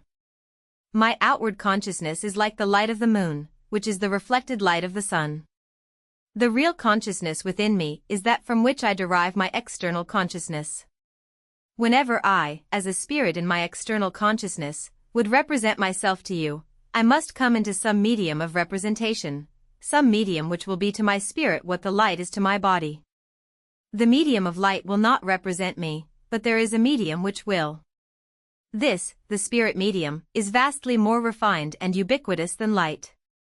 standing here as a spiritual form and giving off spiritual undulations, just as my body reflects the undulations of light. Wherever the spirit medium extends, there my image will extend. And whenever an individual comes into rapport with this spiritual medium and sustains a certain relation to me, he will be able to perceive my presence, because I am brought to his view by that which represents me. Many suppose that a person whose mind is separated from the sensuous influences of the body, or brought into the clairvoyant condition, can go to a distant place, as to London, and see an individual to whom his attention is directed. He tells me what the individual in London is thinking and saying, yet here's what is said to him here. If the individual in London were to be thrown into the clairvoyant condition, and have his attention directed to the clairvoyant here, the two could readily converse together. Space is not noticed by them, though it might be by carefully going over the space and observing a succession of objects. Being brought into rapport with each other, each can observe the thoughts and feelings of the other. This is done by virtue of a simple law, and there is no mystery in it. The medium which unites my organs of speech with your organs of hearing extends through the entire room, and my voice is as ubiquitous as the medium which communicates it. So in regard to this spirit medium, which is the medium of communication between the clairvoyants. By that medium, London, Canton, or any other part of the earth is present here. Persons who mistakenly suppose that persons in the clairvoyant condition leave their bodies and make journeys to distant places, get up many curious theories to account for the body and spirit being held together. Their error arises from a mistaken conception of the actual condition of a spirit. You see readily that a spirit can be addressed externally only by that which represents that which addresses it. Apply to the case in hand the same law by which you see and hear me, and substitute for the media of light and atmosphere the spirit medium, and you will have no difficulty in understanding how it is that spirits can be represented in different places. Persons sometimes meet with difficulty in explaining the apparent fact that persons in the form are sometimes seen as though they were out of it. I recollect several cases where persons were said to have been seen and conversed with at places very remote from each other, and it was supposed that the spirits left their bodies and went to these distant places and represented themselves. It is very easy to understand how my spirit can appear in real spirit form and speak to one 100 miles away from here. It is done by what is called psychologic representation. If I come into rapport with any mind yet in the body, which mind is in rapport with me, I can create any spiritual image in your mind that I may see fit to make, that is, I can cause the image in me to reproduce itself in you, so that that image in my mind shall be reproduced in your consciousness, as the object before the camera daguerreotypes its image on the prepared plates. Now suppose that between us one or more guardian spirits are passing. The spirit coming into rapport with me, and having a full and perfect perception of you, can, by the intensity of his mental action, daguerreotype my image upon your consciousness. You then perceive me by the psychological action which that spirit exerts upon your mind. It is in this way that we can apparently meet and see each the other's form, just as though it were present. But if we were more susceptible, there would be no necessity of having the intervention of a guardian spirit. If we are both so developed as to clairvoyantly perceive one another, the conversation can go on, though both are in the body, and you in London and I in New York. We see each other as though we were present one with the other. It does not follow, however, that my spirit is present in two places at the same time, but that which represents it is universally present. The question may arise, why we cannot, upon passing into the clairvoyant condition, see all the spirits in the universe, because they are all in rapport with this spiritual atmosphere. I will explain. Suppose we have 10,000 strings strung from the ceiling to the floor, and they are made to give forth certain sounds. Now all that have the same degree of tension will give forth the same sound. The vibration of one will cause all the others to vibrate which have the same degree of tension. Take any stringed musical instrument, and vibrate one of the strings. If any other of the strings has the same point of tension, it will vibrate. Now when my spirit comes in contact with the spiritual sphere and sustains the same relation to any spirit that the strings sustain to each other, I can see that spirit. Upon the same principle I may see all who are in the condition to respond to my spirit. When my consciousness will undulate to their conscious vibrations, I perceive them, and not till then. If a spirit is not present, except by that which represents it, it will appear useless to open doors to permit spirits to enter, for a door is as transparent to the medium by which they are represented, as a pane of glass is to the medium of light. Jesus appeared in the midst of his disciples, though they were shut up, and when the time came for his disappearance, he ceased to be seen, not by going out of the door or window, but by disturbing the conditions by which he was represented to their consciousness. In respect of spirit mansions, etc., in the spiritual world, we are very liable to mistake representation for actuality. We are very liable to mistake images of things, creations, so to speak, proceeding from the minds of the spirits, for actualities. We are very apt to perceive animals. Some think that animals have a living form and exist in the spiritual world, but I pretend to say that it is not true. I know very well how they appear there. I know very well how it is that persons suppose they do exist, and why spirits in the spiritual world appear to have their dogs, cats, their pet animals. To them they are actualities. Nevertheless, I understand that the idea that a cat or dog has an immortal soul is not only inconsistent with any principle of philosophy in the universe, but is contradicted by every principle of philosophy. To say that a cat or dog is immortal is to affirm that to be immortal which God himself cannot make so. The condition of immortality cannot pertain to the mere animal being. The representations of animals, forests, fields, and things of this kind, have no basis upon that which has a material or actual existence in the universe. They are only developed under the law of representation. Man has a sort of creative faculty, by which he forms the images which are mistaken in the spiritual world for actualities. When spirits are thinking of animals they have seen in this world, they throw out their images, and the individual who chances to be in rapport with these spirits sees these images, and thinks they are actualities. If you will only investigate the law of representation, you will have no difficulty in accounting for these things in the spiritual world. Man makes these, they are not real. God makes all that is real in the universe. Man works in the sphere of representation, but God works in the sphere of actuality. Had I time, tonight, I should be happy to go into a careful investigation to justify the conclusion that dogs and cats, etc., are not immortal. There is no end to be subserved in their being immortal. If the animal were to go to the spiritual world, there being nothing to address his consciousness, he would virtually have no being. Whenever a mind goes where its consciousness is not addressed, it ceases to be mind. If there is any place in the universe where consciousness ceases to be addressed, their consciousness must cease to be. What would there be in the spiritual world to address the consciousness of the animal who has been developed only to the perception of physical objects? Again, between the nerve principle, the highest principle developed in the animal, and the absolute or divine principle, there intervenes the spiritual principle, which, being developed in man, makes him receptive of the highest or divine consciousness, and makes him immortal. The animal lacking this principle cannot be immortal. According to aspirations the animal puts forth, according to its mental phenomena, according to every principle, the animal is not immortal. Nevertheless he has a representation in the spiritual world, according to the law of representation.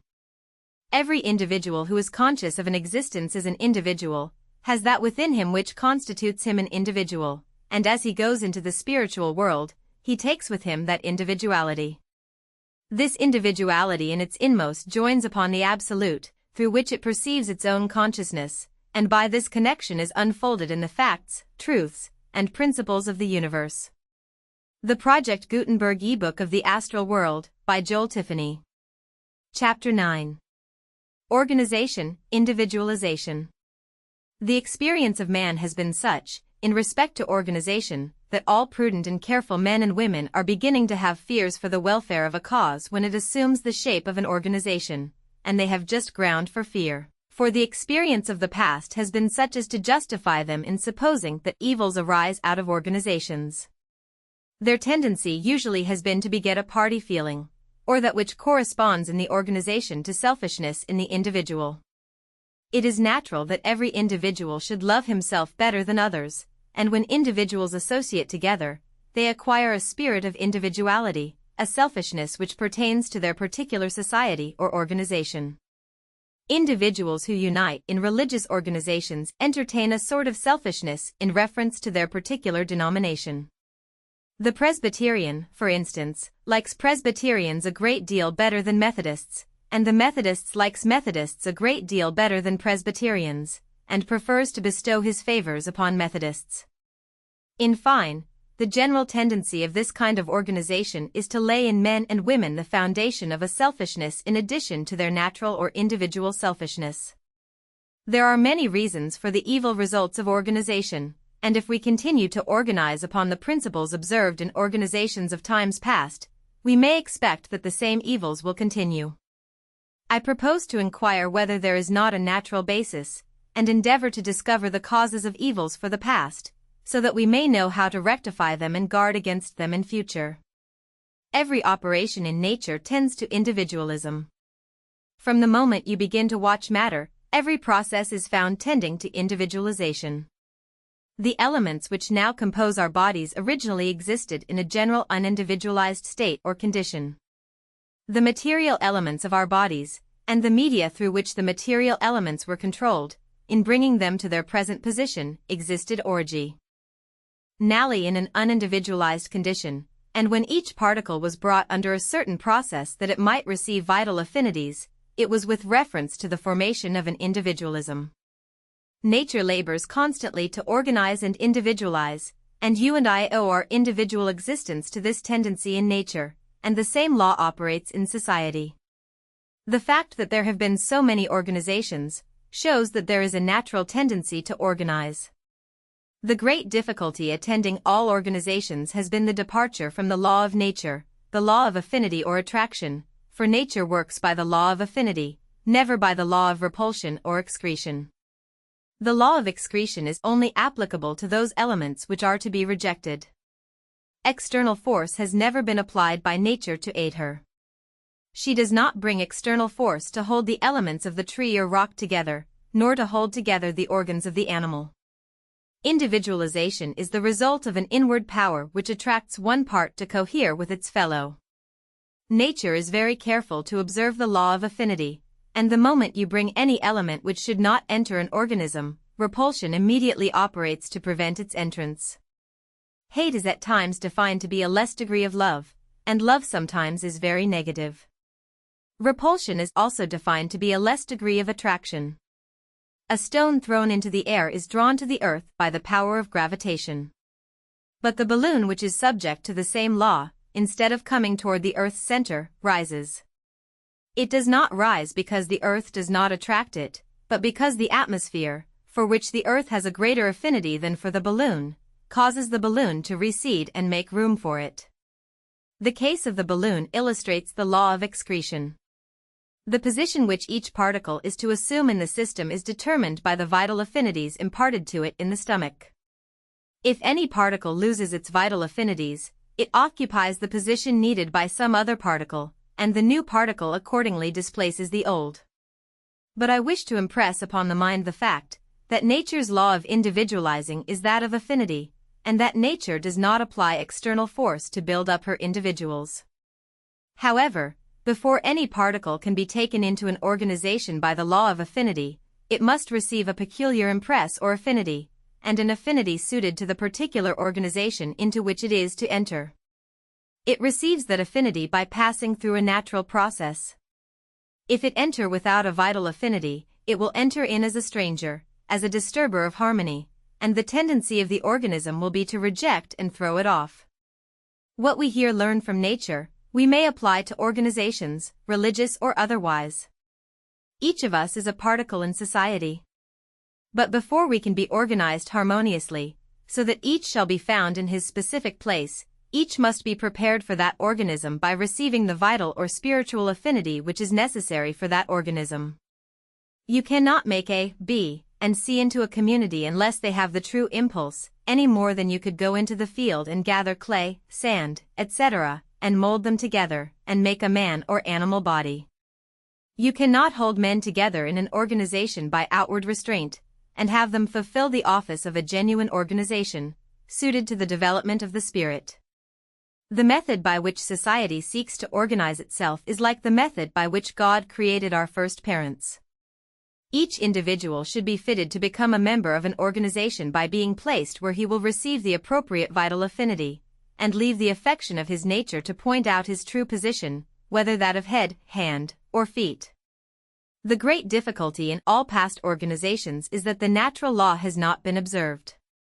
Organizations have usually been formed with reference to exerting force, either moral or physical. They have organized by that which is external rather than internal. The first requisite for an organization is a nucleus of the character of the organization you wish, which nucleus may consist of 1, 2, or half-dozen individuals. The individual who is seeking to establish an organization must look for the nucleus in himself, not in his neighbor. The idea of looking out of yourself for an organization is all false. The idea that you must look to a distance for some being out of yourselves as a representation or reflection of the perfect attributes of deity is erroneous. The individual who feels the need of an organization must first understand that that organization must be built up by the law of affinity, and that as each individual becomes a particle to be incorporated into the organism in his love and affection, he must grow to retain his position. The vital principle must be felt by himself. If he wishes to redeem the world, he must commence by redeeming himself. If he wishes help in redeeming the world from its various evils, he must first find in himself that spirit which he wishes infused into the helping association. If a principle has not succeeded in saving me, I need not hope that it will save the world. Therefore, when we are about to organize a society upon any principle, the first thing to be ascertained is whether this principle has saved us. If not, we may just as well drop it. If a person wishes to form an organization to make the world Christian in faith and practice, you should ask him if he has been made a Christian in faith and practice. If he wants fidelity to truth and righteousness, ask him if he is faithful to truth and righteousness. Let the individual be tried by that which he wishes to accomplish. If he cannot stand the test, he is not the proper person for a nucleus for such an organization. Before one mourns over the lusts of the world, let him look after his own lusts. So in respect to everything necessary to make a truly upright man, a man who shall live in all good conscience before God and the world, and before the inmost of his own soul. Let him see to it that after he has made a perfect examination of his own breast, there is nothing found lacking. Let him be so satisfied with his examination of his own character, that he will be content to have mankind redeemed up to the plane he occupies. Then let his life be the incarnation of the principle.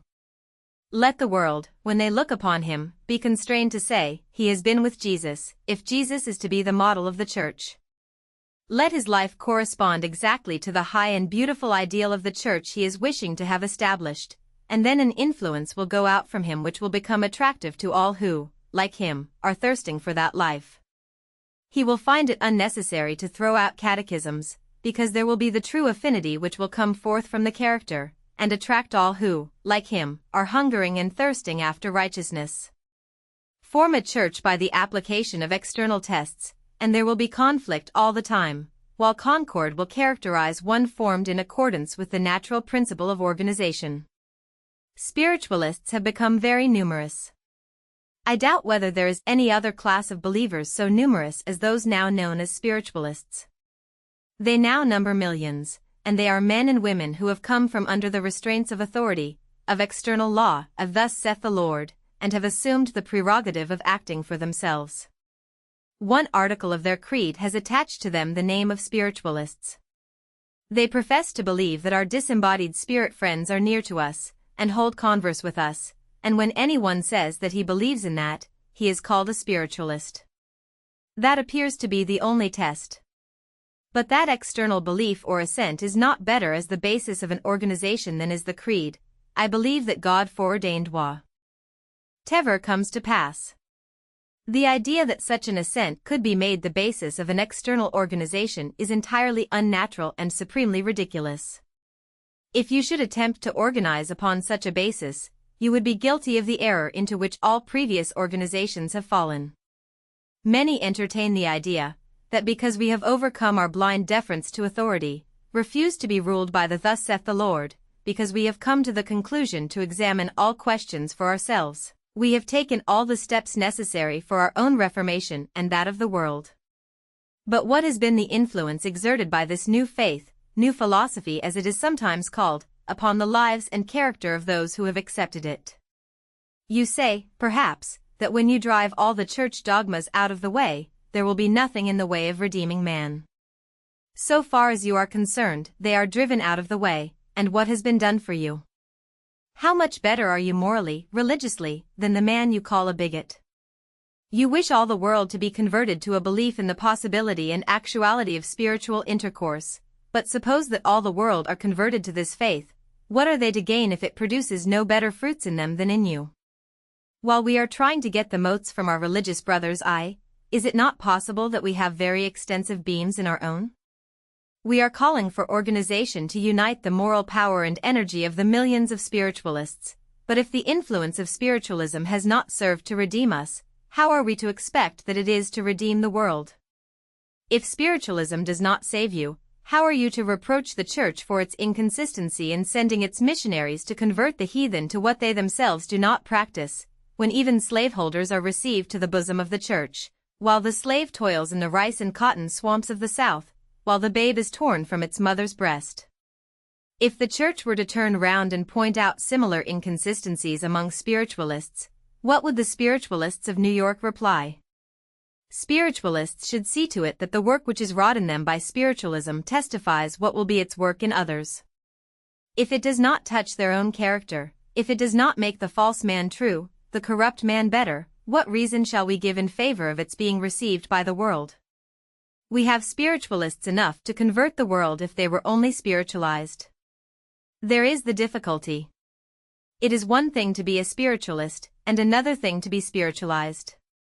What we want is something that shall take our spiritualists and spiritualize them. We want to find some key which shall open up a fountain deeper in any man's soul than has yet been opened by these manifestations, which shall call out higher, holier, and purer aspirations after eternal life than have yet been called out. We all know this. We find everything on the right hand and the left to admonish us that when the whole world shall have been converted to our faith, it will be a bad world still. What then is needed is, that you and I set about a work which is peculiarly entrusted to us. We shall then redeem the world. I must look for the coming of my Lord in my own affection. He must come in the clouds of my spiritual heavens, or he cannot come for any benefit to me. I must place myself in that condition that shall invite him to come and reveal to me the way by which I am to be redeemed, and then I shall learn the way by which you and all mankind must be redeemed. When all my falsehood, injustice, selfishness, lust, appetite, and passion are dead, and when the God of heaven shall live and work in me, then there will be laid in my soul the foundation of that true spiritual affinity which shall go forth, not seeking others to unite with me, but, of its own plenitude, uniting with me those who have the same affinity, uniting us stronger than any creed. We shall not then be obliged to ask permission to join or withdraw from such a church as we should establish, but each man would join or withdraw according to affinity or repulsion. Each man will stand upon his own responsibility. I shall not be responsible for you, nor you for me. I stand not here to give you Christian character, nor you to give me Christian character. Each man must have a communication for himself with the fountain of all love and truth. We must all draw our water from the same well, and it will become in us a fountain springing up into eternal life. Each must prepare himself for the kind of church he needs. Let each seek to redeem himself. The spiritualists of New York and throughout the United States will be ready to form a church just as soon as they have prepared themselves to give forth the true affinity, and you will find that it will not be necessary to have any creed or catechism, anything external by which to try the faith of this or any other movement. If you make up your mind to lead a true life, to speak the truth, to be pure and just, if you make up your mind that whoever comes within your influence shall breathe in of your truth and righteousness, you will find none will seek to come unto you unless they desire to breathe that atmosphere. The difficulty of the old organizations has been that no man or woman supposed it was necessary to make themselves the representatives of that which they believed to be necessary for the redemption of the world. Their faith was not in their own righteousness, but but in the righteousness to be wrought in somebody else. They worked to be righteous by proxy. They hoped to be saved by the righteousness of another. Consequently, they organized upon an external basis, as their organizations were not based upon a true affinity of character. They did not understand that they must possess the true character, consequently they did not labor to attain it. The individual seeking to form a church only labored to form a creed. He did not suppose it necessary to form a character which he wished to have infused into the church. The world, however, can never be saved until the false opinion that it can be saved by the righteousness of another is done away. The world would put away its lusts, appetites, and passions, were it not that it loves them. Although they do not confer the happiness the soul feels it needs, they confer more happiness than they know how to obtain from any other source. Therefore the world is not willing to put away its lusts, appetites, and passions, and to become absolutely pure and just, and if you will offer them a religion which offers to save them from the consequences of sin, and yet permits them to continue in their sins, they will willingly pay for it, especially if its ceremonies and the decorations of the church gratify the taste. If they can have nice things in their churches, it is considered nearly as good as to put them in their parlors. But tell them these things will avail them nothing, that they must love their neighbors as themselves, that they must put away lust, appetite, and passion, and you offer them a salvation they are unwilling to accept. The Project Gutenberg ebook of the Astral World, by Joel Tiffany. Chapter 10, What Constitutes the Spirit? The idea which has sometimes prevailed, that when the spirit enters the spirit world it becomes divested of certain states of affection, certain loves or delights, and that it becomes so changed in its character or station as to seek its delight in some other direction, is very general among spiritualists. They believe that all our evil passions and affections pertain to this body, and that when the spirit leaves it, his disposition to do evil or to enjoy the fruits of his evil desires ceases. Now, I wish to investigate this subject thoroughly upon principles which commend themselves to every individual's consciousness. That which constitutes me a conscious being does not differ fr. That which constitutes you conscious beings. So far as the element of consciousness itself is concerned, so far as it enters into the mind, it is the same in every individual. Your individuality or mind does not consist in the fact that we are conscious, and possess in ourselves a consciousness, but it consists in that of which we are conscious. That which causes me to differ from you is that which comes into a certain relation to that consciousness. This conscious principle within the spirit, whether in the body or out of it, is the divine principle. It is to this spirit what the sun is to the natural universe. It is the light and the heat of the divine sun shining within the individual, revealing him to himself, so that if we become familiar with this first proposition, so that we understand one another, our deductions will flow naturally, and we can understand perfectly whether we are on the side of truth or not. Understand, then, that it is not the fact that you possess a consciousness within you, which causes you to differ from me and every other being. We are all alike in that respect. But when that consciousness begins to shine out into your individuality, and look after your thoughts and affections which have arisen out of your individual development, and which have grown out of individual relations peculiar to yourself, then this conscious light and conscious heat, this conscious understanding and affection within you, begins to reveal to you your individual selfhood, that which constitutes you an individual being separate from all other individual beings. That which pertains to my character as an individual being. This individual affection which distinguishes me from you belongs to my exterior or outer consciousness. So then, when I speak of character, I speak not of this inmost principle which has never changed, and never can change, but will live on unchanged, because self-existent and self-sufficient, not of the God within, the divine breath living in the soul, but of that which is exterior, of that which derives its life, understanding, and perception from the light which this absolute consciousness throws out. That which pertains to my character enters into my individual and finite selfhood, and it is by what is found there that I am to judge myself, and the world is to judge me. If you were to come to my inmost character, you would then come at the absolute and infinite which exists in me and in every other individual, without which man could not be a conscious being at all. Separate man from this conscious consciousness, and he would cease to exist. It is by the harmonizing of his finite perception with the infinite perception that he lives in God and God in him.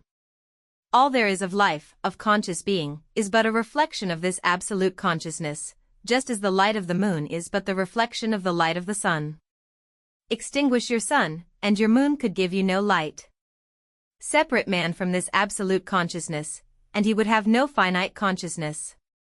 Then that which constitutes you and me conscious beings here and hereafter is not this absolute conscious principle within, but that which comes into unceasing relation to it, by which we are made conscious of that which is. I have thought, feeling, and affection, which pertain to me as a finite physical being, and I am made aware of that thought, that feeling, and that affection by the presence of this absolute principle within me, but at the same time they do not take their character from this absolute consciousness. Hence we hear persons talk about forming characters. But character is to be considered in a double sense. All possess this inmost character, and hence it is said that every individual in his inmost is divine. But that divinity, that God within him by which he lives, and without which he could not live, constitutes no part of his individual selfhood. It is the Jehovah in the soul, by which he is revealed to himself. That character in man, I grant, never changes. It is the external individual character to which I wish to call attention in a special manner. Now that character which makes me an individual being, and by which I become wise or foolish, good or bad, true or false, is constantly undergoing changes, and is developed under laws growing out of relations which I sustain to material and spiritual things and influences which operate upon me from both the natural and spiritual plane. This finite character is the one by which I am to be judged. I wish to examine man in his relations to the present and the future, and ascertain, if possible, how much of this finite character will continue with him after he enters the spirit world, because upon this point there is a great diversity of opinion. It is really one of the vital points of spiritualism. How, then, is this external individual character unfolded? It depends upon the ruling love in the individual, as well as upon his intelligence or perception. We know that the individual dwelling in selfish lust unfolds his selfish character by doing that which he thinks will furnish him self-gratification, and we determine his character by the character of the impulse which governs him.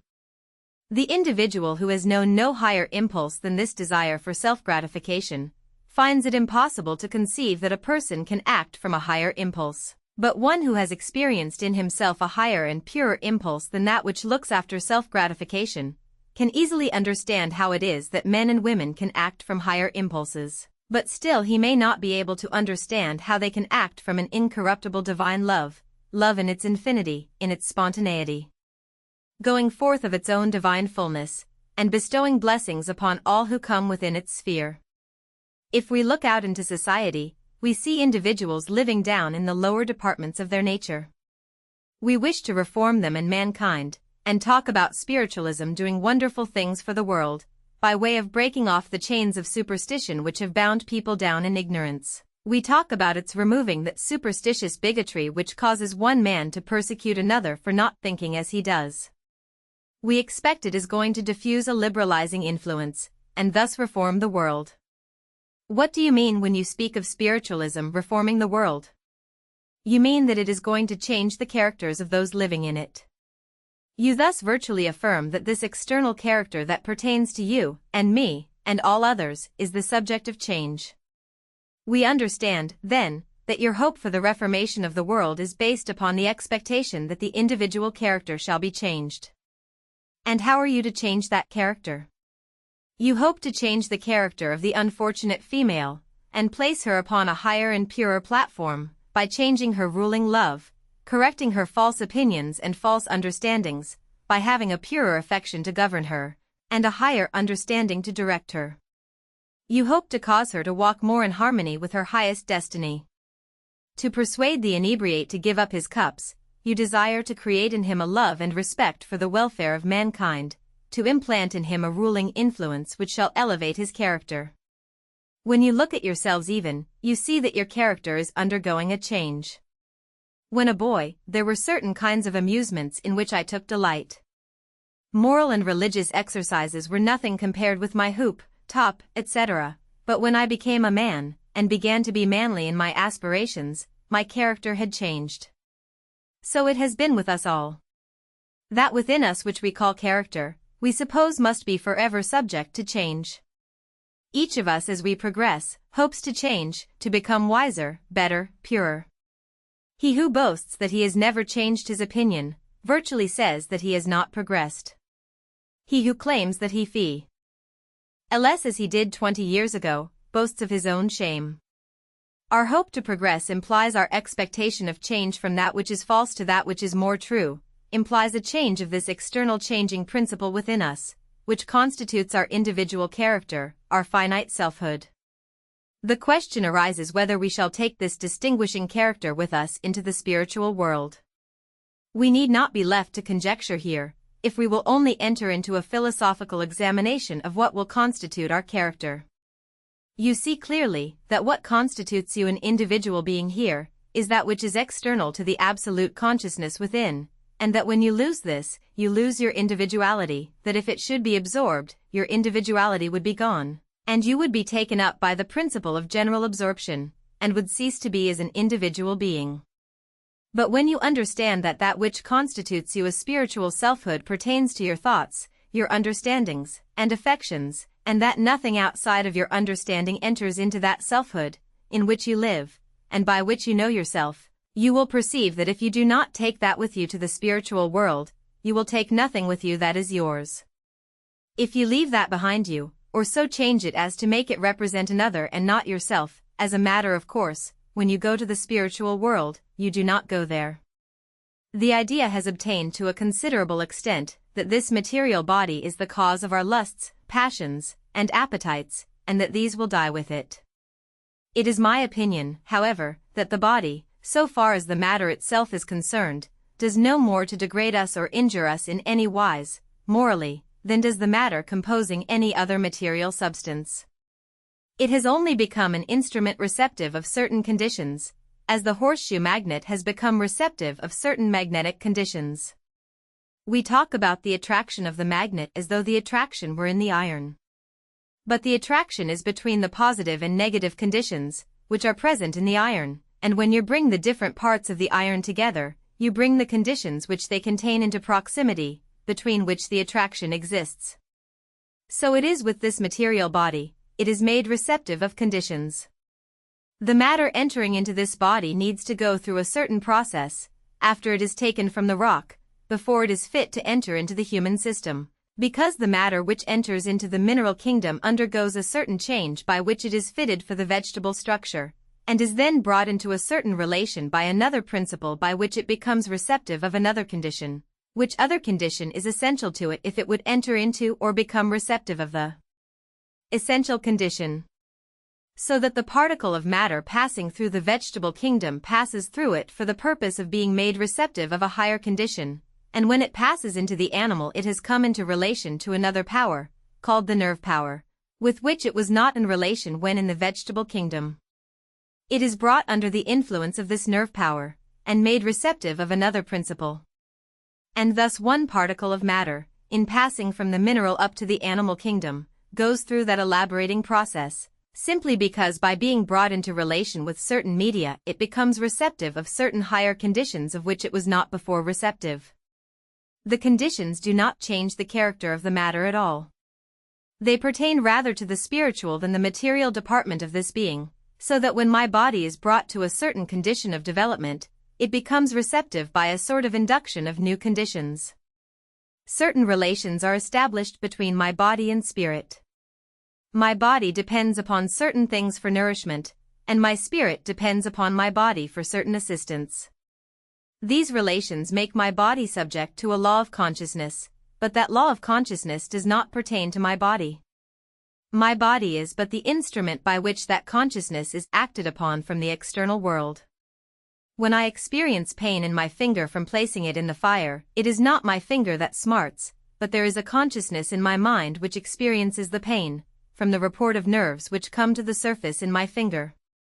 Separate these nerves, and I may hold my hand in the fire without feeling the least pain, yet if the finger were pained, it should feel as much after the nerves were separated as before.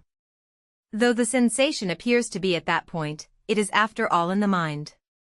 The body is but an instrument by which sensations of a peculiar character reach the mind. Those who have had arms amputated have experienced pain seemingly in the fingers at times in consequence of the exposure and irritation of the nerves which go to the hand. It is sometimes conjectured that they have spiritual fingers, but it is not so. There are instances of persons experiencing pain seemingly in the toes, after the leg has been amputated. This is in consequence of the exposure and irritation of the nerves which go to the foot. Furthermore, the individual who has been mesmerized, who has had his mind separated from the sensuous influences of his body, may have his body dissected to pieces without experiencing any pain. Notwithstanding, the least injury done to the person who is in rapport with him will be instantaneously felt, as though the sensation were in himself. He cannot be reached through his nerve system, but you can reach him through the nerve system of the operator, whose mental condition is impressed upon him. The sensation, however, is in his mind, not in his body, notwithstanding he locates it as though it were in his body. Numerous other proofs might be adduced to prove that though the body is the means through which the mind is reached, yet the sensation is all in the mind. Man makes use of his body for the gratification of all his sensuous desires, all of which originate in the mind. I do not deny, however, that a sense of lack, not pain and disease, may be induced in the body by certain courses of action, by disturbing the nervous system. But that is a thing entirely of itself. But there are other influences originating in the mind, leading the individual to seek gratification in horse racing, gaming, sexual indulgences, etc. In 10,000 instances the stimulating influences to various acts arise in the mind, and form a part of the mind. In the majority of instances the body is simply made the instrument for the gratification of lustful desires. Did the usual habits of thought permit, it might be demonstrated, in various ways, that lustful desires originate in the impure condition of the spirit. There are certain impulses pertaining to the body in its relation to the body. An instance of such is the sensation of hunger. I do not mean to say that the body has the sensation of hunger, but that it is awakened in the spirit by a demand which the body makes upon the spirit for material to supply its need. There are the sensations of thirst, heat and cold, diverse sensations of this kind which come to the spirit through the body. But that impulse which leads the individual to seek gratification at the horse race, the brothel, etc., has its spiritual original and flows out of the depraved condition of the spirit, and the body is not responsible for it, though the body may be destroyed by such impulse. When we enter the spiritual world, if we recognize ourselves at all, we must recognize ourselves by that which the absolute consciousness reveals to us. I do not recognize myself by the principle of absolute consciousness within me, but by that which it reveals to me. When I go to the spirit world, I must take that with me of which I must be conscious, else I shall not take my individuality with me, else I become annihilated. Just to the extent I leave my affections behind me, shall I be annihilated as a spiritual being. When I go to the spiritual world, I must take my character with me, that which is made an integral part of my spiritual character by its development in me. Of course, then, wherever I go that must go. The love which rules within me must go with me until that ruling love is changed, or until some holier love shall call me to a higher plane of action. I am prepared to maintain that when we go to the spiritual world, we shall take with us all the love, affections, thoughts, feelings, and sentiments which characterize us as individual beings. Everything which causes me to differ from you here will cause me to differ from you when we enter the spiritual world. I will retain my spiritual selfhood by the same laws by which we maintain our selfhood here. I believe the testimony of all spirits who have spoken to us concerning it is that the difference between the sensations here and there is so slight that it is difficult to tell when one has entered the spiritual world. Many times have spirits testified that they had to make many examinations after entering the spiritual world, to satisfy themselves that they had left the body. That is, their sensations, thoughts, feelings, loves, and affections underwent so slight a change, they did not recognize any change in passing to the spiritual sphere. If that individual spirit changes his character there, it must evidently be by some law operating upon character. We know perfectly well that if you were to bring an individual into New York who has been given to a certain kind of pleasure, unless he can find the same channel of pleasure here, he would feel miserable. Let any one of you get in the habit of going night after night to the theater, and you will by and by acquire such a habit that you will be perfectly wretched unless you can go there. You make resolutions to break up the habit, but often break your resolutions, and will feel miserable until some other love takes the place of your love for theatrical amusements. The poor drunkard often, in the midst of his dissipation, resolves to put away his cup, but when again he comes in the presence of the bottles and decanters, his mouth begins to feel thus and so, and he cannot help drinking. The habit is so fixed upon him that he cannot break it up, unless something can implant a stronger love within him. As is our condition in this world, so is our state in the spiritual world. How often does an individual feel that there would be no source of enjoyment for him in the spiritual world if he could not find certain pleasures there? The beef eater will continue to have a desire for beef, unless some other gratification can come in to supply its place. So it is in reference to every means of gratification.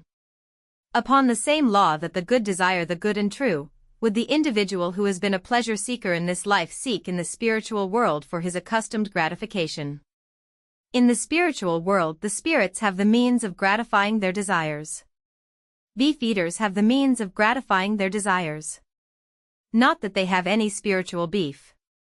They have a mode of getting beef there different from ours is, namely, by representing it and growing it on their own plantations.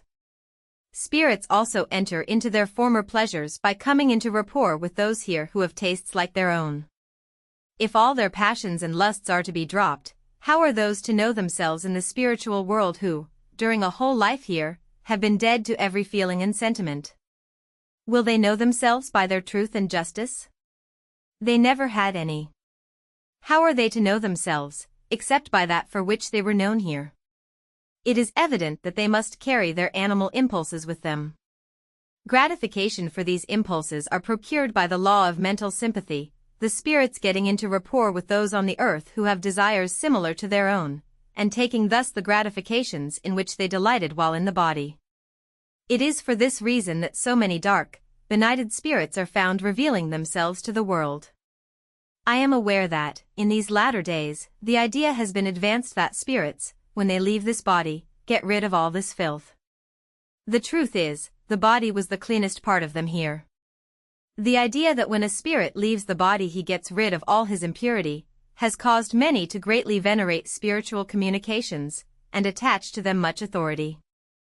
I remember that it was with much deference that I listened to the first communications which came from the spirit world, but I very soon learned that a spirit was not necessarily wiser because of his separation from the body, and that he required quite as much watching as one in the body. Not that they are below the world, for when you have taken an average of the justice and wisdom of the world, you will find that the standard it could set up would not be very high. When you look over the earth and witness the very low state of character of the human race here, why should you wonder that spirits of a very low character should hover around us and manifest themselves to the world? There was some philosophy in Dr. Beecher's conclusion that the manifestations were spiritual, but devilish, for the majority of these manifestations come from the very lowest spirits. There is no use in denying it. But the fault is all our own if a spirit of an undeveloped character comes in communication with us and controls us, for I have power, which is superior to all their finite power, to prevent their controlling me. If I will live the life I should, I can be protected from all such influences. If a spirit of a low character comes into rapport with you to control you, it is your fault. It is because you are not in that true condition of soul by which you come into rapport with spirits of a pure and wise character. It is nevertheless unphilosophical for any individual to say that, because there are low spirits, he will have nothing to do with spiritual communications. It would be equally unphilosophical to say, because there are good spirits, that all spiritual communications should be received. In respect of developing mediums, I wish to say, that if they are to be developed for curiosity's sake, they had better remain undeveloped. But if it is desired to bring them into conditions to redeem them, it is all very well. But no person should permit himself to become passive in his feelings and affections while waiting for spirits to come and develop him as a medium, for in that condition he will be liable to be influenced by bad spirits. He may become the instrument of one of the lowest and most debasing influences, and may be influenced to commit the most filthy and disgusting deeds. While the body should be passive, the affections should be ardent, the soul must send forth its most earnest aspirations. You need not read from the Bible or the Quran. What is needed is to keep your hearts right.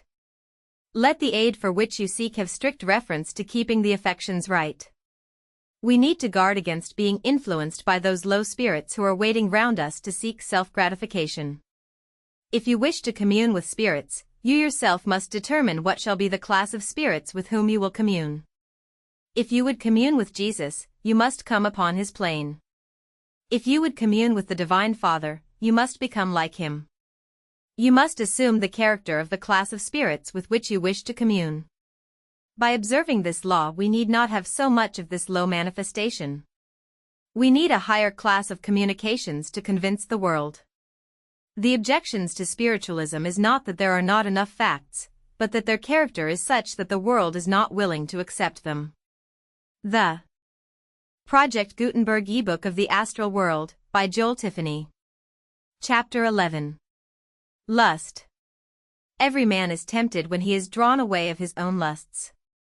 James Letter, Chapter 1:14. Lust may be defined to be the desire for self-gratification. The forbidden fruit is that which seems to be desired to make one happy, and is sought after, not for the purpose of supplying a need, but to gratify a desire. Man's constitution is such that there are needs pertaining to every part thereof, and those needs are indicated by awakening desires, and when the need is supplied, a pleasure or gratification is experienced, which is a sort of plaudit of well done, and all legitimate pleasure or happiness which man is constitutionally fitted to enjoy arises from complying with the proper demands of his being. All constitutional demands of the being man have strict reference to constitutional needs, and the life and energy making that demand will not be disregarded. It will not suffer the being to find rest until the demand is complied with. It will create restlessness and disquiet, and the individual will give expression to that life and energy in some direction, if he does not in the true one. Man possesses within him immortal energies, or he could not be immortal. He has that which is essentially being and life, and which cannot be destroyed. Hence his divine energies will act with omnipotent power to him, and he will be constrained to submit. Here, then, is to be found the fundamental distinction between true and false impulse, true and false action.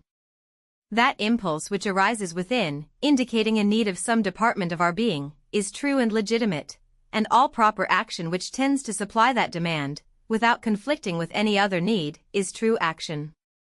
All other action and impulse are illegitimate. The distinction between the two classes of impulse and action is easily made, by an appeal to our own consciousness. By a careful examination, we can tell at once whether the impulse to perform any act for ourselves arises from a sense of need or from a desire of self-gratification, and whether the impulse to perform any act for others arises from a near or remote prospect of self-gain, or from a sense of fitness, justice, or goodness of the act, in forgetfulness of separate self. In the very outset I postulate the following as undeniable truth: all true desire in man has respect to a need of some department of his being, which, when truly supplied, will harmoniously develop him in respect to every other department of his being, and also in respect to all other beings necessarily connected with him. That all true happiness or enjoyment which he is capable of possessing must flow as a consequence of truly supplying these needs, and that while every need of his being is fully supplied, he will be in the enjoyment of all the happiness he is capable of desiring, and consequently will not desire happiness on its own account. I postulate further, that until every need is supplied, man will feel a sense of lack, a desire for something which he does not possess, the tendency of which will be to stimulate him to activity in some direction, and unless his activity is directed to the proper supplying of the need, it will be misdirected, and will tend to deprave rather than to improve his being. Hence I postulate further, that when man feels within himself a desire for happiness, he has demonstrable evidence that these are needs of his being which have not been supplied, and any attempt to fulfill his desire, short of finding out and supplying the true need, will be derogatory to his highest good and destiny, and will consequently fail of conferring that which he seeks, happiness.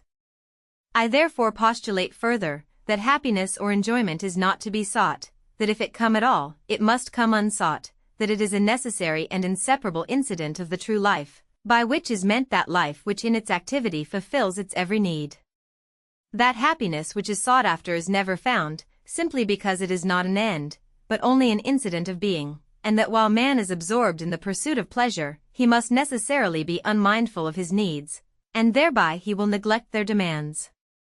Here we have the foundation laid for examining the distinction between the true impulse, known as love in the various planes of unfolding, and that which is to be characterized as lust. The true impulse is that which indicates a need of some department of our being, and which prompts to activity, looking to the supply of that need, independent of any gratification which it may promise.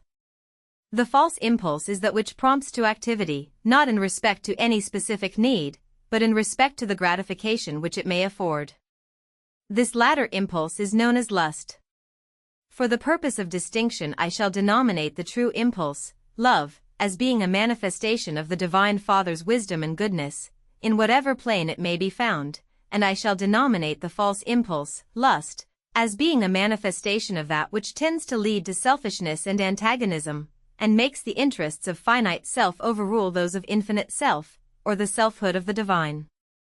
In the scale of being there is every plane of unfolding, from the unconscious to the divine consciousness, that is, there is every sphere of divine action and manifestation, from the monad to the highest angel, and consequently there are many degrees of love as the true impulse to action.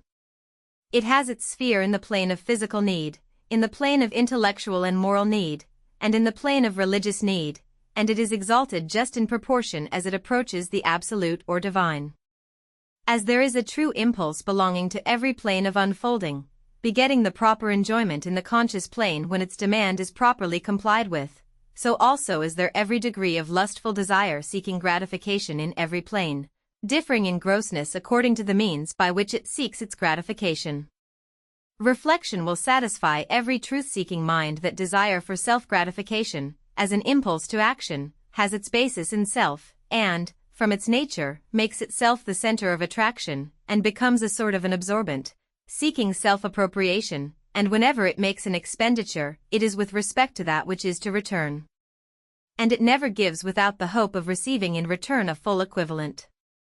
This principle of action is from its nature finite and antagonistic, upon the principle that that which it seeks to appropriate to its own benefit and make its own, cannot at the same time be appropriated by another. And hence the desire of self-appropriation naturally leads the individual into antagonism with others. This finite and selfish impulse is the very opposite of the infinity and unselfishness of the divine. Its imperfect and antagonistic rule of action cannot harmonize with the perfection and harmonic action of the divine. As the finite in every respect is the negative and opposite of the infinite, so this finite impulse in the individual is in every respect the negative and opposite of the divine impulse. It is for this cause that there is such an antagonism between the principle of love and the principle of lust, an antagonism which must continue until the divine shall bring all into subjection, until the finite shall, in its principle of action, harmonize in the infinite, or until God shall become all in all. Having already postulated that all true and legitimate desire in the individual has strict reference to the needs of the individual, independent of any promised gratification, and that the gratification incident to the supply of such needs was the measure of all true finite happiness, I now proceed to illustrate this truth by an appeal to the experience of all who hear me. Happiness, in its general sense, is the fulfillment of desire. And the more complete is fulfillment of every desire, the more complete is the happiness, and happiness cannot be perfect until every desire is fulfilled. If in fulfilling the desire of one department of our being we neglect the needs and consequent demands of another, we may obtain temporary gratification, but it does not answer the full demand of our being so as to confer happiness. On the contrary, while we gratify a lust, we resist a true demand, and purchase gratification by disease and suffering. The individual, ignorant or unmindful of the true demands of his being, and intent upon self-gratification, must forever fail of obtaining happiness, because in his lustful pursuit he does not heed the real demands of his entire being, and therefore he does not minister to their needs, and hence cannot obtain ease and satisfaction. All pleasure seekers can testify, as they have testified, that their pleasures are more in anticipation than participation. Their happiness is in the future, and seldom if ever in the present. The time never comes when they find every desire gratified, and consequently they are never quite contented, therefore never quite happy. The very desire after happiness is that which defeats it. The finite belongs to the present, the past is his schoolmaster, teaching him in the present how to receive the future. His duties and needs are of today, and those which pertain to the morrow will come on the morrow, not before. Sufficient unto the day are the evils thereof, and sufficient unto the day are the duties and pleasures thereof. Man cannot take being and existence by anticipation, neither can he take their true incidence in that way. All anticipations of pleasure by which the individual is made to live in the future, to the neglect of the present, are lustful and illegitimate, and antagonize with man's true nature and destiny, and consequently tend to defeat true happiness. That this is so, all human experience affirms. That this must be so, the philosophy of true happiness demonstrates. There is no room for controversy upon this point. It is most evident that true happiness can only flow to the finite by fulfilling the true desires of the finite, and that complete satisfaction can only take place when every true desire or demand is complied with. Now it must follow that every true desire is indicative of a real need of the being in which it exists, and consequently when every need is supplied, every true desire must be gratified, and true happiness must be the result. And as every need has respect to that which pertains to the present, every true desire belongs to the present, and asks present fulfillment. From considerations of this kind it becomes evident that anticipated pleasures are illegitimate, and belong to the school of lusts, and do not tend to beget true happiness, and that just in proportion as the individual is absorbed in the anticipated pleasures or duties of the morrow, he is disregarding the true law of his being, neglecting present needs, and laying the foundation for defeating the very end he seeks. Man, as a physical, intellectual, moral, and religious being, has needs pertaining to each and every department thereof, and consequently in supplying these needs he becomes receptive of pleasure from every department of his being. When he is truly and harmoniously unfolded, all his needs are orderly and harmoniously set forth, and when he truly complies with their demand, his delights or gratifications blend or flow together in one harmonious stream, and his whole soul is filled with the divinest melody, instinct with the present God. But note, the moment he neglects a single need, or misdirects the energies of his being, there is not only a strain which is not represented in the choral anthem of God, but it is caused to vibrate discordantly with those strains which are represented, and instead of a soul pulsating with the divinest melody and joy, you have it harshly jarring to the discordant notes of antagonism and death. The principles of this philosophy affirm that man must attend to the needs of every department of his being, if he would develop harmoniously. The divine, in the plenitude of his wisdom, has given to man nothing superfluous.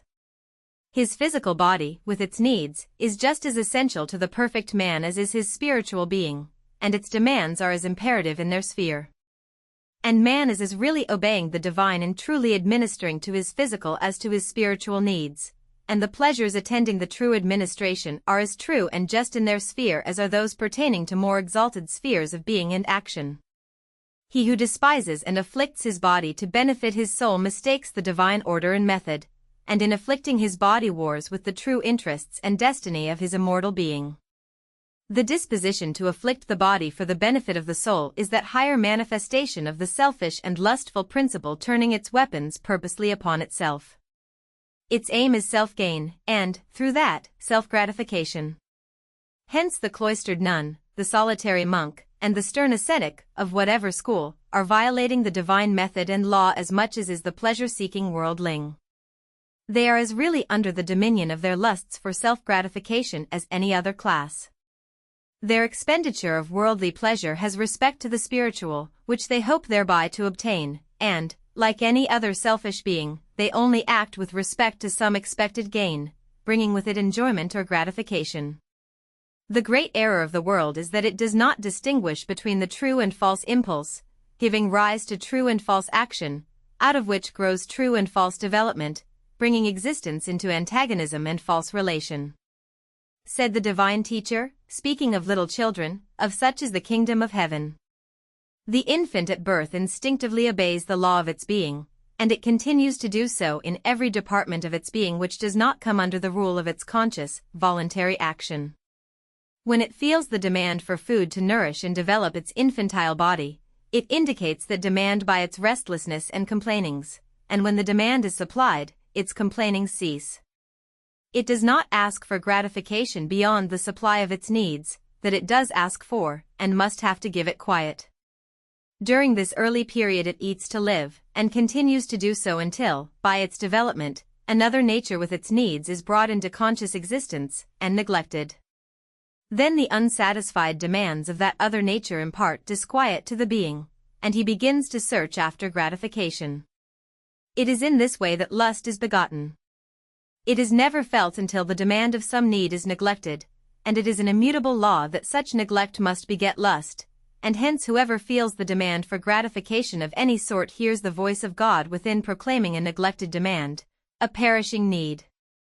He sees the cherubim of God standing at the gate of paradise, with a drawn sword of flame turning in every direction, guarding the tree of life. Thus man's lusts proclaim his imperishable needs, and, when truly understood, they are but the echo of God's voice calling upon him to return and live. The child naturally comes under the dominion of its lusts through ignorance. It feels the disquieting influence of its neglected needs, it feels discontented and unhappy, and therefore it seeks gratification in such direction as experience has taught it might sometimes be found.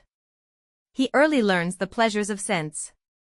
He could not comply with the demands of his physical nature without knowing them, hence, when he feels a demand for something, he does not know what more natural than that he should seek sensual gratification. Thus it is according to the figure, that man partakes of the forbidden fruit before his eyes are opened to know good and evil. His first disobedience is in consequence of his ignorance of the nature and requirements of his needs, and, seeking to obtain gratification, he violates the true law of his being. But as man has needs pertaining to his physical, intellectual, moral, and religious natures, and as there are pleasures pertaining to the proper supplying of them, man's lusts may lead him to act in either the physical, intellectual, or moral and religious departments, and, as already remarked, the grossness of the lust will depend upon the plan and the means by which it seeks gratification. Reflection will demonstrate that the different lusts, as they are called, differ not in the primary impulse, but differ in the manner of seeking gratification. Man, in the external and finite of his being, may be differently affected by the different modes of gratification which his lust prompts him to seek. Thus the physical effect produced upon him by seeking gratification through his appetite for strong drink will be different from that produced upon him by seeking gratification through his relish for food or social amusement. Seeking gratification through the improper exercise of any of the faculties of the body or mind tends to produce injury in two ways. First, the tendency is to call off the attention from the actual needs of the being, so that the proper demands are neglected, and thereby lustful desires become intensified by the influx of an unnatural degree of energy in that false direction. And second, by overtaxing the capacity of those organs which are used for lustful gratification. Thus the inebriate and glutton who make use of their appetites as a means of gratification, often weaken and disease the organs of digestion and assimilation, and thereby disqualify them for performing their proper functions. Man cannot engage in lustful exercises without subjecting himself to these twofold evils. And their manifestation will be according to the plane of the lust and the means adopted for its gratification. But while lusts differ thus in their modes of expression, as well as in their primary and secondary effects upon the individual, they are all alike in their inception, and in the end sought to be attained. They all have their beginning in the neglect of some need, which creates a sense of lack, and they all seek self-gratification irrespective of such need, so that all lust, in whatever plane found, is alike in its origin and end. All are fatal to true happiness. The general sameness of character of all lusts accounts for the singular compounds and apparent incongruities of character found in certain individuals. That is, it is not unfrequent to find individuals remarkable for their zeal in politics, morals, and religion, carried away at times by the grossest lusts. Men, eminent for their piety, sometimes have been notorious for their intemperance and lewdness, and the world have been astonished at it. But a careful attention to the distinction to be made between the true impulse and lust soon solves the mystery. Such men are preeminently under the influence of lust in every department of their being, in the moral and religious as well as in the physical. The piety of such men may be ever so deep and earnest, yet its basis is in use. They see nothing in the divine character or perfections which excites in them love or admiration any further than it is to bear upon their own well-being and happiness. Their love of God is a love of the instrument or means by which they are to become supremely blessed. And their love, after all, is a love of their own happiness, and of God as essential to their happiness. If they should discover that God stood in the way of their future enjoyment, they would like him no better than any other enemy. Such minds mistake lust for love, and in seeking their own happiness call it seeking God, and in rejoicing in their anticipations, call it rejoicing in God. The man that seeks religion for the sake of securing to himself salvation and endless delight, is just as lustful and selfish as he who seeks gratification in any other way. Man may go a-whoring after strange gods as well as after strange women. Those who appeal to men to get religion in order that they may escape misery and secure happiness, appeal to their lusts, and so far as they influence them by their appeals to their hopes and fears, they stimulate them to lust. The individual who seeks religion for the purpose of saving his soul, is exercising the very impulse which most of all tends to defeat his salvation. Hence said Jesus upon this very point, "Whosoever seeketh to save his life shall lose it," etc. The very impulse is as selfish and undivine as possible. It is for this very reason that the influence of the popular religions of the day is not redemptive in its character. To say to the world that when all should be converted to the religion of these fashionable churches, the millennium would come, would provoke in the highest degree their sense of the ludicrous.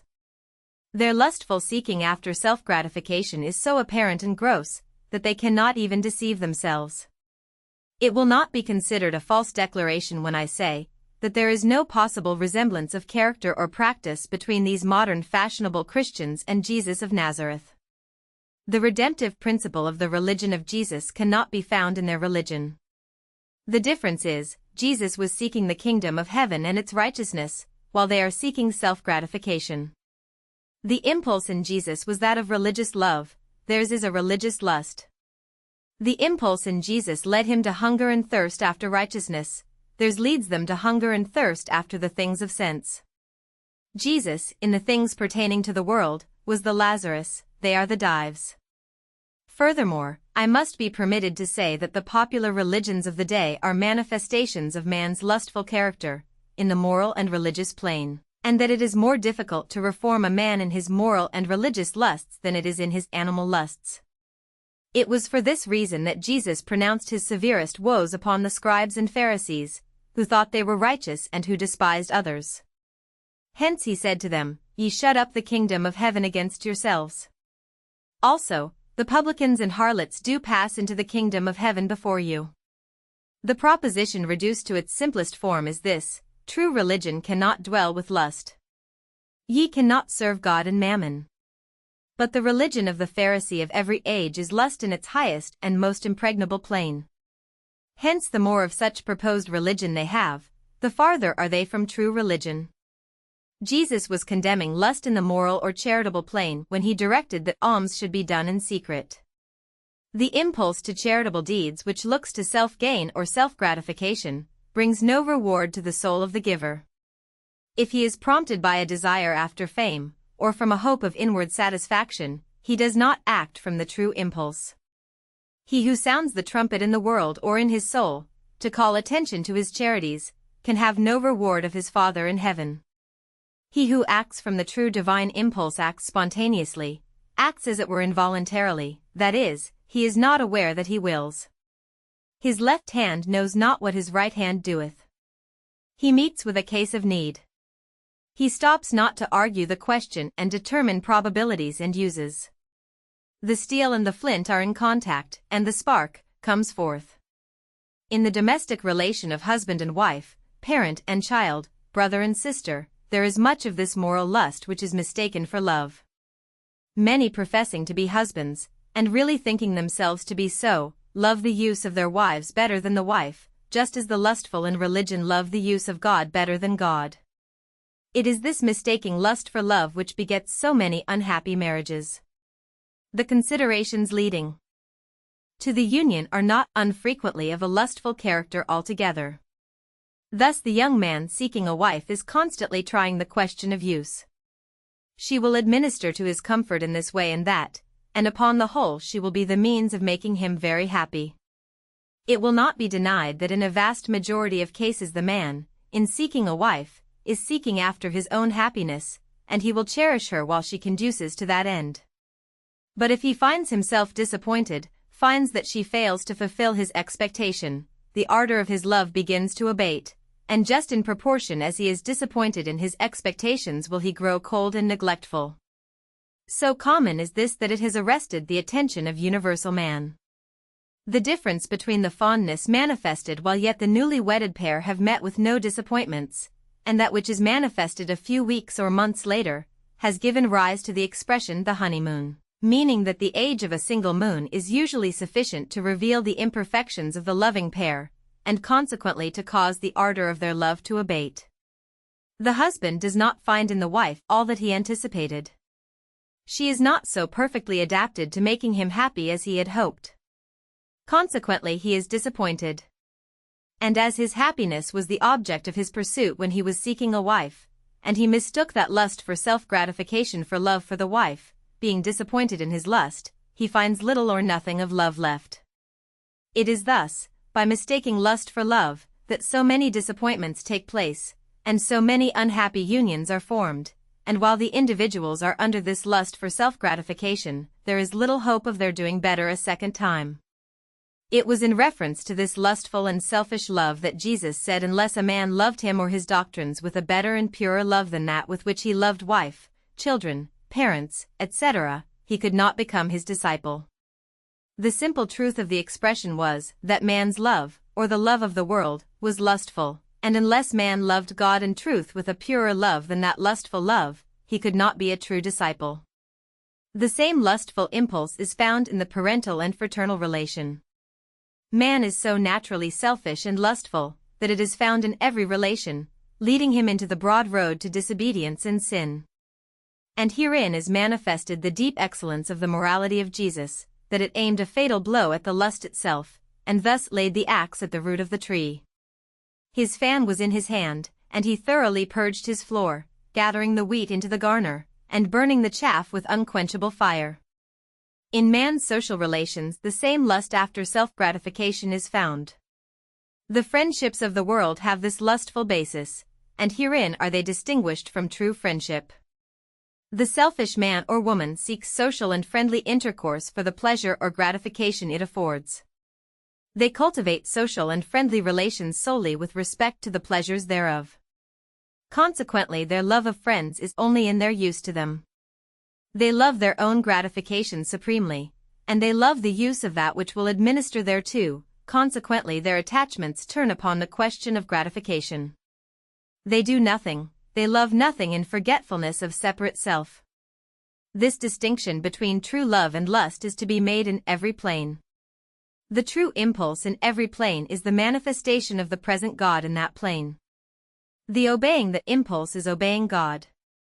The harmonizing with it is harmonizing with God, and the individual who in all things walks in accordance with its principles is walking with God, and is in the straight and narrow path which leadeth unto life, while he who, on the contrary, is led by his desire after self-gratification, in whatever plane, is in the broad road which leads to antagonism and death.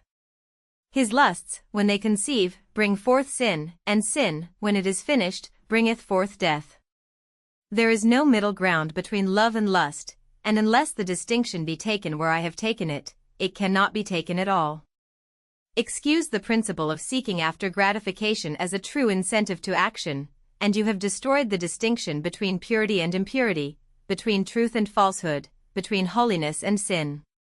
If action in respect to use and the gratification of self be the highest, then, indeed, there is no God, no virtue, no right. Such is the ultimate conclusion of those who know of no higher rule of action than pertains to the sphere of use and gratification. They know of no intrinsic virtue, goodness, purity, etc. They affirm of existence the qualities of good or bad from results.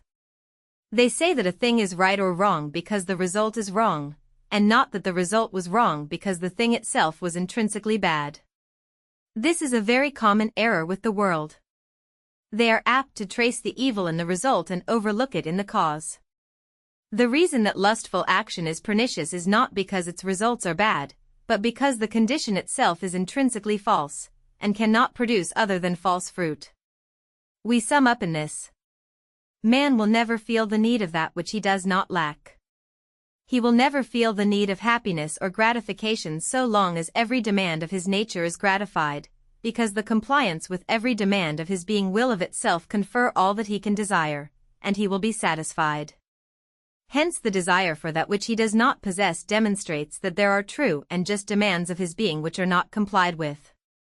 Therefore any attempt to satisfy that desire, short of complying with the true demand, will result in begetting false action, which will tend to overtax and disease some part of his organism, creating an unnatural demand in that department, which, instead of bringing satisfaction and content, will bring restlessness and disquiet, calling for still further gratification.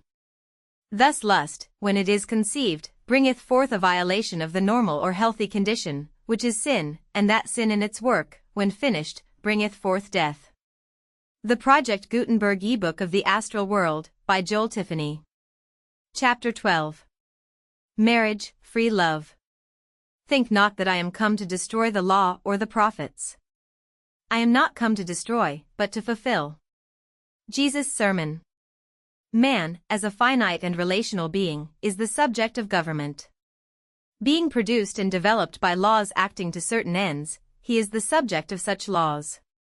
Being receptive of influences out of himself, he is subject to such external influences, through their action upon his conscious perceptions and affections. Man, as a conscious being, is the subject of two classes of impulses. One is a sense of affinity, the other of restraint. The first is the natural impulse proceeding from certain relations, and is a spontaneous proceeding from such relation without considering consequences.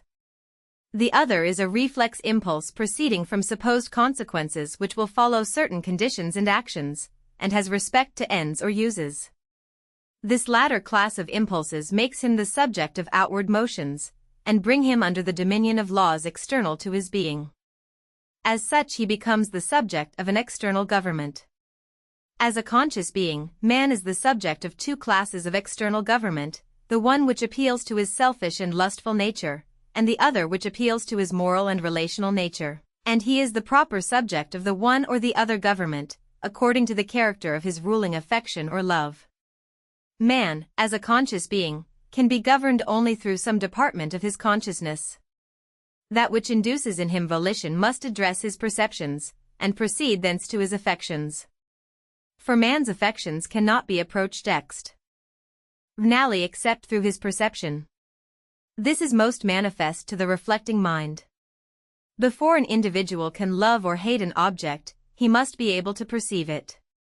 And his love or hatred thereof will be according to his perceptions. Hence it will be perceived that the individual who is in the ruling love of self, if governed at all as a conscious being, must be governed by an appeal to his selfish nature, that is, by an appeal to his hopes and fears. For so long as he is not under the rule of his moral nature, he cannot be governed by its influence. If man is to be controlled, he must be controlled by controlling that which controls him. The selfish and lustful man is under the dominion of his selfish nature, and whatever controls that nature governs him. And he can be governed, as a lustful being, only by controlling his selfish nature. The same is true in principle of the moral man, or he who is under the dominion of his moral nature. Whatever controls the moral nature governs him, and so long as he is under the dominion of his moral nature he must be so governed. Thus it will be perceived that our proposition is true, that man, as a conscious being, must be governed through that department thereof which rules in him. If it be the selfish, he must be governed by an appeal to selfishness; if it be charity or moral love, then that nature must be appealed to. Since, then, man must be governed by an appeal to that impulse which rules in him, and since mankind are naturally under the selfish impulse, the first government to which man becomes subject naturally is that of force, and it appeals to his hopes and fears, that is, to his selfish desire for gain or happiness, and his dread of suffering and loss. Hence selfishness is the basis of the first dispensation of government. This dispensation of government is not calculated, nor is it designed, to make the comer thereunto perfect. Its end and use is to protect the individual from external or outward evils, and not from that which comes from within. It cannot extend beyond the cleansing of the outside of the cup and platter. The most this kind of government can do is to restrain man from depredating upon the rights of his neighbor, by an appeal to his selfishness. Hence the language of the law pertaining to this kind of government is, eye for an eye, tooth for a tooth, life for life, etc. It does not propose to govern man by appealing to his sense of justice and his love for right. On the contrary, its language is, man has no sense of justice or love of right. He is selfish and sensual, and therefore the law appeals to his selfishness and sensualism. It says, your love of your neighbor is not sufficiently strong to prevent you from injuring him, but your love of self is sufficiently strong to prevent your injuring yourself. Therefore, says the law, if you injure your neighbor, we will injure you, if you kill your neighbor, we will kill you, and the same blow which you aim at your neighbor, we will cause to fall upon your own head. In this way, this first kind of government takes advantage of man's selfishness to restrain him. It does not cause him to love his neighbor. It does not cause him, from his heart, to respect his neighbor's rights. It does not tend to lessen his selfishness or lust. It does not in any manner tend to make him more true, just, and pure at heart. It only restrains him from giving expression to his selfish and lustful desires. So far as his motions to action are concerned, he is under the same impulse, whether he keep or break the law. He is as righteous at heart in violating its commandments as in observing its requirements. In either case he is governed by his judgment respecting that which pertains to his self-interest, and in keeping the law he is consulting his own gratification, and in violating it he is doing the same. So far is this kind of government from tending to make the individual better at heart, that it not unfrequently makes him more selfish by intensifying his selfish feelings. The individual who is restrained from stealing through fear of punishment and not from a love of justice is a thief at heart, and will continue so notwithstanding the law says, thou shalt not steal, and by its penalties deters him from stealing. His neighbors may thank the law for its protection. But that is the end of its use. It will not improve the moral condition of its subject. Such, then, is the nature and use of this just dispensation, sometimes called the First Covenant. It is absolutely indispensable for the protection and preservation of individuals and society. Man left to the unrestrained exercise of his lustful and selfish nature, would not only destroy his neighbor, but he would ultimately destroy himself. And thus the very principle of self-protection compels individuals to associate together under these governmental forms, by means of which the weak are to be protected against the encroachments of the strong, the simple against the machinations of the cunning. This necessity gives rise to institutions among men which are designed to direct the manner of applying this power to the protection of those who institute them. The laws of these institutions are but the expressions of the intellectual and moral character of those who make them. Their wisdom is displayed in adapting the means by which their united force shall be directed to the execution of the governmental will, whether that be just or unjust. The uses of these external governments are most apparent, by which I mean their uses as a means of protection. The highest possible use of governmental institutions is that of uniting and directing its force to prevent the weak from becoming the prey of the strong, and the simple the dupes of the cunning. If every man or human being had the means of self-protection always at hand, or if none were disposed to encroach upon the rights of others, but were disposed to do good to all rather than evil, then there would be no occasion for governmental institutions. So we see that the uses of institutions, as means of government, have respect to the concentration and direction of force.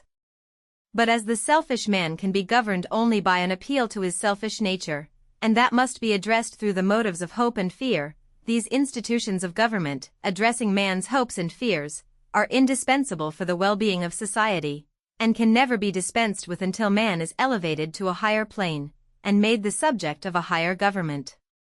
In other words, this kind of government must never be taken from man, but man must be elevated above, and thus be taken from the government. There have been two opposite errors respecting this kind of government, one declaring it to be ordained by God, and therefore to be observed and obeyed as an exponent of the divine will and character. The other holding that all governments of force and blood are contrary to divine appointment, both of which doctrines are true when viewed in a proper direction, and false when viewed in the opposite one. In the first place, it is according to divine appointment that man, as well as every other finite being, shall be governed according to the law of the plane in which he exists and acts, because everything existing in a finite and relational sphere must become the subject of some law, or it could perform no mission in respect to itself or any other existence. Without law it could not be saved from utter destruction.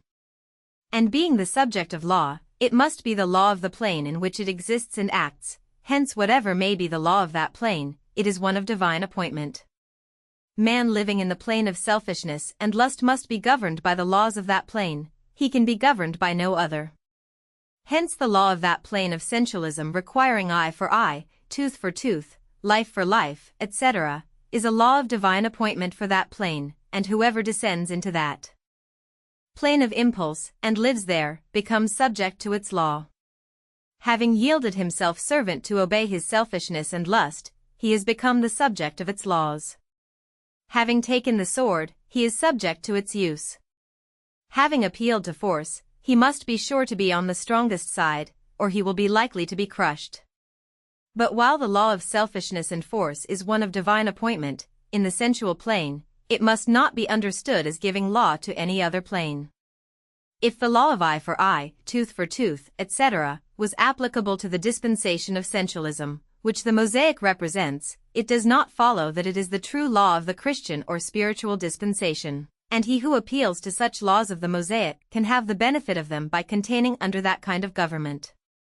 But he must remember, if he wishes to obtain the benefits of the Christian dispensation, he must put away the old man with his deeds.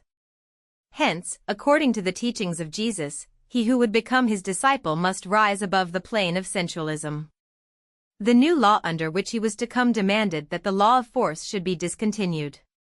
If he would have the benefits of the kingdom of heaven, that is, of the government pertaining to the moral and spiritual plane, he must not resist evil by force, he must not smite back when smitten, he must not indulge in feelings of hatred or unkindness toward anyone, he must love his enemies, bless them in the midst of their cursings.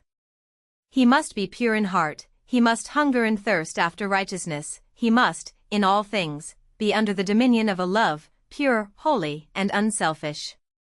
Such a one would be freed from the law of sin and death, such a one would cease to be a debtor to the law of the first dispensation, and would be born into liberty, not into a liberty to do wrong, but a liberty which had respects to his purified affections.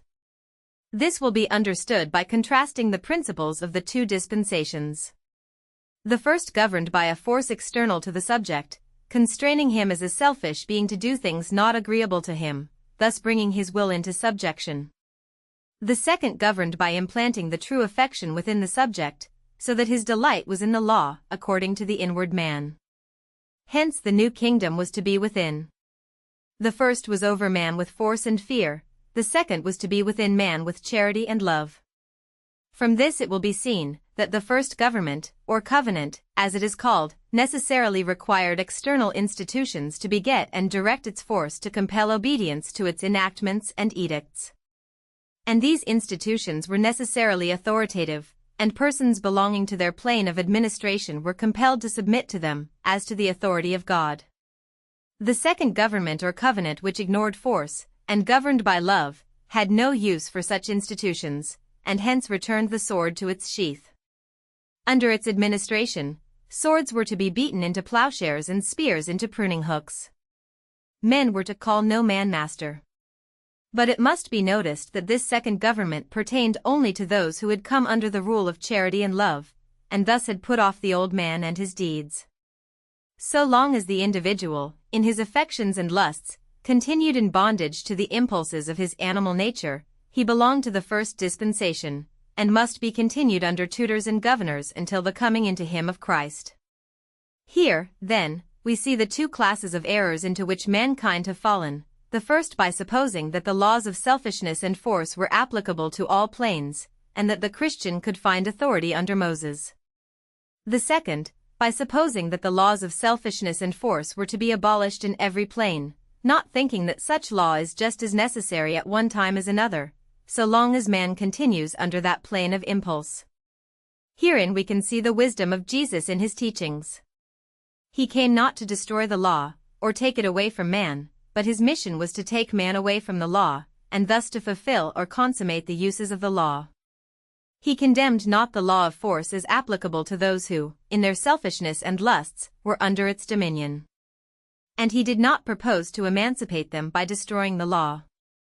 But he did propose to redeem them from under it, by calling them to a higher plane of impulse and action. He proposed to lead them out of Egypt, not take Egypt away from them. Herein is to be found one of the fundamental errors of Christendom, in not perceiving the true meaning of the first and second covenants, that is, in not perceiving the true sphere of the Mosaic and Christian governments. Each are of divine appointment in their respective spheres, and neither have respect to time or place of administration, but to condition.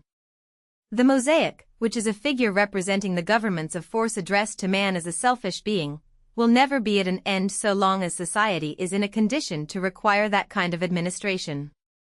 It will not be at an end in the individual until his moral nature is in the ascendant, until he keeps that new commandment of love one another. And the Mosaic dispensation will not be at an end in society until the kingdom of heaven is established in the hearts of the members thereof. The theologian has committed a great error in making the kingdom of heaven a historic affair, supposing that the death of Jesus terminated the first, and introduced the second dispensation, not seeming to understand that the character of the government determined to which dispensation it belonged irrespective of time or place. That government which is instituted with respect to, and is administered upon the principles of selfishness and force, is Mosaic, no matter in what age or by whom administered. All civil and ecclesiastical governments which are external and forceful belong to the Mosaic, no matter by what names they may be called. A moment's reflection will demonstrate to a mind of ordinary intelligence and information, that all external human governments are of this character. We have no Christian governments exercising power and compelling external obedience to law. The very supposition is an absurdity. The very moment a government is organized, and clothes itself with external force, its Christian character is destroyed. Christianity, in its true spiritual and saving character, acts only from within the individual. It is not a government over men or among men. It is a government in man. It cleanses the inside of the cup and the platter, and thence makes clean the outside. Christians have no need of governments to keep them in the right way. Understand me, real Christians, not professing ones. They have no uses for institutions, for each obeys the right, and takes upon himself the labor of all needful charities. Thus it will be found to be a truth of universal applicability, that wherever institutions, and especially legal institutions, are found necessary, the people are not Christians, no matter what creed they profess. Christianity pertains to character, not creed. External institutions are incompatible with true Christianity. Both cannot live and act together in the same individual. Men have been conscious of this, and hence have been involved in doubt and difficulty as to their duties. But there need be no difficulty on this point. Let it be understood that the man who feels the needs of outward restraint belongs to the Mosaic government, and by it he must be governed, that all men who are under the dominion of their selfish natures have not put on Christ, and hence are under Moses. Such are under the law, and must be continued under tutors and governors. External institutions, then, belong to the first dispensation, and will continue to be necessary so long as man continues to live under the dominion of his selfishness and lusts. When he shall be redeemed from such nature in himself, he will be redeemed from bondage to external institutions, and he cannot properly be before. The evil, then, is not in the institution, but in that condition of the individual and society which makes the institution necessary, and the remedy is not in destroying the institution, but in elevating man, and thereby dispensing with its need, and until that is done, the law and the prophets must continue. This brings me directly to the institution of marriage, respecting which so much has been said of late. Like all other institutions, it belongs to the external and Mosaic, and looks to the external relations of the parties. Its necessity is based upon the same selfish and lustful principle in man, as is the necessity of all other external institutions. Its office is protection, not purification. Hence all its laws look to legal security, but do not attempt to elevate and purify the affections. Those who have written and spoken against the external marriage institution have acted very unphilosophically in supposing that the fault of which they complain was in the institution and not in themselves. I will endeavor to make this apparent. In the first place, I will do them the justice to say that the external institution is in character but little, if any, better than they affirm of it, that it is made the means of rendering respectable the grossest lusts, that there is no Christian difference between lust within and lust without the forms of wedlock, that the individual who looks upon another with a lustful desire, when tried by the standard of Jesus, is an adulterer, whether sustaining the external marital relation or not. In speaking of the abuses of this institution, I would not have them abate their zeal by ceasing to proclaim its infidelity to that inward purity of soul so essential to the true Christian union, but I would have them make a very different use of the fact. The use which many, and perhaps most of those who oppose the external institution of marriage make of its lustful abuses, is rather to palliate the conduct of those who are lustful outside of its license, by showing that, at heart, they do not differ from those who indulge in the same lustful desires and exercises under its licentious permission, thus very naturally taking license, and, when censured by others, pleading the respectable guilt of others as their excuse. In speaking of the abuses of the marriage institution, I would not plead them in mitigation of lust, nor would I make them the occasion of license. I would refer to them for the purpose of condemning more strongly the foul practice of seeking gratification in that direction. It is not to be objected to the external institution of marriage that under its sanction the grossest of lusts are practiced in the name of virtue, and that the weightiest evils are the result. Such is not the fault of the institution, but of those who use it for that purpose, and were it not for the institution, under the present lustful condition of society, the same practice would become universal, and would be as respectable as it now is under the sanctions of wedlock. If the external institution does not restrain the exercise of lust between the parties thereof, it does render disreputable its exercise beyond, and thus exerts an influence for good to that extent.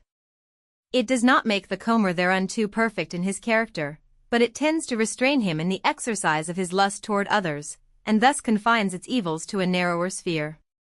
One of the greatest moral benefits of the legal institution of marriage is that it tends to restrict the lustful practices of the parties to themselves, and, in reality, this is the bondage of which the objector complains.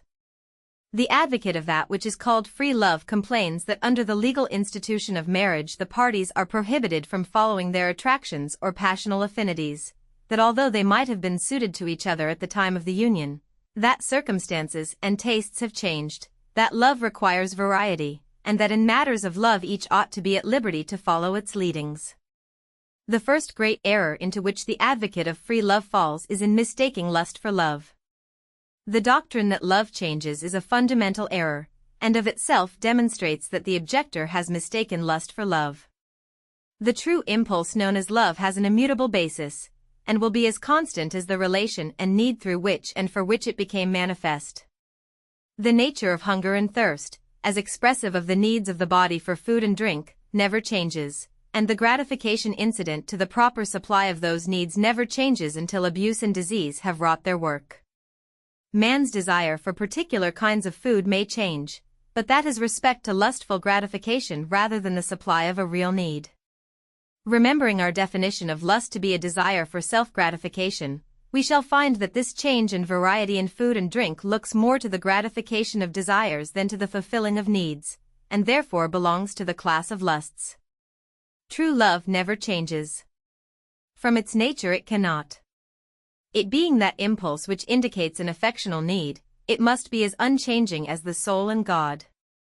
Take that known as maternal love, and who that has known a mother's love will say that it demands for its life and continuance variety and change? tell the mother, as she presses her firstborn to her bosom, that she will soon demand change and variety to keep alive her maternal affection, and she would reply in the language of Macduff, he has no children. No, of all things else, true love will admit of no change, no variety. In no affectional relation, save that of husband and wife, would the free lover admit that love required change or variety. In the parental, fraternal, filial, and social relations that doctrine does not apply. The parent loves his child, and feels no demand for variety. What would be thought of that mother who should tire of loving her child, and give as an excuse that her tastes had changed, that once her child was suited to her maternal affection, but that now her maternal love had changed its character and quality, and demanded a corresponding change on the part of the object of its affection? It requires no argument to show that such can never be the requirements of maternal love. The same is true of every other manifestation of the affectional principle. Fraternal, filial, and social love will admit of no change, demand no variety. The brother and sister can love on and love forever, the parent and child can do the same, and true friendship abides in constancy of affection. But lust demands variety, and consequently change. When the true impulse is overlooked, and self-gratification becomes the end in pursuit, then comes with it the demand for variety. This is seen in eating and drinking. Hunger and thirst only call for simple food and drink. They will supply the demand. But the moment gratification is consulted, then great must be the change and large the variety. And by far the largest amount of labor and expense is bestowed upon gratification. The same is seen in the social department. Those who, in their social intercourse, are seeking selfish gratification instead of the happiness and well-being of their associates, are those who demand variety, who themselves are cloying of one kind of amusement and then demanding another. This principle of demanding change in food, in society, in amusement, etc., depends upon that condition known as cloyed, and it does not take place in respect to any need. The thirsty soul is never cloyed with drink until it ceases to be thirsty, the hungry soul with food until hunger ceases. But it is not thus with lust, it ceases to enjoy one means of gratification after another, while yet the demand or gratification continues. The same principles apply to the marriage relation. True conjugal love never changes. It can never change, because it must rest upon an unchangeable basis. The mode of begetting offspring must be as enduring as the race. The demand, therefore, will be as imperative as the necessity, and hence the desire for offspring must be as deep and fundamental as the soul itself. The law of procreation demands that in view of the great end to be accomplished, those who unite in the procreative art should unite upon the highest and purest plane. Hence the conjugal affection or love has its basis in this deepest and most immutable necessity of the soul. Understand me, who man, in his present condition, is the grand ultimate of all past being and action. And that which took all past ages to accomplish is committed to man in the command to be fruitful and multiply. The future is committed to him. That which comes into conscious being must do so through him, and the true foundation for the fulfillment of the great command is laid in the conjugal union of the male and female souls. To say of the impulse calling for such union, that it demands change and consequent variety, is blasphemously false and absurd. The basis of conjugal love is as deep and immutable as are the foundations of immortality and eternal life. But let this union be a mere external and lustful one, that is, one looking for self-gratification, and it becomes subject to the law of lust, and consequently, like every other lustful affection, will demand variety. The very nature of lust is to disease and destroy and to defeat the end sought. It therefore brings with itself ultimate cloying and disgust, and to remedy that, it must have change.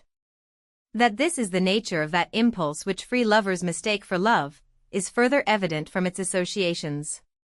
The plea they set up is, that every one is free to seek happiness, and consequently when one relation or pursuit fails to conduce to that end, they should be permitted to change the relation or the pursuit, and seek happiness in another. They make the seeking after happiness the great end of life, hence they have adopted very appropriate language, such as passional attraction, passional affinity, etc.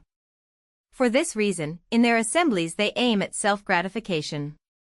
Each is striving to beget pleasure. Their assembly rooms are full of amusements and innocent recreations, singing, dancing, playing at different games, chatting, etc., all pursued in respect to the pleasures they promise, and not in respect to the good irrespective of the pleasure. The plea is, the people demand cheap amusements, or rather need them. Cheap amusements are the very things they ought not to have. It is but another name for cheap dissipation. But the advocate for free love complains that the law and public sentiment hold him to his choice, when he has made a bad one. The uses and benefits of the law are seen in this, that they do hold all such to their choice, and by so doing avoid a multiplicity of bad matches. The individual who is out seeking passional affinities is under the influence of lust, and the sooner he or she is caught and caged the better. Such can gain nothing by being permitted to experiment. Until they can rise above their selfish and lustful natures in other things, they will not be very likely to do it in matrimonial affairs. End.